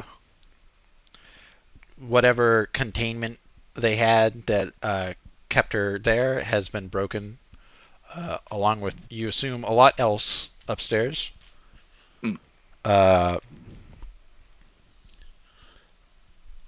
And you hear her loudly in your mind. You have the sword, I see, and you've mastered the way. Good. Everything is as it should be. Just come into the water with me. And she steps into the pool of water. He smiles as if in a dream and dutifully follows along. Okay. The statue starts to crumble away. She's a being completely made of tar, and she's dissolving in the water. The already black seawater turning blacker and blacker. It's like, I will prepare for you a lake of tar. You will know the time. Death is life. Life is death. And so the angel dissolves. And you think to yourself that from behind, this is exactly what you saw in your dream. Sands the sword in your chest. The sword, really wants to kill you. And having mastered the way of 5, knowing blunt is sharp, mastery of all weapons, you sense that there is a lot of magic in this sword. 7-fold times. Indeed. Do you release it to do what it wishes to do? No. Simple as letting a leaf go in the wind. You're stabbed right through the heart by the bronze sword. You do die, and you do sink into the waves. You can feel all of your blood pumping through the wound. And also the tar seeping in. We'll get back to you. Okay. You are officially dead, though. I'll make a note. You'll make a note. You have 100 arc points to spend, though. Your soul still exists, though, and truly the rest of your journey will begin there. Elevator bros. Elevator bros. Oh my God! Will this elevator ever end? You've thought this a million times, and finally it does. It comes to a stop. The doors Yeah. open. I'm still in a dream. Oh, it stopped. Yeah. To be honest, the situation you have arrived in is not better than the one you left. But you are not in a place that is falling apart with unknown horrors breaking in all around. You're in some sort of great room. So the brutal architecture of the spire below is gone, but you still see a similar like hand in the steel plates designed. This was once like a great wonder, but it's fallen into disrepair. There's almost a mirror warehouse here. There's like barrels and stuff stocked. Clearly, this is where everything is cached from down below. And you see like paths through the wreckage leading forward out. Do you follow them? I trace the trails and follow the way out. So it's hours as you wander through this ramshackle ruin. You probably at one point earlier opened one of the boxes labeled food and grabbed some stuff. Yeah. Is it like the same stuff we're eating at prison, or is it? Like it's totally stuff from prison. Weird. It had some pretty decent stuff, so. Yeah, like none of the steak. They must get that local somehow. But there's definitely munchies here. But yeah, you wander ruins for many hours, and before you start to see some more signs in the language you've learned. Mm-hmm. The words read "emergency submarine." Oh, like is that pointing? No. You find a door, like a circular door. And it has that written above it. It is like a hatchway. You can tell it was an addition. It is like welded into the side of the wall. It doesn't match the decor. Does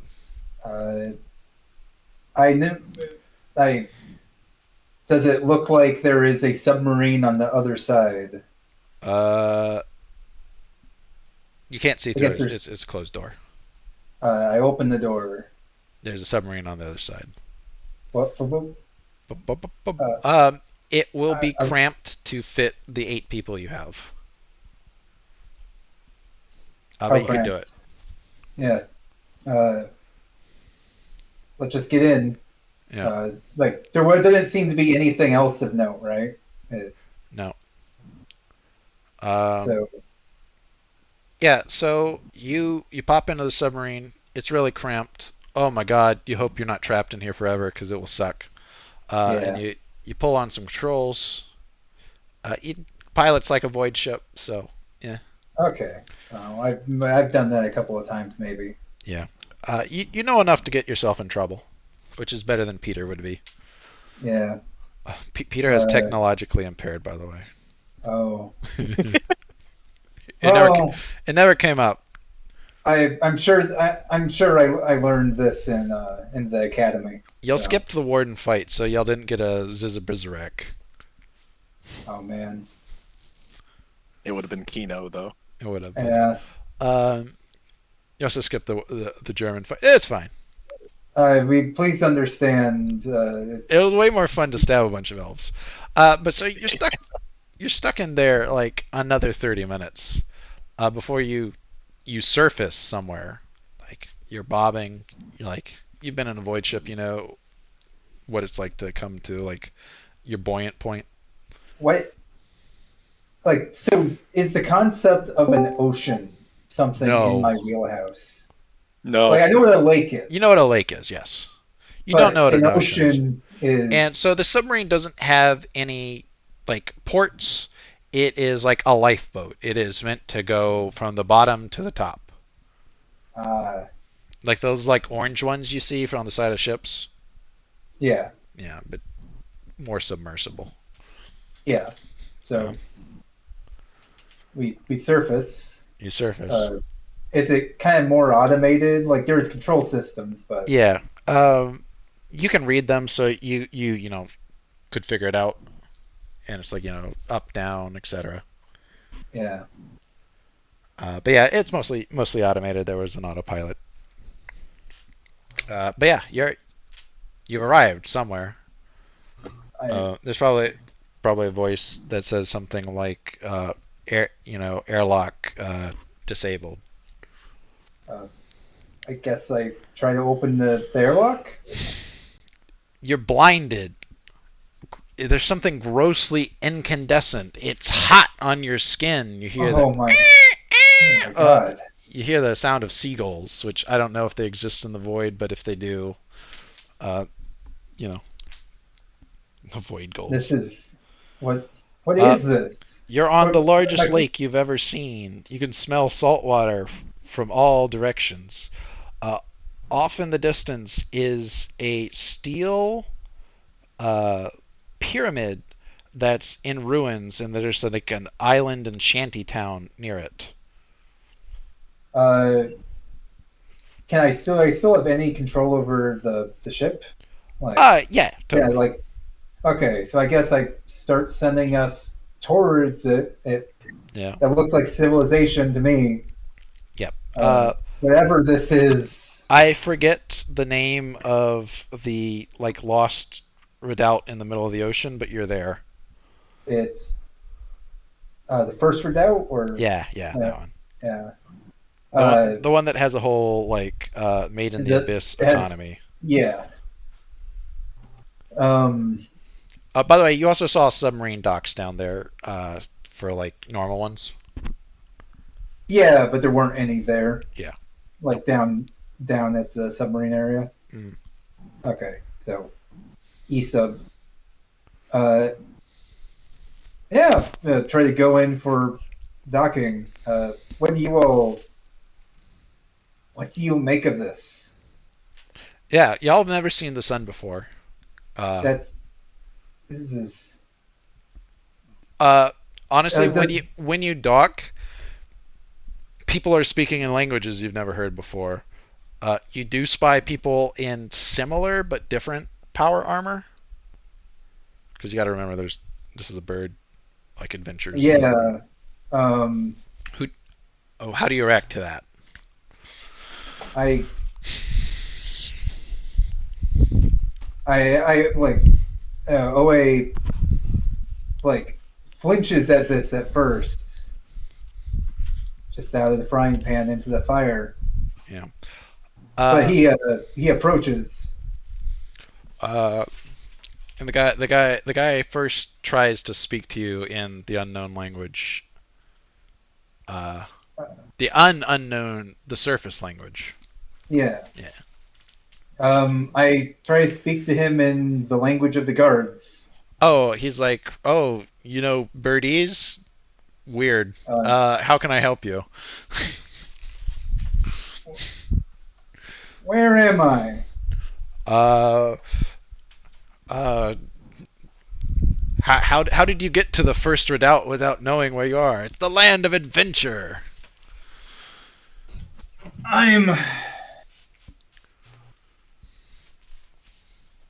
very tired. Well, there's and he tries to direct you towards an inn. I'm going to.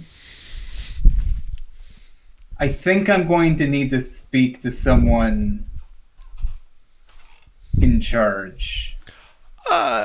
Normally they don't speak to people like that, but maybe you can explain your situation, and we won't get into that. But if you explain enough, he will rush all of you to the mayor. Yeah, I start explaining the submarine part. There's a what?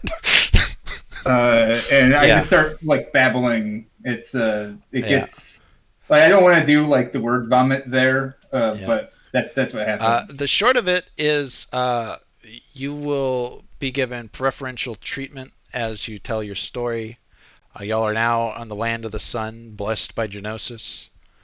And you never have to go back to the void if you don't want to. So yeah.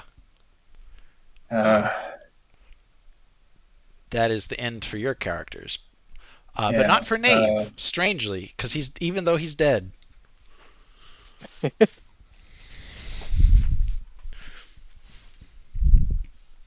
So we're gonna go to Nave.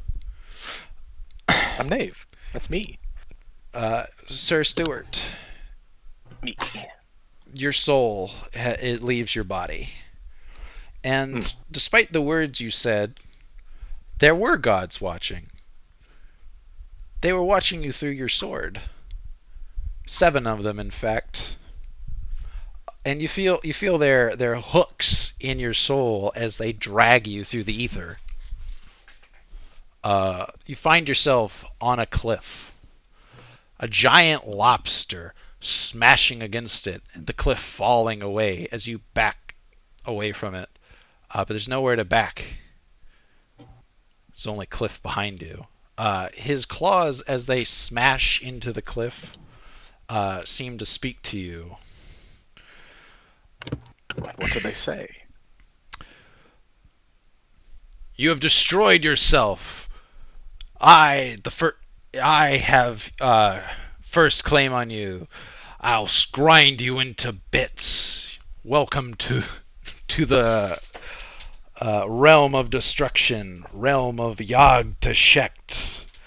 And you watch him, and every time he breaks away part of the cliff, sure, you could call it destroyed, but you see it creates small mounds.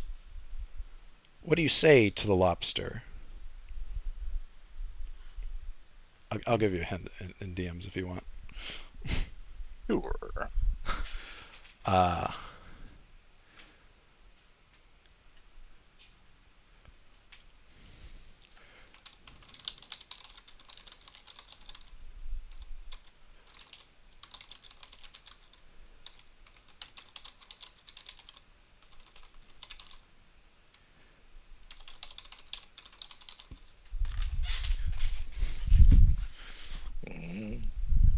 Does that make sense? Yes. Yes. I also see creation. Yes. Destruction is also creation, you think to yourself. And the lobster howls as you're hauled away. Another hook has you. Give me a second. There's so fucking many of these. The next one you go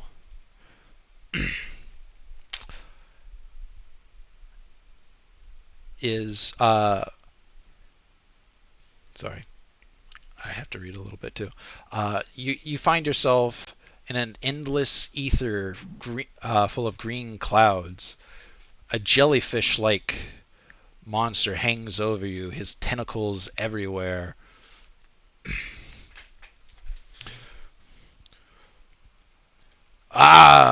Many mysteries you must know. Tell me more about this way of 5, won't you? How is it done? You think to yourself, and you find your thoughts faster and clearer than ever before as you search for a way out. This being that would claim your soul. Come, come. That is not wise of you. Tell me all that you know. Would you not rather stay with me, Yag Chi?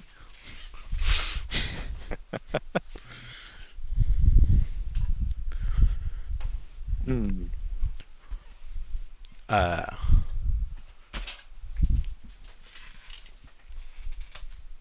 Oh.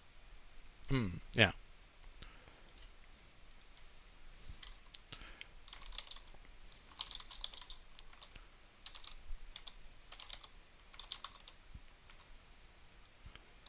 Mm. But yeah, as he said, it would be foolish to leave him, I think. Yes. But wisdom is Um, sometimes foolish. Tomfoolery is wisdom. Yeah, the fucking jellyfish tries to grab you as you're hauled away. Uh,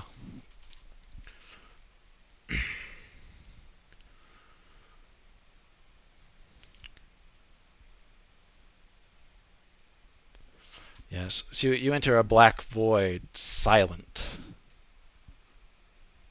No sounds, no sights, no smells, nothing, just you. You feel the present silent, demanding all around you, as if to say, give me your secrets, all of them. But he says this silently, for he is nothing. Yeah. But the silence is deafening. Truly it is. And you feel yourself hauled away once more. A swirling abyss, purple and green, a howl of madness, gibbering voices. There she is. Her great eyes, green and wide, cackling before you. You know her name to be Yogg-Sazadan. She's mad. Insane. You think if you stay here much longer, so will you become. If there is one truth inherent to the way of five, it's that madness is sanity. That one's easy. You find yourself in an endless hall, tables overflowing, the floor covered in the splattered remains of meals, oranges, grapes, apricots, plums, ripe. You can smell like their putrescence on the wind. There's beds where bodies writhe. And all manners of the flesh are taken. Lord of this realm, Yogg-Sazadan, feasts endlessly at this table, always hungry. Mm.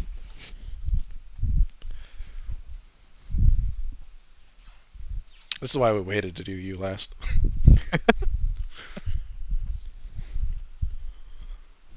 And yet they all seem content and satisfied. Yes. Hunger, satiation. You exit the realm of hunger. You find yourself strapped to an altar. 6 Zells gather around you. You recognize them. You killed 2 of them earlier with the Talon. We have waited for you. What pain we will show you in the realm of Yog-Boma. He's granted us this boon.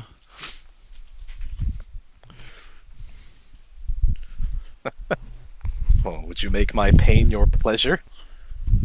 As they screech. Correct. I think that's 6. I didn't count. If I missed one, oh well. Yeah. You arrive at the 7th. It's picturesque. A small shack in front of a great wall. A gate slowly opening. There's a friendly man. He smiles as he sees you. Was that today? I swore Yog-Chi told me it would be next week. I'm so forgetful. The others have all failed, and it comes down to me. Will you not stay forever? It's so lonely here. Come, sit a while. You don't really wish to succeed, do you?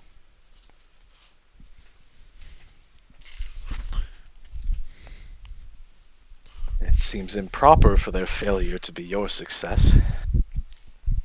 He smiles sadly. It might have been better had it been. And you find yourself drifting in the void. You were 5, and you have defeated 7. You have become 12. An 8th hook sinks into your soul.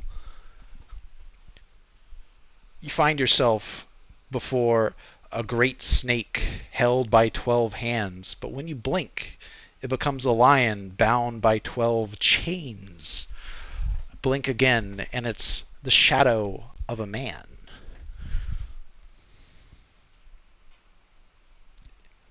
It has long been since someone has come to the realm of 12 unbidden. Come sit a while with me and talk.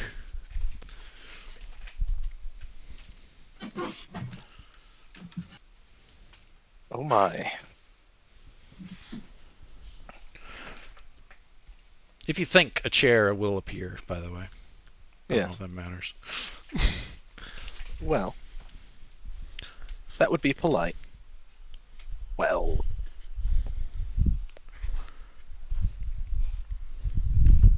But at the same, do I then carry a blade? You think about it. You and the sword are now one. It is but a heartbeat away. Mm.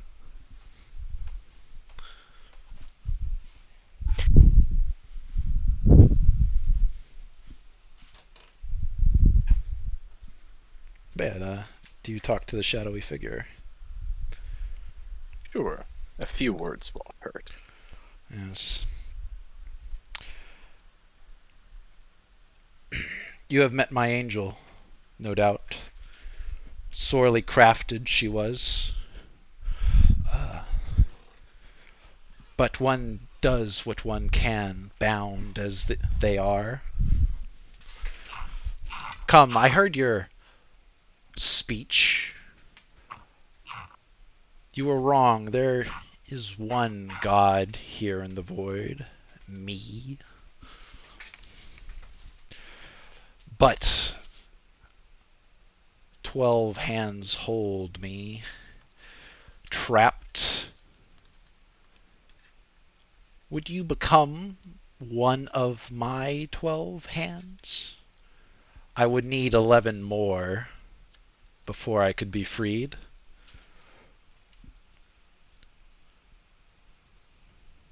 If you do so, your death will become life.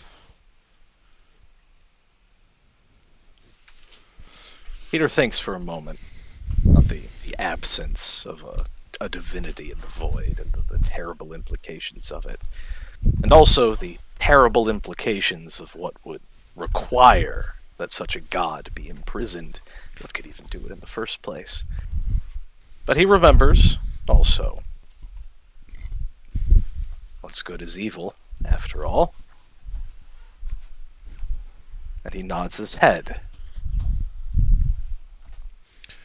And he says, the being does not move. it's a a man the shadow of a man sitting and he simply smiles. It's like, I will make you anew. No longer can you be known as Sir Rickton Stewart. A new name will have to be fashioned. He thinks for a minute and laughs. I think Peter will do fine. I was like, you have only two goals. One, to find the other 11. You will know them by sight. And two, to free me from this prison, so that all that is evil can be made good, and all that is good made evil. Rise, my apostle Peter. And yeah, you are alive again. The sword wound is healed. The water is completely cleaned of all tar. You can hear the angel's voice, if you think at all, and know that should you wish it, the sword would be at your hand at a moment. Hours have passed. You know not how many. And if you leave the room and enter the warehouse, you find a creature there. Oh? Yes, there is a 10-foot high mound of bodies, and there upon it sits a figure of a man hunched over. You can hear him biting and slurping as he devours them. And as you notice him, 12 eyes appear on his back, and you know him when you see him. This is a possible apostle. And the creature is suddenly facing you. You watched his body contort, and simply he became. Ah, Spireling, you still have my blessing upon you. Before in the tunnels I could have slaughtered you, but now I sense another. Come, let's talk a while. And that's where you'll end. We'll end the story. Knave, you've become chosen by the thing in the void. Speedo. You're his first of 12 apostles. I don't know what that means. I didn't bother. You have one Yes. divinity. One of your stats immediately became 12. That's as far as I got. And your maximum for all of your stats is 12. Assumably, he has some powers like other chosen do. Yeah. Yeah. I hope you enjoyed the end of Spire Gellion. That was wild. No, We made it. Yeah. I'm very tickled. So, can we go over the truth? Yeah. Let's go over it. All right. I guess I'll start. So I was given a hidden role before game started. The character that you all know as Kentaro Oe, he revealed himself as Sarazawa Oe here at the end, as a sign of his respect for. Well, I guess he's now Peter again. At the beginning of the campaign, he mentioned his brother Sarazawa was a member of law enforcement or something. Sarazawa is a member of the Shinsengumi, or equivalent thereof in the setting. He was tasked with a mission of figure out what's going on in the Spire and kill the fourth son of the Emperor, Tojo Hinamoto. for the reason of he just left the country and became a pirate. So it's really embarrassing. Tim doesn't want his son dead, but Secret Service wants it. There's certain matters. OA, like, I don't know. There's a lot of like interpersonal stuff, but that didn't ever come into play because it wasn't relevant. Yeah. It didn't really come up too much. I thought it would more, but we got more into the mystical side of things rather than into the actual. I didn't know what type of game it would be. Yeah, I'll say that. There's a lot of ways. I can't believe no one died. We were close. Yeah. He has Subterfuge 10, by the way. Oh. Snap. I didn't know if anyone would notice when I did my Subterfuge rolls when I was rolling 18 dice for those. It was pretty big, yeah. It didn't come up like I thought about it a few times, but it went fine. I will say at the end there, in the epilogue of reaching the sun to see and getting to the first redoubt, I did have a option appear in my head where I remembered that he still had the rifle. And he could have, continued where we left off.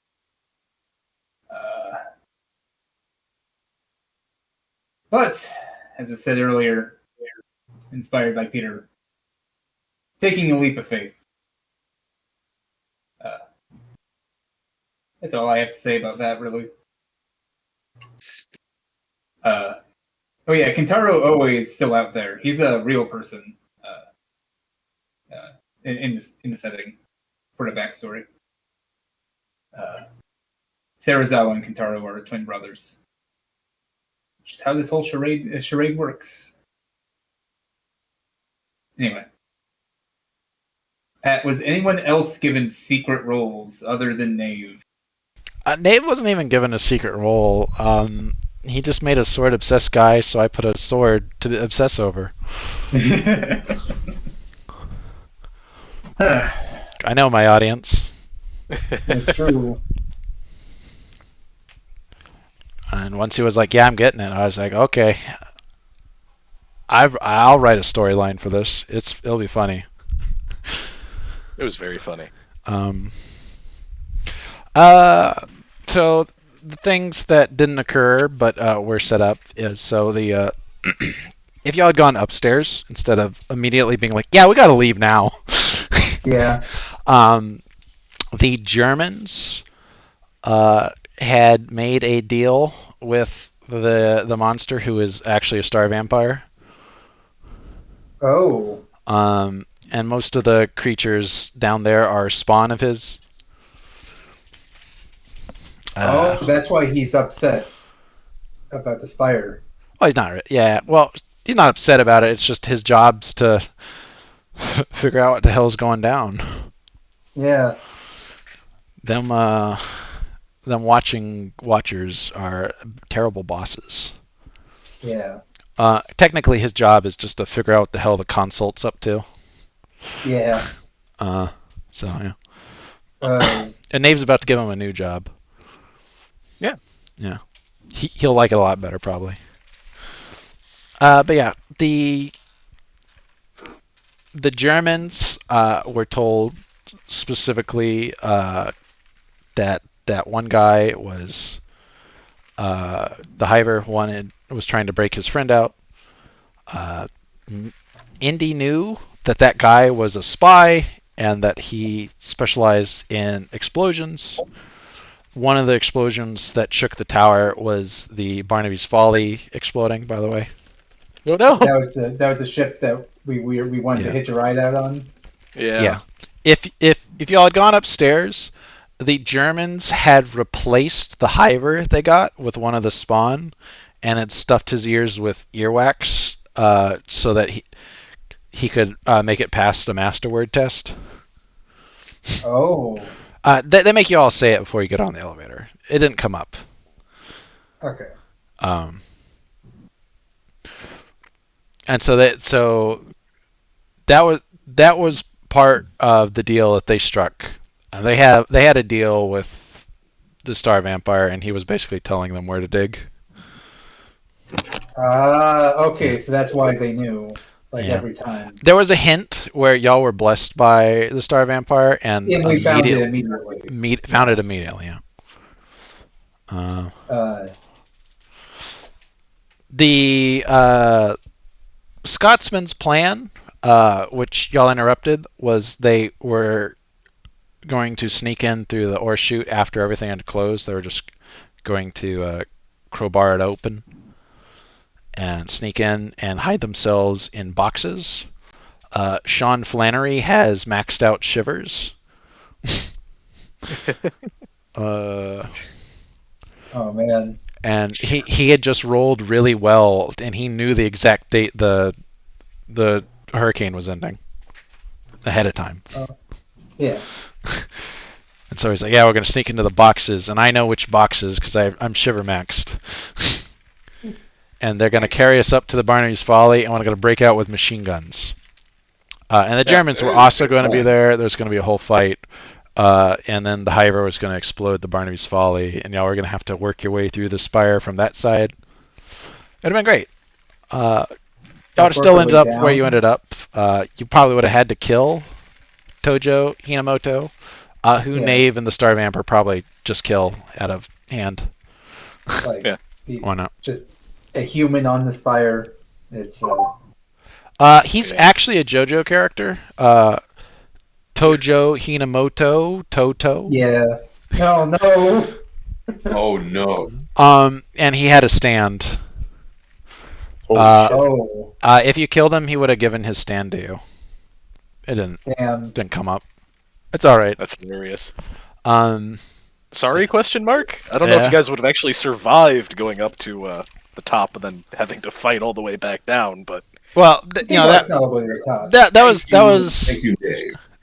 was how I planned it. If y'all went upstairs and then the whole German Scotsman escape plan fired off and had to work your way down. We didn't have to kill the zealous science lady.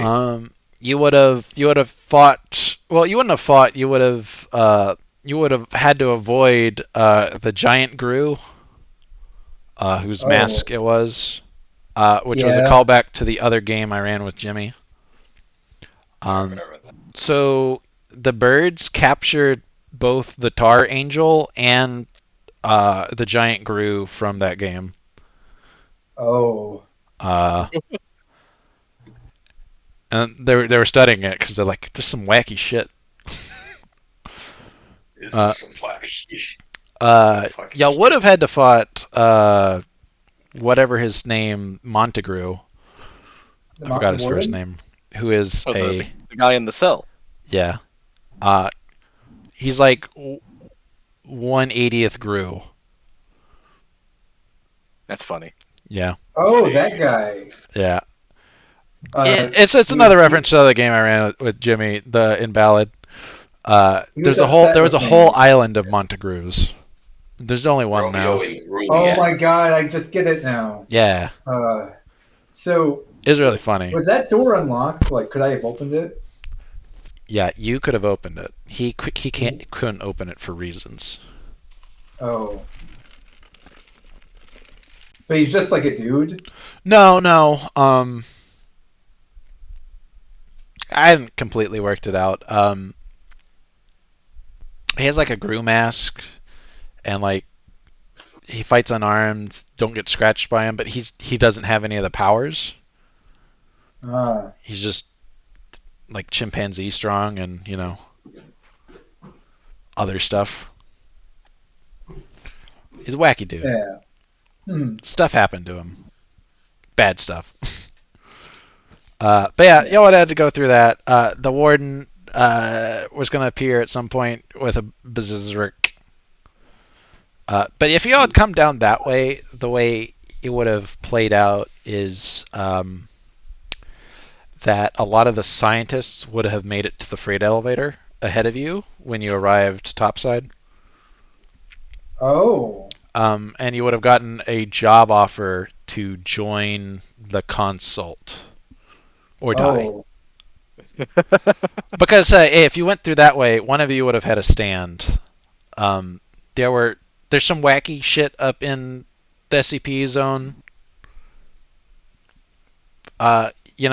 They're cursed objects, but This feels like that we ended up going essentially. This is the better. This is the good route. Yeah, this is the good or golden ending. Like. Yeah, no, basically. this is the golden ending. It's great. Like what? Like we get to live under the sun. And I need to update Havoc's journal that I have a new character for Bird Quest. Yes. You do. You listened to the schizophrenic's ramblings and were saved. But yeah, thanks for coming to my short campaign. It was great. I'm happy to have been. Yeah, I loved it. Yeah, see, this is why I was like, this could be more than one session, because if you had gone the other way, it would have been two. Yeah, I'm like... That becomes a whole friggin' dungeon crawl. Yeah, but I was like, hey, they could sequence skip and just go right there. It's just there. It's right there. Right there. Again, yeah, if we went up for dinner, then yeah, things would have progressed. It would have been two sessions, yeah. Yeah. But, yeah, just... I don't know. What's this episode going to be called? Huh? Oh, this episode of the Spire when you put it on good lord, I'm not sure yet. Up is down. Up Ascension. Yeah. Up is down. Yeah, up is down. Ascension. Yeah. Anything. Up is down. Good. That's.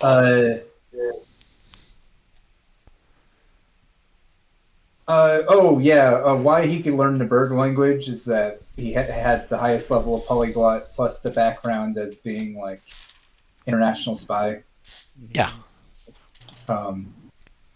Yeah, I told him in DMs that I'd allow him to spend extra points to learn it quicker and without great study material. Yeah. So he spent 3 arc on it, which is really useful. Yeah.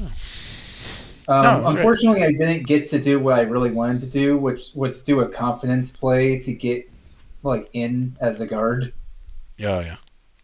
But that would have been if you had gone the other way, there would have been probably a time or two that would have that would have been really handy. But like I was like, there's a non-zero chance that y'all went that way.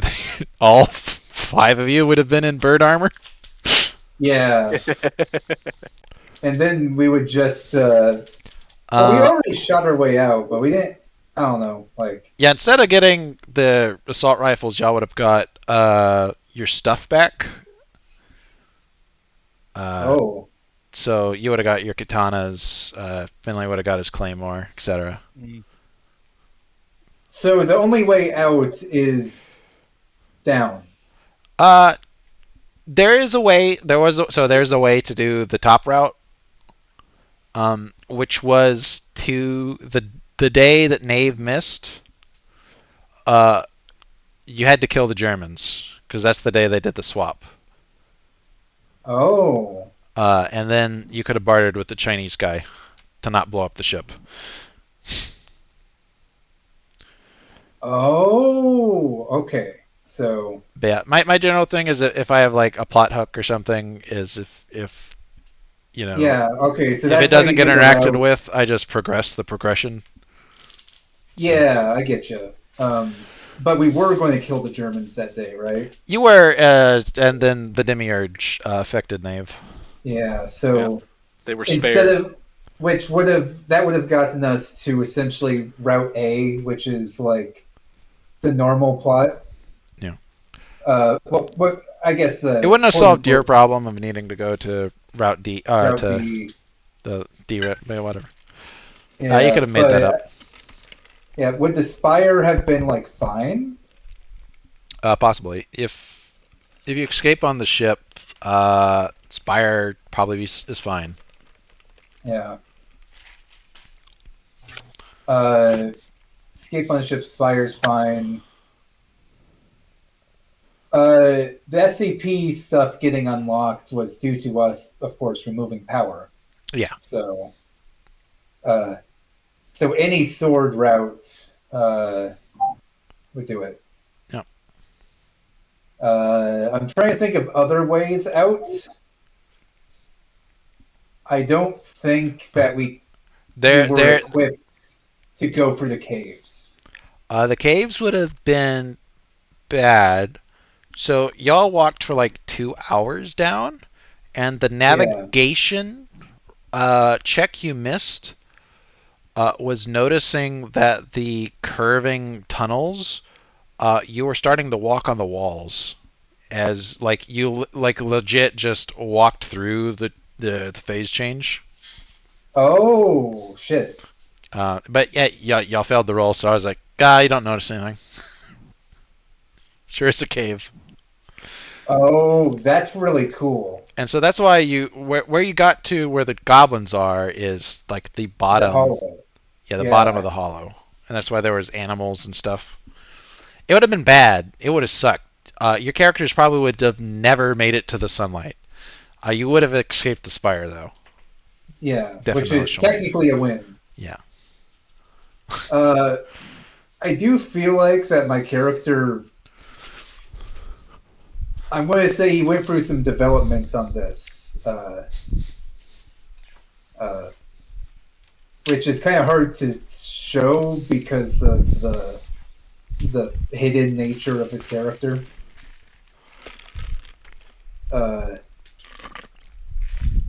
Leap of faith. Yes. So Nate, I actually had fake arcs that I gave to Pat and real arcs I gave to him, one for each character. Mhm. The fake arcs were like, oh, like the flaw is like Kintaro's a lech, while his real flaw arc is the tem the it was like the beginnings of madness or something like that, where the place is getting to him.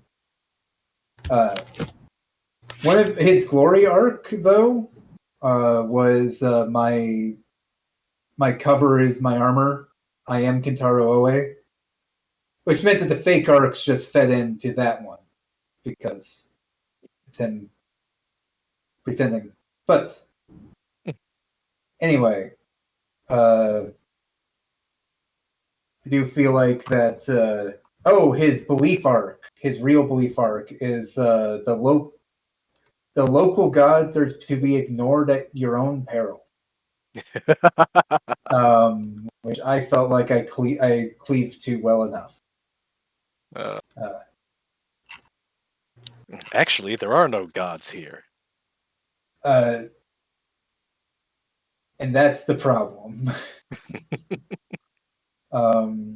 His epic complete my mission, which I guess he failed that since his mission was report back and also kill the prince. It's fine. It's fine. They will surely know that the spire has been destroyed. Yeah, we sent our guy in there and it's gone now. It's gone. Maybe he was related to that. Flaw, the stirrings of madness. For Sarazawa Oe. Local gods ignoring your own peril. Kentaro Oe. Saga, escape to Spire. Epic, avenge my lover. Slay the pirate prince. Glory, I am Kentaro Oe, friend of the week. Belief, freedom above all else. Flaw, lech with an aversion to duty. So, anyway, we made it out. I guess my character speaks birdese, so the next logical step is that he's like he doesn't have anywhere else to go, and he didn't go with the bad ending of what's the Heart of Darkness game you showed me?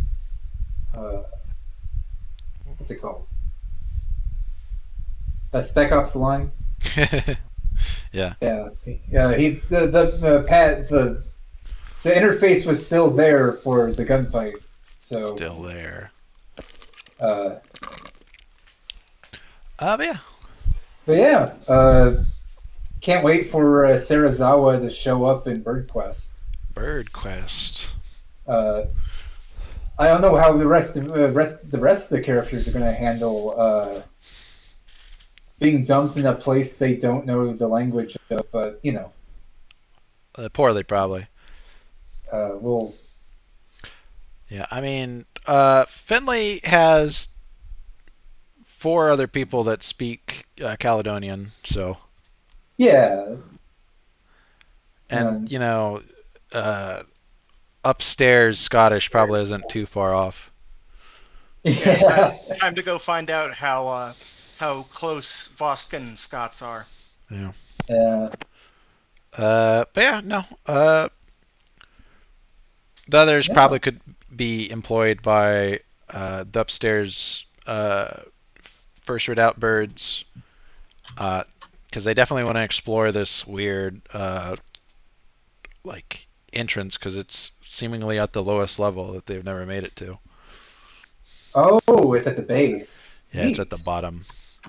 I told Havoc the backstory is that the first redoubt had discovered this, and basically all they built was a viewing platform down there, because they're like, it's kind of neat, this weird shit at the center of the planet. I don't know. We'll get to it eventually. Reverses and everything. Yeah, and the consult knew it was there because the break for that probably happens around the time of when the first redoubt became Atlantis. Probably. Mm-hmm. And but yeah, they have a submarine. They're trying to research void stuff. Yeah. That's pretty cool though. I was getting kind of the BioShock vibe when we were coming back on the elevator. Yeah. Where I'm like, oh, this. I was kind of expecting the consult to already be set up there. Well, it's just they don't have a permanent. They don't have a base there. Yeah. It's just a small little outpost. Honestly, some of the people probably still escaped in the time when Peter was knocked unconscious, and probably got a rescue a few days later when a consult sub showed up, because they have a pretty constant stream of those guys showing up. Oh man. They're using the Spire actually has almost no trade with the Void. They just buy guns and ship them down because it's cheaper than having the Zells do it. Oh, yeah. So okay, so that's their deal. Is just there's a couple. There's a few things they sell that are super technology, and that's why the technocracy is interested in skin spies and all that. But yeah, they buy a lot of Sturmgeweers. They want the Moonstone because they're building a giant Moonstone cannon somewhere. It's just someone's pet project. They're not sure what they're going to use it for. It'll probably help. I don't know what Havoc's version of the consult is, but in my head, they have They are getting Ylang to guard their souls from him who stares back, Mhm. which they know means he'll fail eventually. But he'll fail right before they succeed, and they don't know when that's going to be, so that's a long time. Yeah. Because that's the most poignant time. And until then, hey. So the Spire's original point is we found this big empty space. Since this would have been pre. Yeah, it's way back. Uh, It was a novelty when the first readout was a thing. Yeah, because there would have been no people there yet. Yeah, and the consult are their deal is they're really trying to figure out how to stop him who stares back from destroying their souls, and they will do anything to stop it. Yeah, because it's the it's the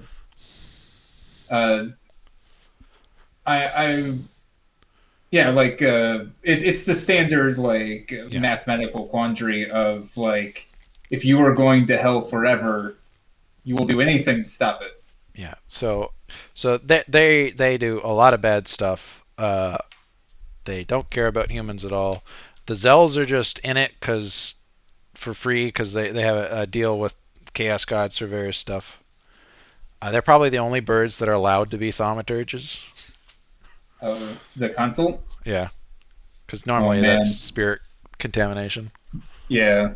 And as Avic was telling me, he's like they should almost all of the upper people should all be sorcerer thaumaturges.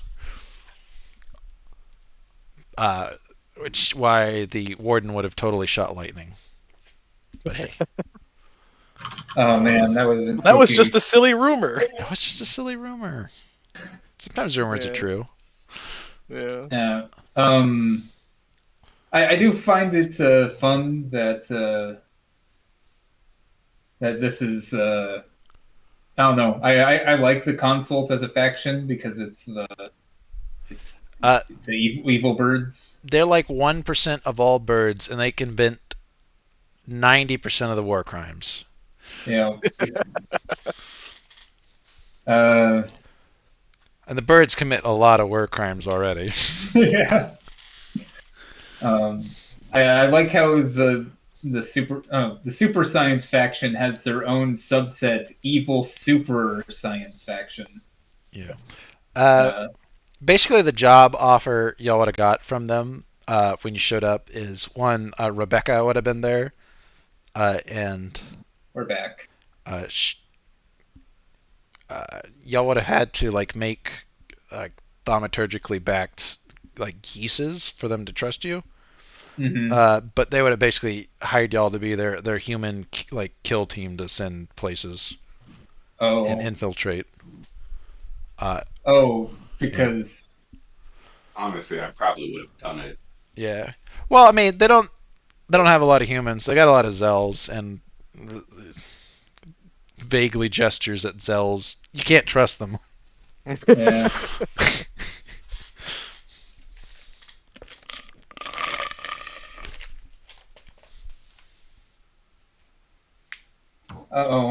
Advocates posted a spoiler. Oh yeah. Cogwheel. Oh no! What does it mean, Indy? Oh man. Oh, fuck me. Oh no. Wait. I can guess what that is. The cogwheel. That is, I mean, it's not my symbol, but I'm betting that's the Zurozai Zaipatsu. Oh. The bird slopes. Oh